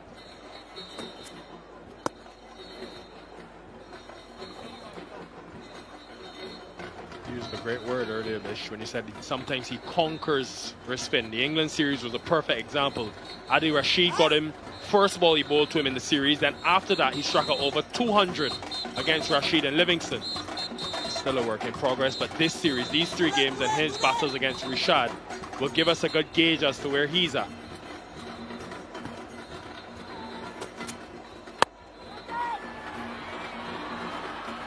He hasn't got it, Akil Hussain, and another wicket goes down. Silence at the Arnottsville Sporting Complex. Very good from Bangladesh all round, with their bowlers contributing. Hard to get to Rashad Hussain. Good seam position. He'll get a little bit of grip, get a little bit of bounce. Excellent T20 World Cup in the Caribbean with 14 wickets. Continuing his wicket taking here in St. Vincent. Hussain has come and gone for 2, 61 for 7.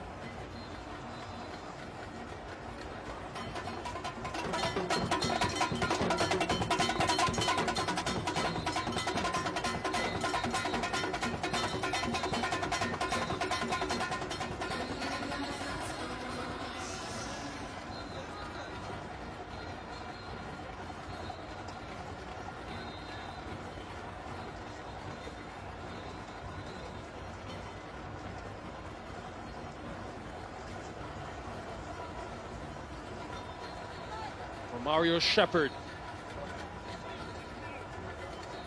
one of the standouts with bat in hand for the West Indies in that England series.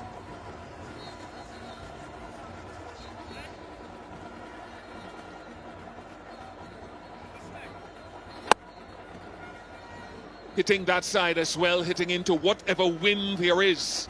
So it makes it a little bit harder to clear the big boundaries.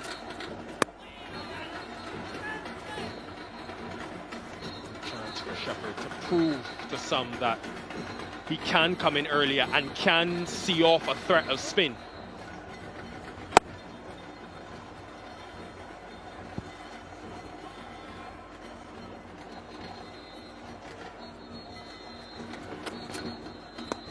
The West Indies in turmoil, 62 for 7.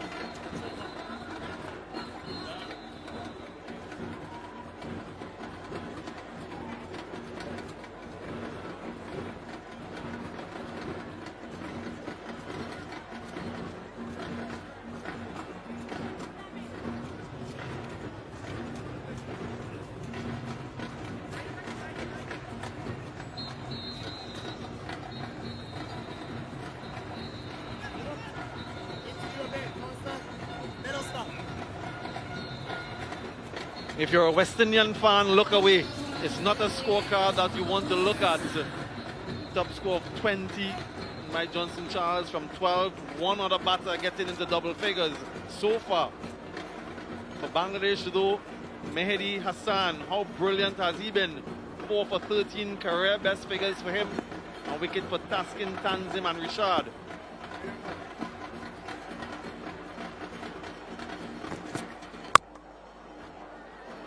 This should go for 4. A good start to the over for Romario Shepherd. Hello, Ada Ali Khan. Hello, Samuel Badri. Just in the slot for Romario Shepherd to put it away for the boundary. Yeah, anything back of the length has been good so far. Bangladesh have been excellent so far with the ball. They still have to finish the job.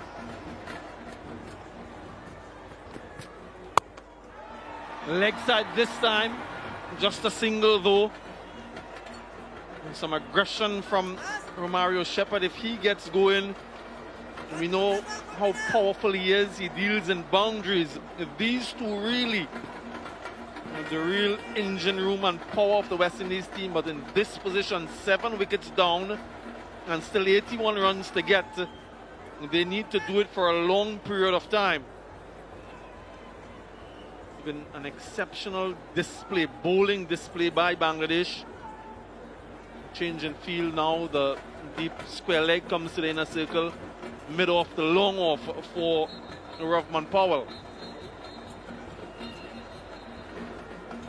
West Indies require more than 10 runs from here on in each over. Already has picked up 5, 4 more balls to bowl.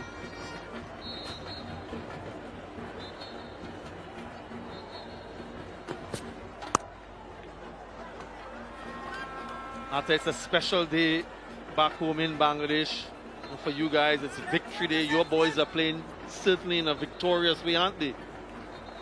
Well, they would need to finish off nicely. Yes, they managed to score 147 for 6 in the 20 overs.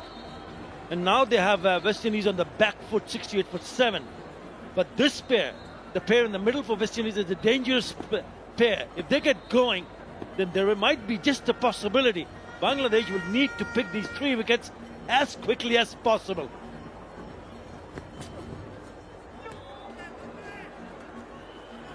A good change up as well from Hassan Mahmood. Something that we've seen from him in that one-day international series. The length of those slower deliveries, though, very important because this pitch is such a good pitch. You want to make sure you're not in the hitting arc of the batters. So even though there's pace off, you can't get too close to the batters. Just like he did there.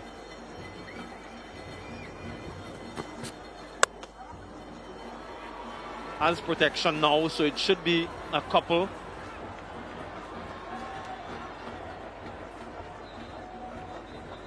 And there was an expectation from this West Indies team to sort of steamroll the opposition given their strength and the plethora of players missing from Bangladesh.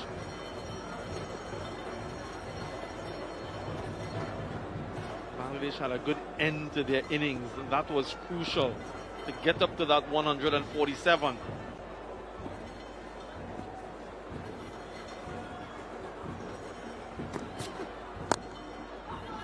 Another slower delivery. The Tigers are playing with that indomitable spirit. 70 for 7.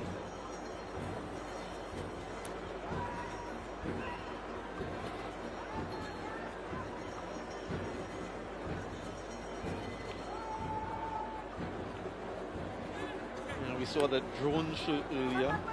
This is the headband show now. Still smiling. So good to see.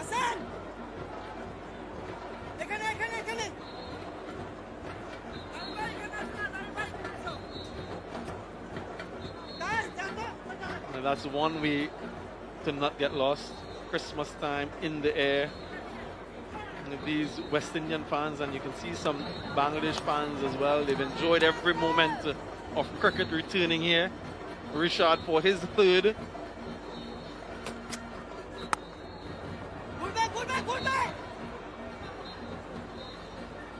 Even Rodman Powell, who's now made 18 of 18, and of those 18 deliveries that he has faced, he's picked up 10 and 2. He's got a 6 and a 4 to his name. And then the 16 balls that he has faced, he's only picked up 16 singles. That has been the issue. Someone has to go and play a few shots here. So there's a hint of turn for Rishad Hussain. So they'll stick to picking up singles. That will not hurt Bangladesh. Required run rate above 11 runs in an over now. Pressure building up. Every dot delivery, even every run, will increase that required run rate. Never a good sign. This is in the gap. Good placement from Rahman Powell. Just uses the pace of the delivery. Bisects the 2 fielders.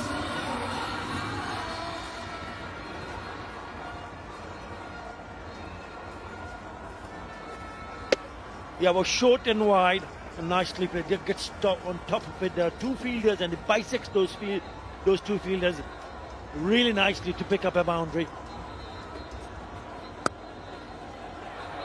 And again, this time to the right of that fielder at backward point. So precision in consecutive deliveries from Powell. That's good from the skipper. That's exactly what we spoke about. Whether he can just kick on and try to pick up boundaries. One to the left and now to the right. Lovely toucher from Rahman Powell.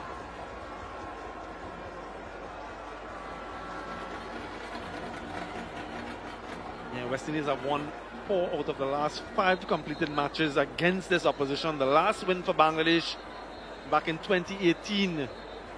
So it's been some time now in this format that Bangladesh haven't beaten the West Indies.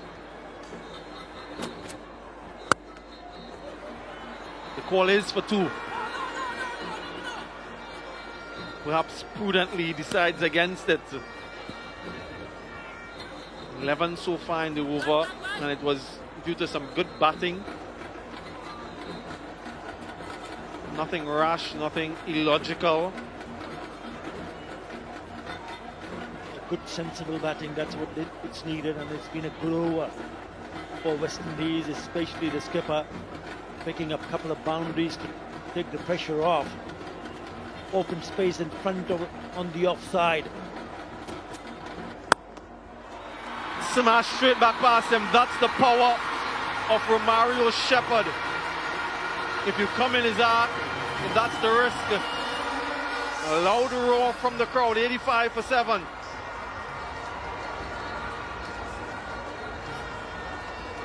Yeah, Richard just misses his length. He couldn't finish the over off. 3 boundaries in that 15-run over.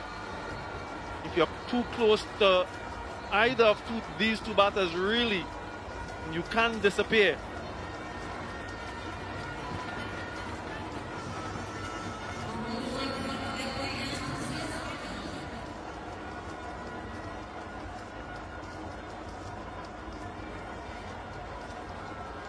It's a 7 wickets down. And that's the problem for the West Indies. They've got 2 exceptional batters at the crease, but if this partnership is broken, then you're down to the bowlers. Last ball of the previous over in his arc, and that's what he can do. If anything, Richard should be maybe fortunate that they didn't go for 6. Taskin returns and returns with a 6. A gift outside off stump for Rovman Powell, and 10 runs in 2 deliveries now.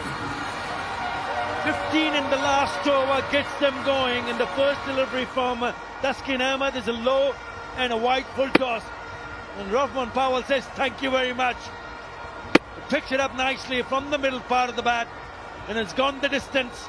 6 to start the over. Really sublime hitting from the West Indies captain, and this is where Bangladesh really needs to keep their cool.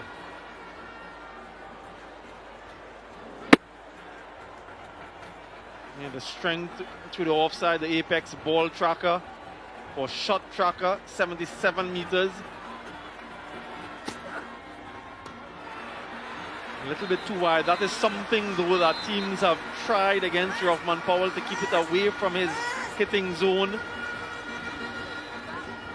Litton perhaps suggesting a change in plan, maybe go leg side, ask him to hit into the wind there. Just wonder if that's what they're doing now. Yeah, there's a change in field, deep backward square. And the mid-off comes into the ring, so perhaps the line now would be a lot straighter than previously.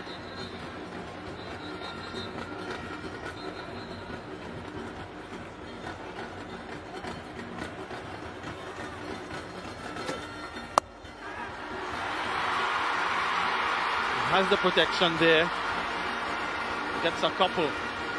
So you don't mind that too much if you're a captain or you're the bowler. At least you're getting the batter to hit in the direction you want him to hit. But he's been a senior campaigner. He's had a wonderful time in the Caribbean so far in all formats of the game, Taskin Ahmed. So it's important that he gets his length right. If he can bowl a Yorker at this stage of the game, get it straight, pull him straight, he might be just in business.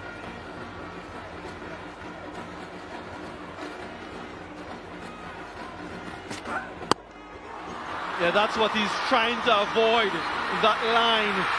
Rovman Powell is powerful enough to get it for 6, even backward of point offside.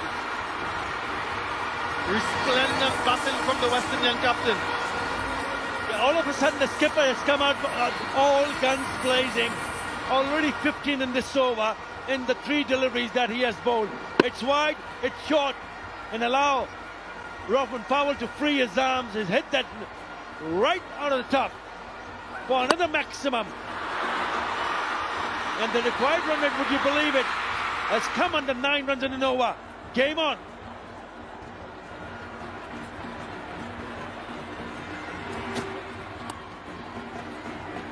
Yeah, that 100 came up with the previous shot, and it just shows the ephemeral nature of T20 cricket. It's so transitory. It changes from over to over. 15 runs in the previous over, 16 runs so far in this one. And the West Indies, look at that. The worm has shot above that of Bangladesh. But Bangladesh would know that one wicket can change things again. 47 still needed from 32.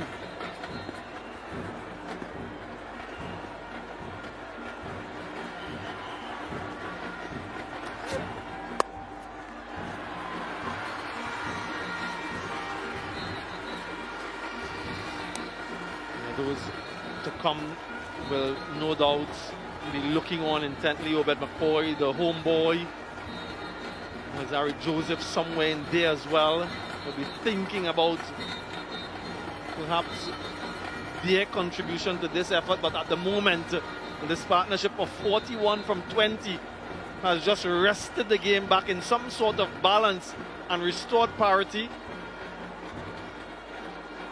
At least that's what the West Indians would be thinking.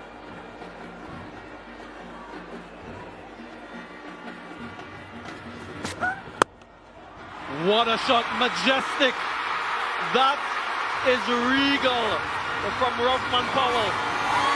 38 runs in the last 2 overs. That's why they're jumping like that. 108 for 7.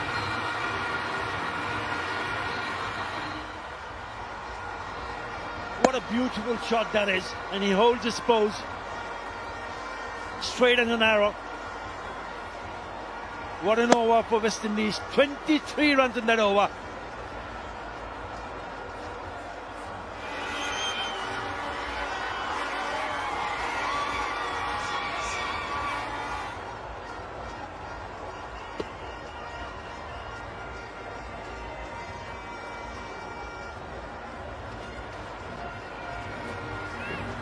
$15 runs followed by 23 runs. Remember, the 4th over of the innings yielded 25 runs. So when they're expensive, they're very expensive.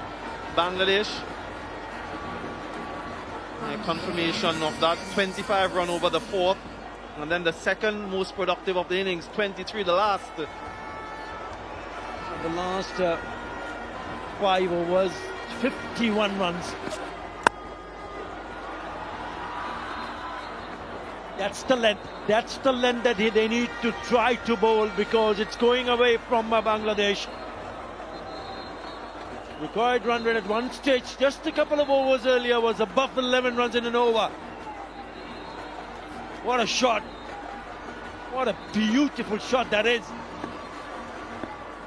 75 meters on the Apex shot tracker. Smart, intelligence. Oof. That's a wide. Was an off-cutter. Initially I thought it was inside. Tanzim thinks so too, but not the umpire. Might have heard a sound as well.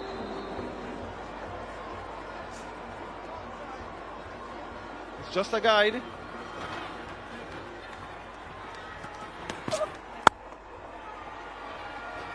Yeah, he's highly skilled, this Tanzim, with those change-ups and that Yorker delivery, something that has been absent in the recent overs or so, and has really brought to life this crowd. They have been enlivened in the last couple overs by the West Indian batting, and now they're expecting something miraculous.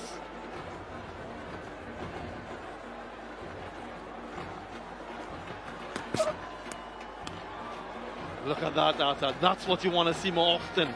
Yep, spot on, but just have to get it right. Just have to bowl stump to stump on those lengths. That is terrific. You really can't do anything much. If that is straight, even bigger problem. It's a good over. so far. Out of the 3 deliveries, yes, he's bowled a wide, conceded only 2 runs.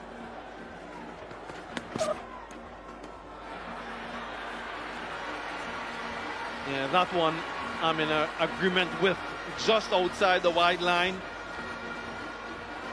And we're here complimenting Tanzim on his efforts with those Yorker deliveries, but it's high risk, high reward. If you nail them, they are goal deliveries, they are dots. If you miss them marginally with these powerful batters, you can go for 6. Fortuitous. Fortune favors Rovman Powell. Not where he intended, but he won't mind. 50 for the partnership. And the 50 for the skipper. What an innings so far, just the 28 deliveries. He scored 18 of 18 in the first 18 deliveries. And he's gone all guns blazing after that. There's been 4s and 6s have gone in his way. 4 4s and 4 6s, 52 of just 28.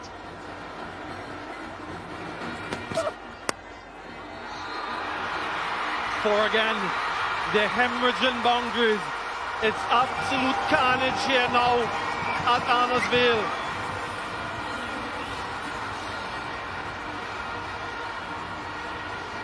Yeah, he's gone quiet. Look how wide that is, but it's important to get the bat to the ball and make sure you find the gap. 4 more. That is absolutely brilliant from the skipper. 61 for 7, 119 for 7. 12 runs from the 16th, 120 for 7.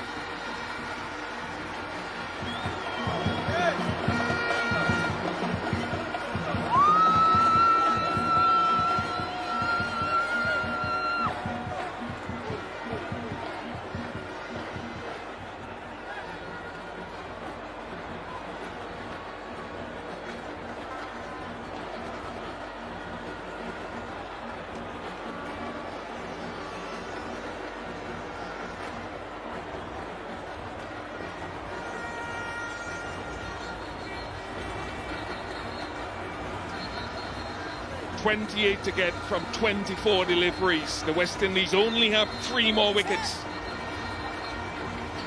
Rashad Hussain for his final over. There's 1 available from Tanzim, Taskin and Hassan Mahmood. Bangladesh need to get Rovman Powell dismissed.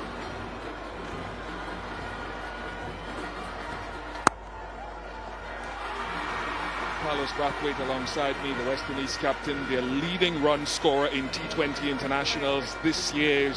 He's really looked in good touch. I know there were some people, that's Michael Finley, former West Indies wicket keeper, former selector, chairman of selectors, and they had one back in the day. Great to see him. Absolutely brilliant.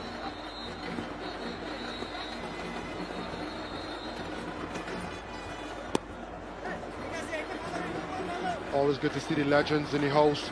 There's been a fantastic knock from Rovman and a good partnership from these two, and that's why I was dismayed to see both Moti and Akil Hussain before Mario Shepherd. And some people say he has struggles against spin. He's one of our better batters, and until he can have consistent responsibility. You think back a few years ago, Rovman Powell, the same thing was happening to him. Every time spin comes on, he'll bat at 8 and 9 in 50 over cricket. Give them the responsibility, let them show the class. 6 off the bat of Shepherd, flexing here at the Arnos Vale Sporting Complex.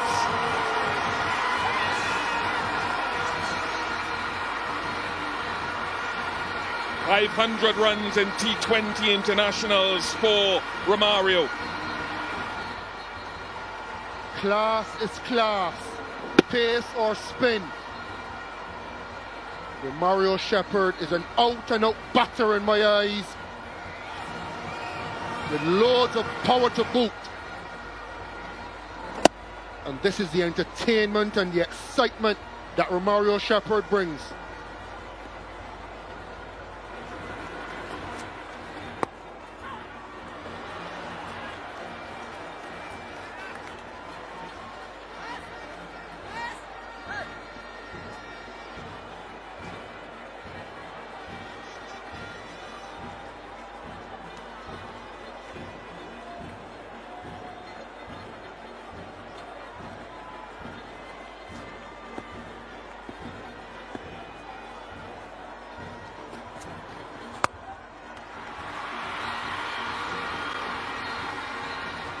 It's been a terrific partnership. 67 from 35. 1 to 8 for 7.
$20 to get from 18.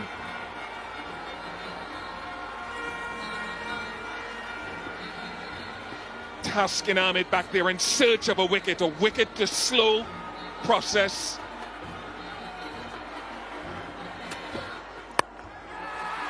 Straight to mid-wicket and taken. They found the wicket. Taskin again.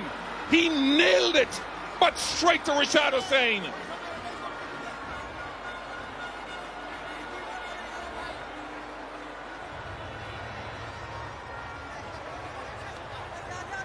Lytton Das has given the ball to his talisman and told him, get me a wicket. And he does exactly that. Mid-wicket poaches an easy catch. Had a little bit of power behind it from Mario Shepherd. He delighted the crowd in his 22. West Indies 1 to 8 for 8.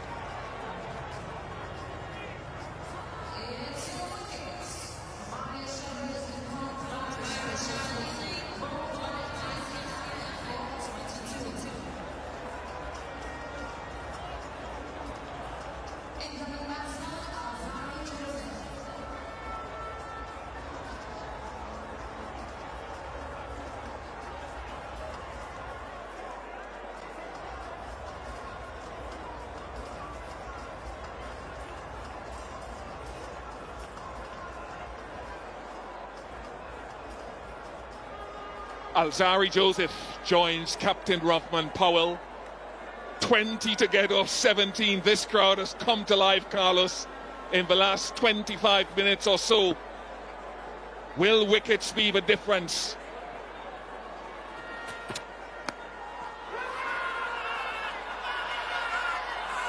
I think it's hit the pad or the leg. Was it bouncing or it went over and through to Lytton Das? Will they review it?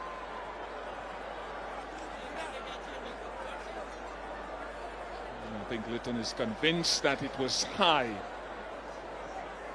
Always funny to see the fielding team go up and sometimes crowd around the umpire and then have the option to review and say no. I think it was just exciting enough. Could it have been pad?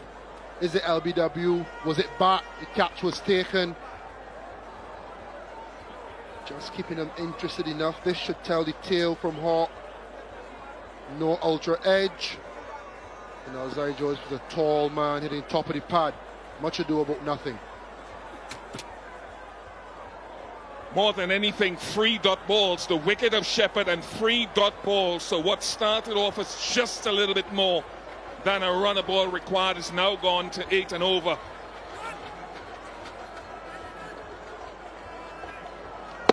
This is dismissal of Shepherd. He slapped through the line of the ball. And if you hit through the line of the ball, you need to pick the gap. And he knows it. You either need to pick the gap with that stroke or go aerial, as in go up with the wind to the shorter side. Could have gone for broke.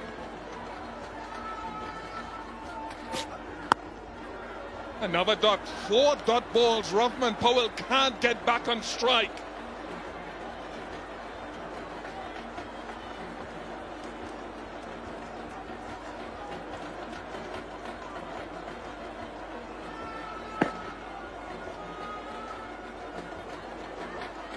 That's why Litton Das did not go for the review, because they felt height was the issue. Correct. 2 deliveries left to close out the over for Taskin and to close out his night's work with the ball.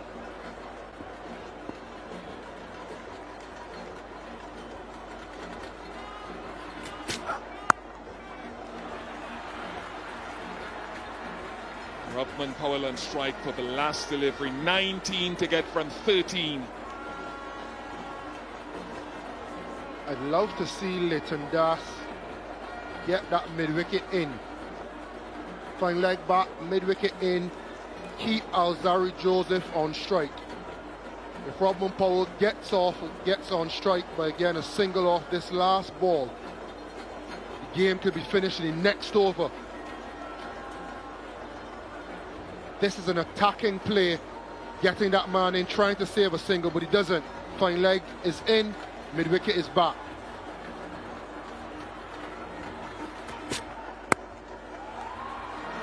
He'll keep strike. Who will it be now? Hassan Mahmood or Tanzim? 1-3-0 for 8.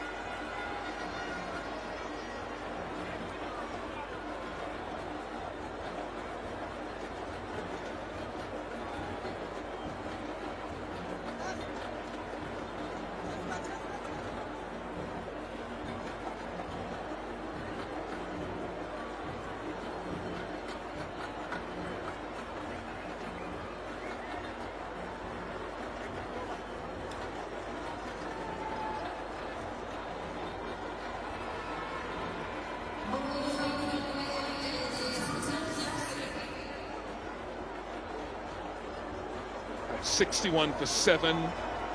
Many of them perhaps had lost hope, but they've stayed. 18 from the last 2 overs. Tanzim Hassan Saqib.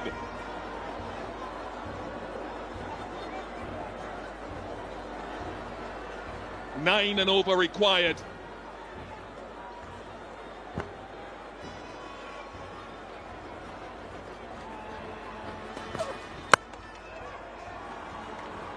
Just one. What do you make of this decision, Vish? Tanzim, 39 in his first 3. Hassan Mahmood, 17 in his first 3. Personal belief is the 19th over is almost more important than the 20th. And on the night, Hassan Mahmood has been the better bowler. Do you think it's a set play, or would you have gone Hassan Mahmood?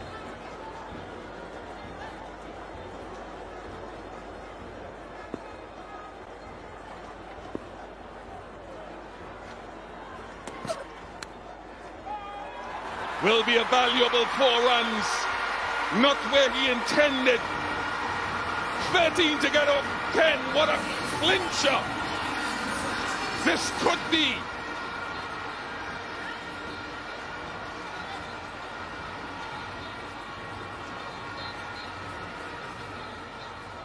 Pressure. Oh, what pressure. Never intended for it to go there, but he'll take it. Alzarri Joseph always appears cool on the exterior. 13 to win off 10. Last hands. Good dot ball, actually. Very good dot ball. Trying to get to answer your question here, but you're rolling through all the highlights of this half century. Magnificent from Captain Powell, a captain's inning. Ball striking has been phenomenal. And he's selected a few deliveries in which you'll completely tear apart.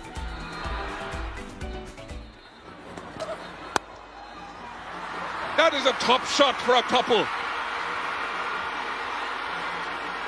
On the up. 11 from 8. Yeah, I'm not sure where to go with it. Tanzim did come back after his first over went for 25. And his next 2, he got a wicket.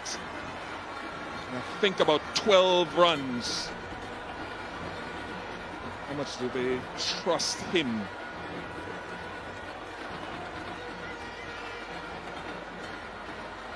It's been good for them. Needs to be top now.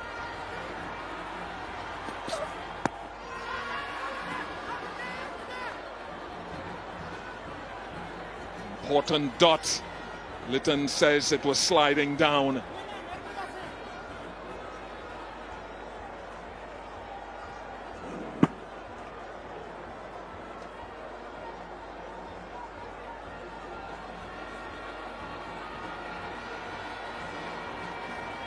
It's a discussion here. If a single is available, do we take it, skipper? No. I'm sure that's what the discussion was about. Yes, they take it.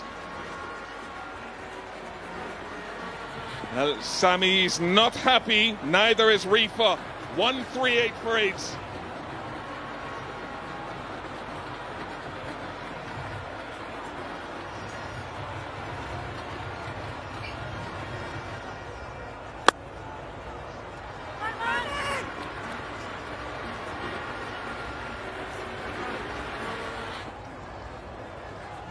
That's the discussion that Nikhil will have to ask Rovman about at the presentation later on. Single taken.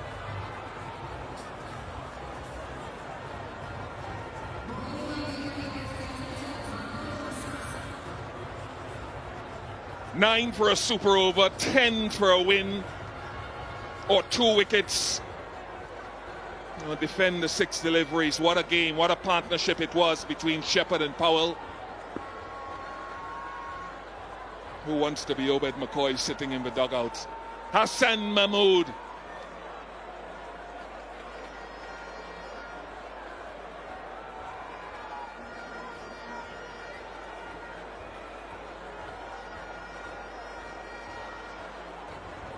Someone has to come in the circle. So there's no deep third, no deep fine. Worst case scenario is Alzari will want Powell to get on strike. Bangladesh want a wicket. Powell will get on strike. Millions of West Indians, Carlos, want to know if Rovman can finish this from the captaincy hat of Carlos Brathwaite. If Rodman bats 5 balls, the West Indies win. And that has to be his mindset. So if you get a ball that's in your area, smash it for 6. If it's not, play a good cricket shot.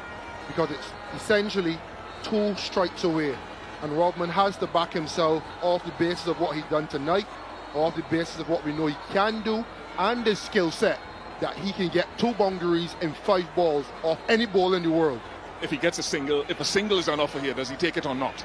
No, right. But I was wrong last time as well.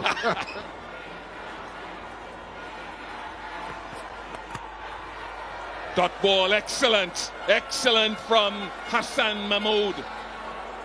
He's got a third that is wideish, so he's giving himself every chance of bowling wide of Rovman Powell. He does not have a deep backward square, so it looks as though he's going wide outside the off stump largely. 2 straight fielders deep, so there might be a straightish one occasionally. Might. Risky.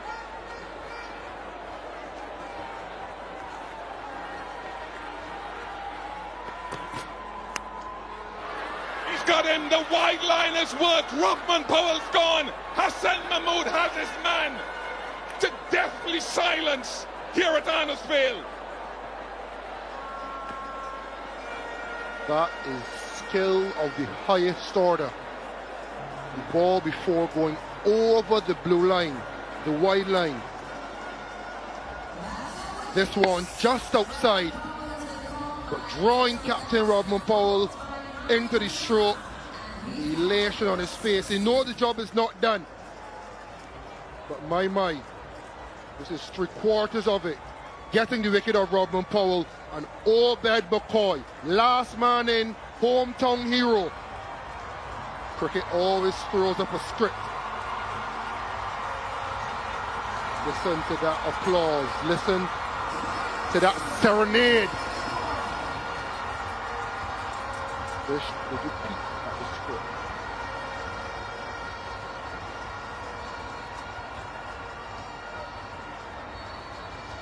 Chris Cricoles, actually. He would not have dreamt of this, Obed McCoy. Not certainly trying to win a game with the bat on return home for his first game in front of these fans.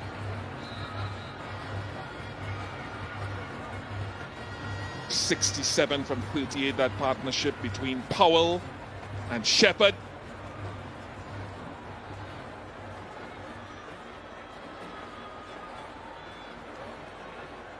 A wicket and a single and a dot in the over so far.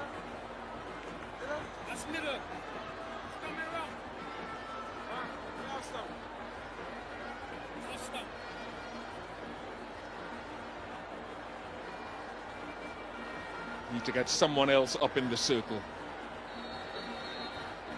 Hassan and Litton not seeing it the same way. Hassan wants deep third up, Litton wants long off, come up to mid off, and that's the captain has won.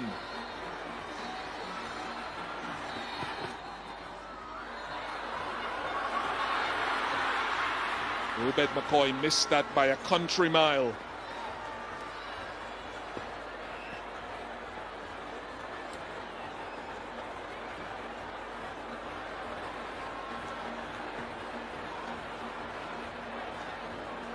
Batting Fort Charlotte, ball at Arnestville, and eventually they got through for a bye.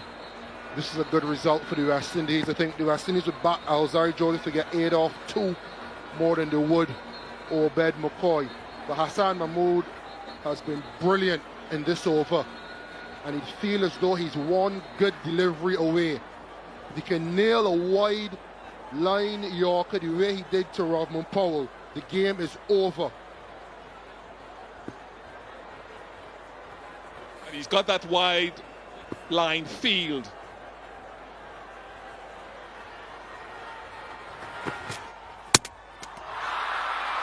Game over. At the stumps, no wide line needed. Hassan Mahmood has bowled an excellent final over to take Bangladesh to victory by 7 runs. It became very, very tight in the end after Shepherd and Powell put on 67. But they've held their control, their awareness. And West Indies go 1 down in this 3-match CG United series, T20 series. Bangladesh 1 up. Great compliments to their bowling group. Fantastic leadership from Litton Das. Good changes of bowlers, good understanding of the rhythm of the game. Love this, love this. One man amongst many, and he's the victor. Rodman Powell tried, a valiant effort, all in vain. Mahidi Hassan started it. Hassan Mahmood finished it emphatically.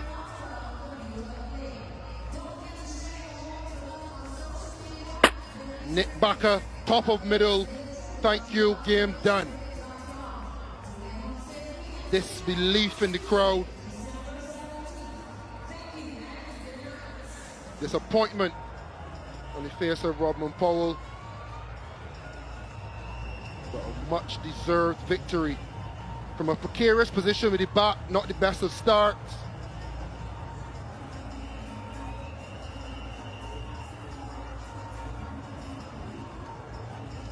But a good finish to both innings from Bangladesh, and victors.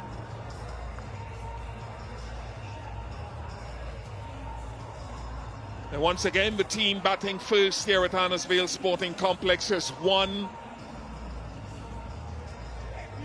7 out of 8 now, historically in T20 internationals here. An excellent effort by Bangladesh without several key players. West Indies will say, well, they're missing a couple, but you wonder what previous experience here a few months ago at the World Cup, what information that gave to Litton Das and Bangladesh.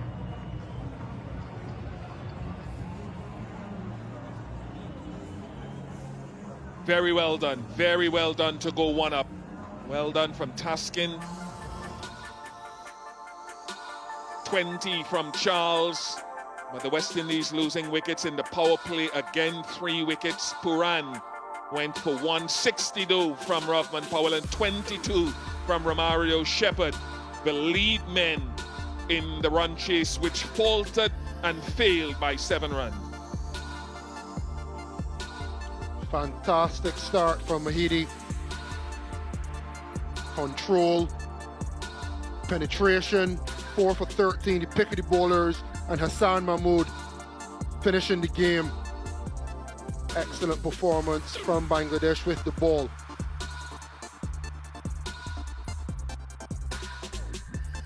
Sumushaka got 43, couple of 20s from Shamim, Zakir Ali, Mahedi, important 26 runs. Hussain with 2 for 13 and a couple for Obed McCoy. And then the West Indies in trouble early. A little bit of a repair by Shepherd and Powell, but ultimately they fell short by 7, and Bangladesh lead the 3-match T20 series by 1-0 with 2 to go.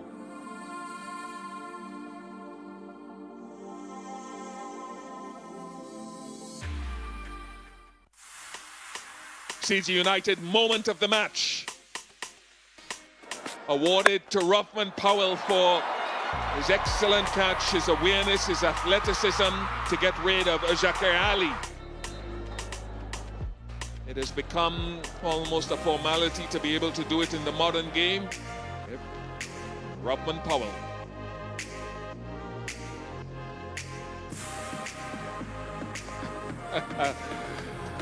He's a lone fan of Bangladesh, but he deserves this celebration and this moment. In a crowd of 18,000, he stood out like a tiger. Well, 2 of them. Got company.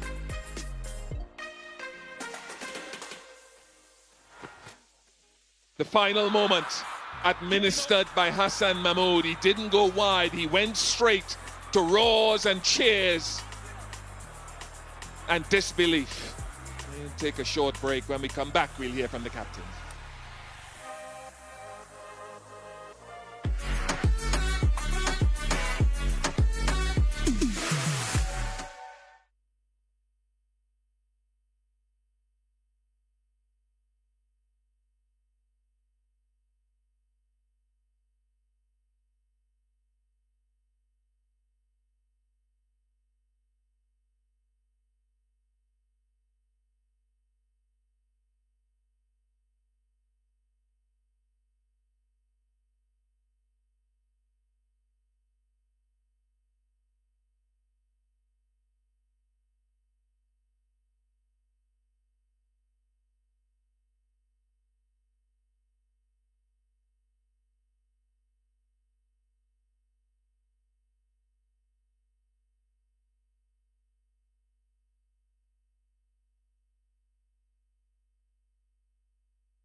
Welcome to the post-match presentation at the end of what has been a thrilling first T20I of this CG United T20I series. The West Indies taking on Bangladesh. We would like to thank our official sponsors of the series, CG United title sponsor, Macron, Dafabet, Blue Waters, St. Vincent and the Grenadines Tourism Authority, Jeep Buzz, Apex, 1xBet, ESPN, Disney Plus, Hyrone and Coca-Cola. Firstly, we would ask Mrs. Deborah Coriat Patton, Director of Cricket West Indies, to present Mahedi Hassan with the Player of the Match award, unbeaten 26 as well as 4 for 13, his career best figures. And Mahedi will just have a chat with us. Really well bowled and batted. First of all, tell me with the ball, what was your plan in the power play and outside of it? We try our strength and process. Already we bowling lots of time in power play, but we success them and I will try my best. Tell me about your wickets. Which one did you enjoy particularly? Yeah, I enjoy this wicket because we before play Global Super League. That's the confident me this type wicket in bowling. All right, and in terms of your batting, what was your role in the partnership with Shamim? A very important partnership. Yes, definitely. Shamim, very good knock. Is some few ball hit, 20-25. That's a crucial moment our team, and I try my best and make a partnership. Okay, well done today, Player of the Match. Thank you so much. Mahedi Hassan, Player of the Match for his career best figures. We'll now get Rovman Powell, West Indies captain. Rovman, it's been a great game of cricket, but obviously you come out on the wrong end. Let's start with the wickets going down, 38 for 5. Why do you think that keeps happening to you guys in the past couple of series? I think, to be honest, it's just a matter of us just assessing a little bit earlier. You know, after we lose the first couple wickets, we could have consolidated a little bit more. You know, we always knew the only time Bangladesh should be in the game if we lose wickets in clusters, and we did that today. And tell me about your mindset when you come into bat in these situations, because it seems that you're gaining consistency and success. Yeah, I think it's just a case of me thinking about me, Rovman Powell, the batter, instead of the captain of the West Indies team. And I think I've always tried to lead from the front. It's good to see I'm getting a little bit of consistency now. Let's reflect a bit. Your death bowling today, 51 for 1. How did you assess that? Yeah. It's always been a struggle for us, you know, death bowling. But I think over the last 12 months or so, we have improved. We have improved as a death bowling team. You know, it's just for us to keep on improving. I think today it was a credible bowling performance. You know, but as a batting group, we let down the team. In your batting group, Rovman, we're seeing Romario Shepherd today. He came in at number 9. What role have you given him? What is the reasoning behind him coming in then? I think it's just a case of the leg spinner. We wanted a left-right combination to see if we can access both sides of the field. You know, there's a strong breeze side at one side. You know, so it's something that we're trying to work on. You know, hopefully Romario will get more opportunities at batting earlier. A word on the people that have come out tonight to support you in St. Vincent? Yeah, they have been brilliant. You know, thanks to the people of St. Vincent. We have 2 more games to go. You know, they are the 12th man. We need them now more than ever. How will you inspire a win and to win the next 2 to win the series? I think it's just for us to have conversations tomorrow. Tomorrow is a day off. You know, we treat it as a day off, recover, have a few meetings, sit down and have some honest conversations. You know, we have been a T20 team that have played good cricket, but the last 7 or 8 games, we have lost our way just a little bit. Thank you for your honesty as always. We'll see you in a couple of days. Rovman Powell, West Indies captain. We'll now get Liton Das. Liton, congrats to you on your first win as outright captain. Tell me about Liton, first of all, playing the World Cup here. How much did that experience help you for a game like today? Definitely, we played here before, but when I saw wicket first, I don't feel that behave like that one. I thought it's a good batting wicket, but when we bat, we feel that it's not that we're thinking that good wicket. I mean, anything 160, 150 is a good total. So it's helped us. That 147, did you think it was a winning score? Yeah, definitely. When we bat, we know what have we are our capability for bowler. I mean, all those bowlers we have, we know that we can back. With you as captain, what is the identity you want to see from your guys when you lead? Sorry? The identity. What identity do you want to see your guys play with as leader? I want whenever they played well and they played aggressive cricket. I mean, already they're showing us our boys playing really good cricket at that moment. And such a crucial nail-biting win. What will this do for your guys and their confidence? Definitely, such a long tour. We win Test and now first T20. It's a boost up for all those boys. If we play well one more game, then the series will become us. Okay, enjoy this one. Thank you very much. Thank you very much.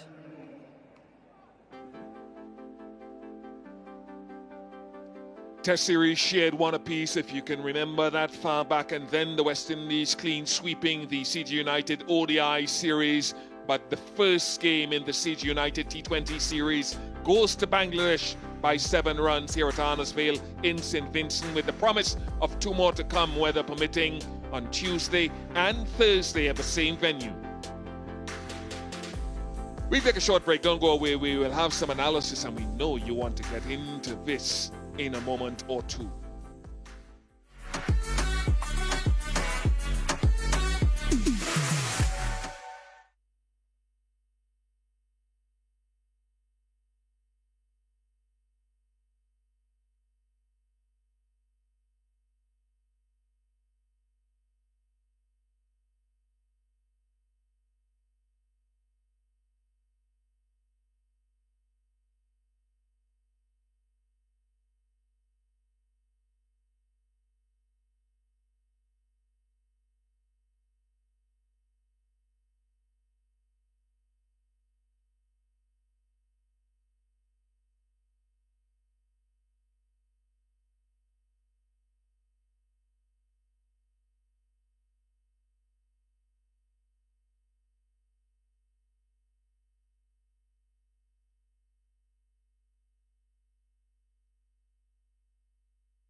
Well, welcome back to Arnesvale and St. Vincent and the Grenadines, where Bangladesh have upset the hosts with a 7-run victory here in this first T20 International. Shuma Sarkar with the top scorer for the Bangladesh side, put a couple good partnerships together, 147 on the board. West Indies were in all sorts of trouble, but a resurgence from the captain kept them in the game, and finally a thrilling last over got Bangladesh over the line. So happy to have you guys here, but actually more happy to have these guys here. Samuel Badri, Atar Ali Khan. Let's start with you, Atar Ali Khan. Quick thoughts on that match. Well, this victory is going to taste even more sweeter to the people back home because we are all celebrating a happy victory day. And it's a great gift from the Bangladesh Tigers to present the nation with that beautiful victory. It was a cliffhanger, not an easy game to play, but in the end, all smiles for Bangladesh. So well done, Bangladesh. And your quick thoughts, Badri. Well, the scene was set, wasn't it, with that awe-inspiring drone show, and we did get a cliffhanger of a match, as Arthur mentioned. So they teased us into that match. If you're a connoisseur of cricket, I'm sure you were well pleased with what you saw. As a West Indian fan, you would be disappointed, but happy for Bangladesh and the way that game ebbed and flowed. It was really intoxicating, and I hope that the other two games are similarly well played. Yeah, no question, it was absolutely thrilling. So let's start at the end. That final over, West Indies needed 10 runs. Hassan Mahmood. Well, he has been a great revelation for Bangladesh. He started to bowl wide of the batter, trying to pitch it up, and then Obed McCoy misses a straight one. But then the final nail in the coffin with that lovely delivery, which comes back, cuts back in and hits the top of the middle stump. Never an easy job for any bowler to go and defend 10 runs, no matter who you're bowling to, but he came out with flying colors and absolutely once again proving that he is the man to look forward to even in these conditions at the end of the game. Samuel Badri, the three of us were standing side by side screaming, watching this last over, weren't we? Yeah, and he's quite young as well in his international career. And he showed a level of maturity that belies his experience. And the planning, I thought, was good to bowl to Rahman Powell and use that wide line, eventually getting him dismissed. And to win that game with still 7 runs in the bank, defending only 10, it speaks volumes for the character of the young man. And I'm sure he has a very bright future ahead. Good signs for Bangladesh. Well, let's talk about the West Indies captain, who batted beautifully, didn't he? What an innings. He almost won this match single-handedly. Yeah, indeed. 61 for 7, I think the score was at one point in time, and he knew that he had to do a lot of the heavy lifting. That partnership, though, with Romario Shepherd, I think it was 67 or so, really brought the West Indies back into contention. But this was a captain's inning, one filled with responsibility and maturity. And it is a pity that he wasn't able to carry on and to carry them over the line. That would have been the icing on the cake for him. But a wonderful knock from the West Indies captain, falling narrowly short. Yeah, it was a great performance from Rahman Powell. Don't forget that catch he took too in the deep to get Yajikar Ali. But really, the night belongs to Mahedi, no? Absolutely. I mean, 4 wickets, and he took some in the power play as well. He picked up 2 wickets in the power play in the first 6 overs. And he was so very economical because when you come and see what the surface offered, it was coming onto the bat. And when it comes onto bat, the batters feel that they're in business, but it's really good, clever piece of bowling, attacking the stumps. And what about Liton Kumar Das behind the stumps? Really good support from him. But Mahdi Hassan was simply outstanding, unplayable. 4 for 13 in the 4 overs in T20 International. That is incredible figures. Look at those lengths, mostly on the good length area. Yes, couple of times he pitched it short on the 57%, but he was attacking the stumps. Even if it was turning a little bit, it would end up going to attack the stump. I think that was the key where he produced those deliveries and started taking wickets one after another. Simply incredible. Yeah, well bowled Mahdi Hassan, but what did the West Indies do wrong from that perspective? Well, they lost a lot of wickets in the power play, and it's, I think, the 8th time this year that they've lost 3 wickets or more in the power play, and 5 times in the last 8 matches. So it's an epidemic of sorts for them. And whenever you lose that many wickets early in the plot, particularly in a chase, it's always difficult to come back from there. Bangladesh, in all honesty, when they batted, lost 3 wickets as well, but they got to 147. But chasing, it's doubly difficult. So I think from their standpoint, they'll need to do some introspection, some reflection. And as Rahman Powell mentioned at the end there, think about consolidation a little bit, especially when wickets go down quite early. And I don't think that they assess conditions well enough tonight. And it's something that they need to address, and they need to address it imminently. All right, wickets in clusters and top order woes. Well, Atar Ali Khan, a victory for Bangladesh after the 3-0 ODI series sweep. How good does it feel on victory day? Absolutely. beautiful to see about what the Tigers did in the middle. I mean, we spoke about Mahdi Hassan and others around, but don't forget the part that Litun Kumar Das as a skipper played behind the stump. 5 dismissal, 4 catches and 1 stumping. And I would also like to mention Taskin Ahmad, who went for 23 runs in one of the overs. Right. And he ended up picking up 2 wickets for 28 runs. That's 5 runs in the next 3 overs. That is unheard of. Astounding. And when you see a batter taking him on, but he came back strongly. Initially, he gave away, I think, 2 runs when he picked up an early wicket, but he came back in his last over and he bowled a beautiful over. I think it's a collective effort. It's a good team effort to ensure that you go on to defend the not a very big total, 147. I don't think so. It's a big total on the surface, but to be able to go and defend it, I think that is absolutely amazing to see. Indeed, a tip of the cap. Thank you very much, Athar Ali Khan and Samuel Badri. And that is the news from here at Arnes Vale. It's a 7-run win for Bangladesh in this first CG United T20 International. All right, ladies and gentlemen, Tuesday we go again live at 7:30 p.m. local time here from Arnes Vale. So don't you miss it. West Indies will be looking to take revenge against Bangladesh. And of course, there's a game on Thursday as well where you can see that light show. And let me tell you, you want to see that light show. But that's it for us. Time for Lights Out for this evening. Thank you for joining us. And we'll see you again here at Arnes Vale on Tuesday. Good night.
Dominance continues in the Caribbean.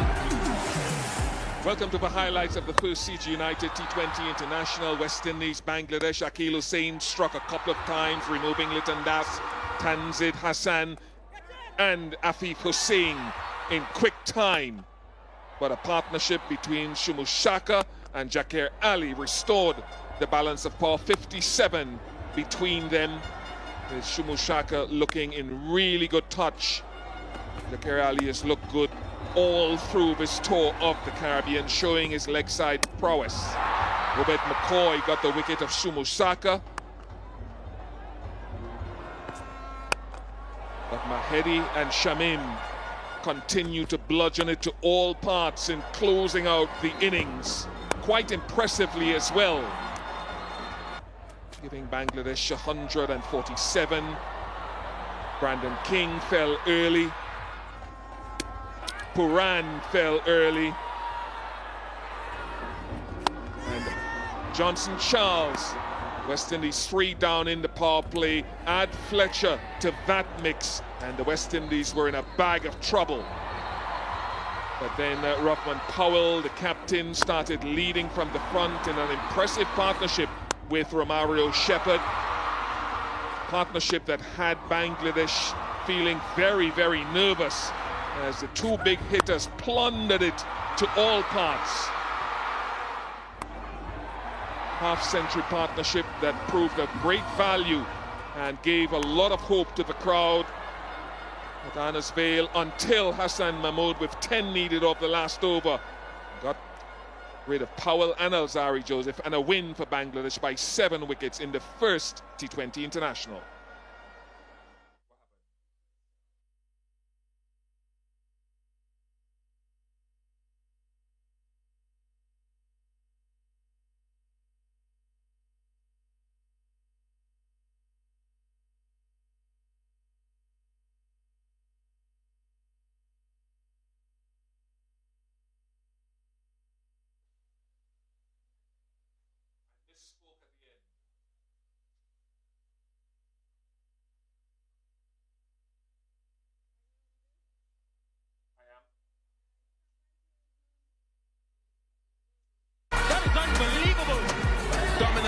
continues in the Caribbean. Welcome to the highlights of the first T20 International between West Indies and Bangladesh. Akil Hussain striking a couple of times in the power play, removing Tanzid and Liton Das. Afif Hussain went for good measure, but Sumo Saka and Jakir Ali put on a half-century partnership that restored the balance of power. 57 of 43 deliveries between them. Jakir Ali has had a wonderful tour. And then Obed McCoy got rid of Sumo Saka. But Mahedi and Shamim dug deep into their resources, and they pummeled the ball to all parts to close things out for Bangladesh for 147 of their 20 overs. West Indies lost King very early to a smart catch. Nicholas Puran went for one. And then Johnson Charles caught it just on the edge of a circle within the power play. Andre Fletcher went for good measure as well. But Rothman Powell, the captain, and Romario Shepherd started restoring and readdressing the power shift in the innings. Their half-century partnership gave a lot of hope to the fans at Arna's Vale. Powell got to an impressive half-century, and just when they looked as though they would close it out for the West Indies with 10 needed of the last over, Hassan Mahmood removed the captain, and then Alzari Joseph to hand Bangladesh a win by 7 runs and a 1-0 lead in the 3-match series.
Big Six.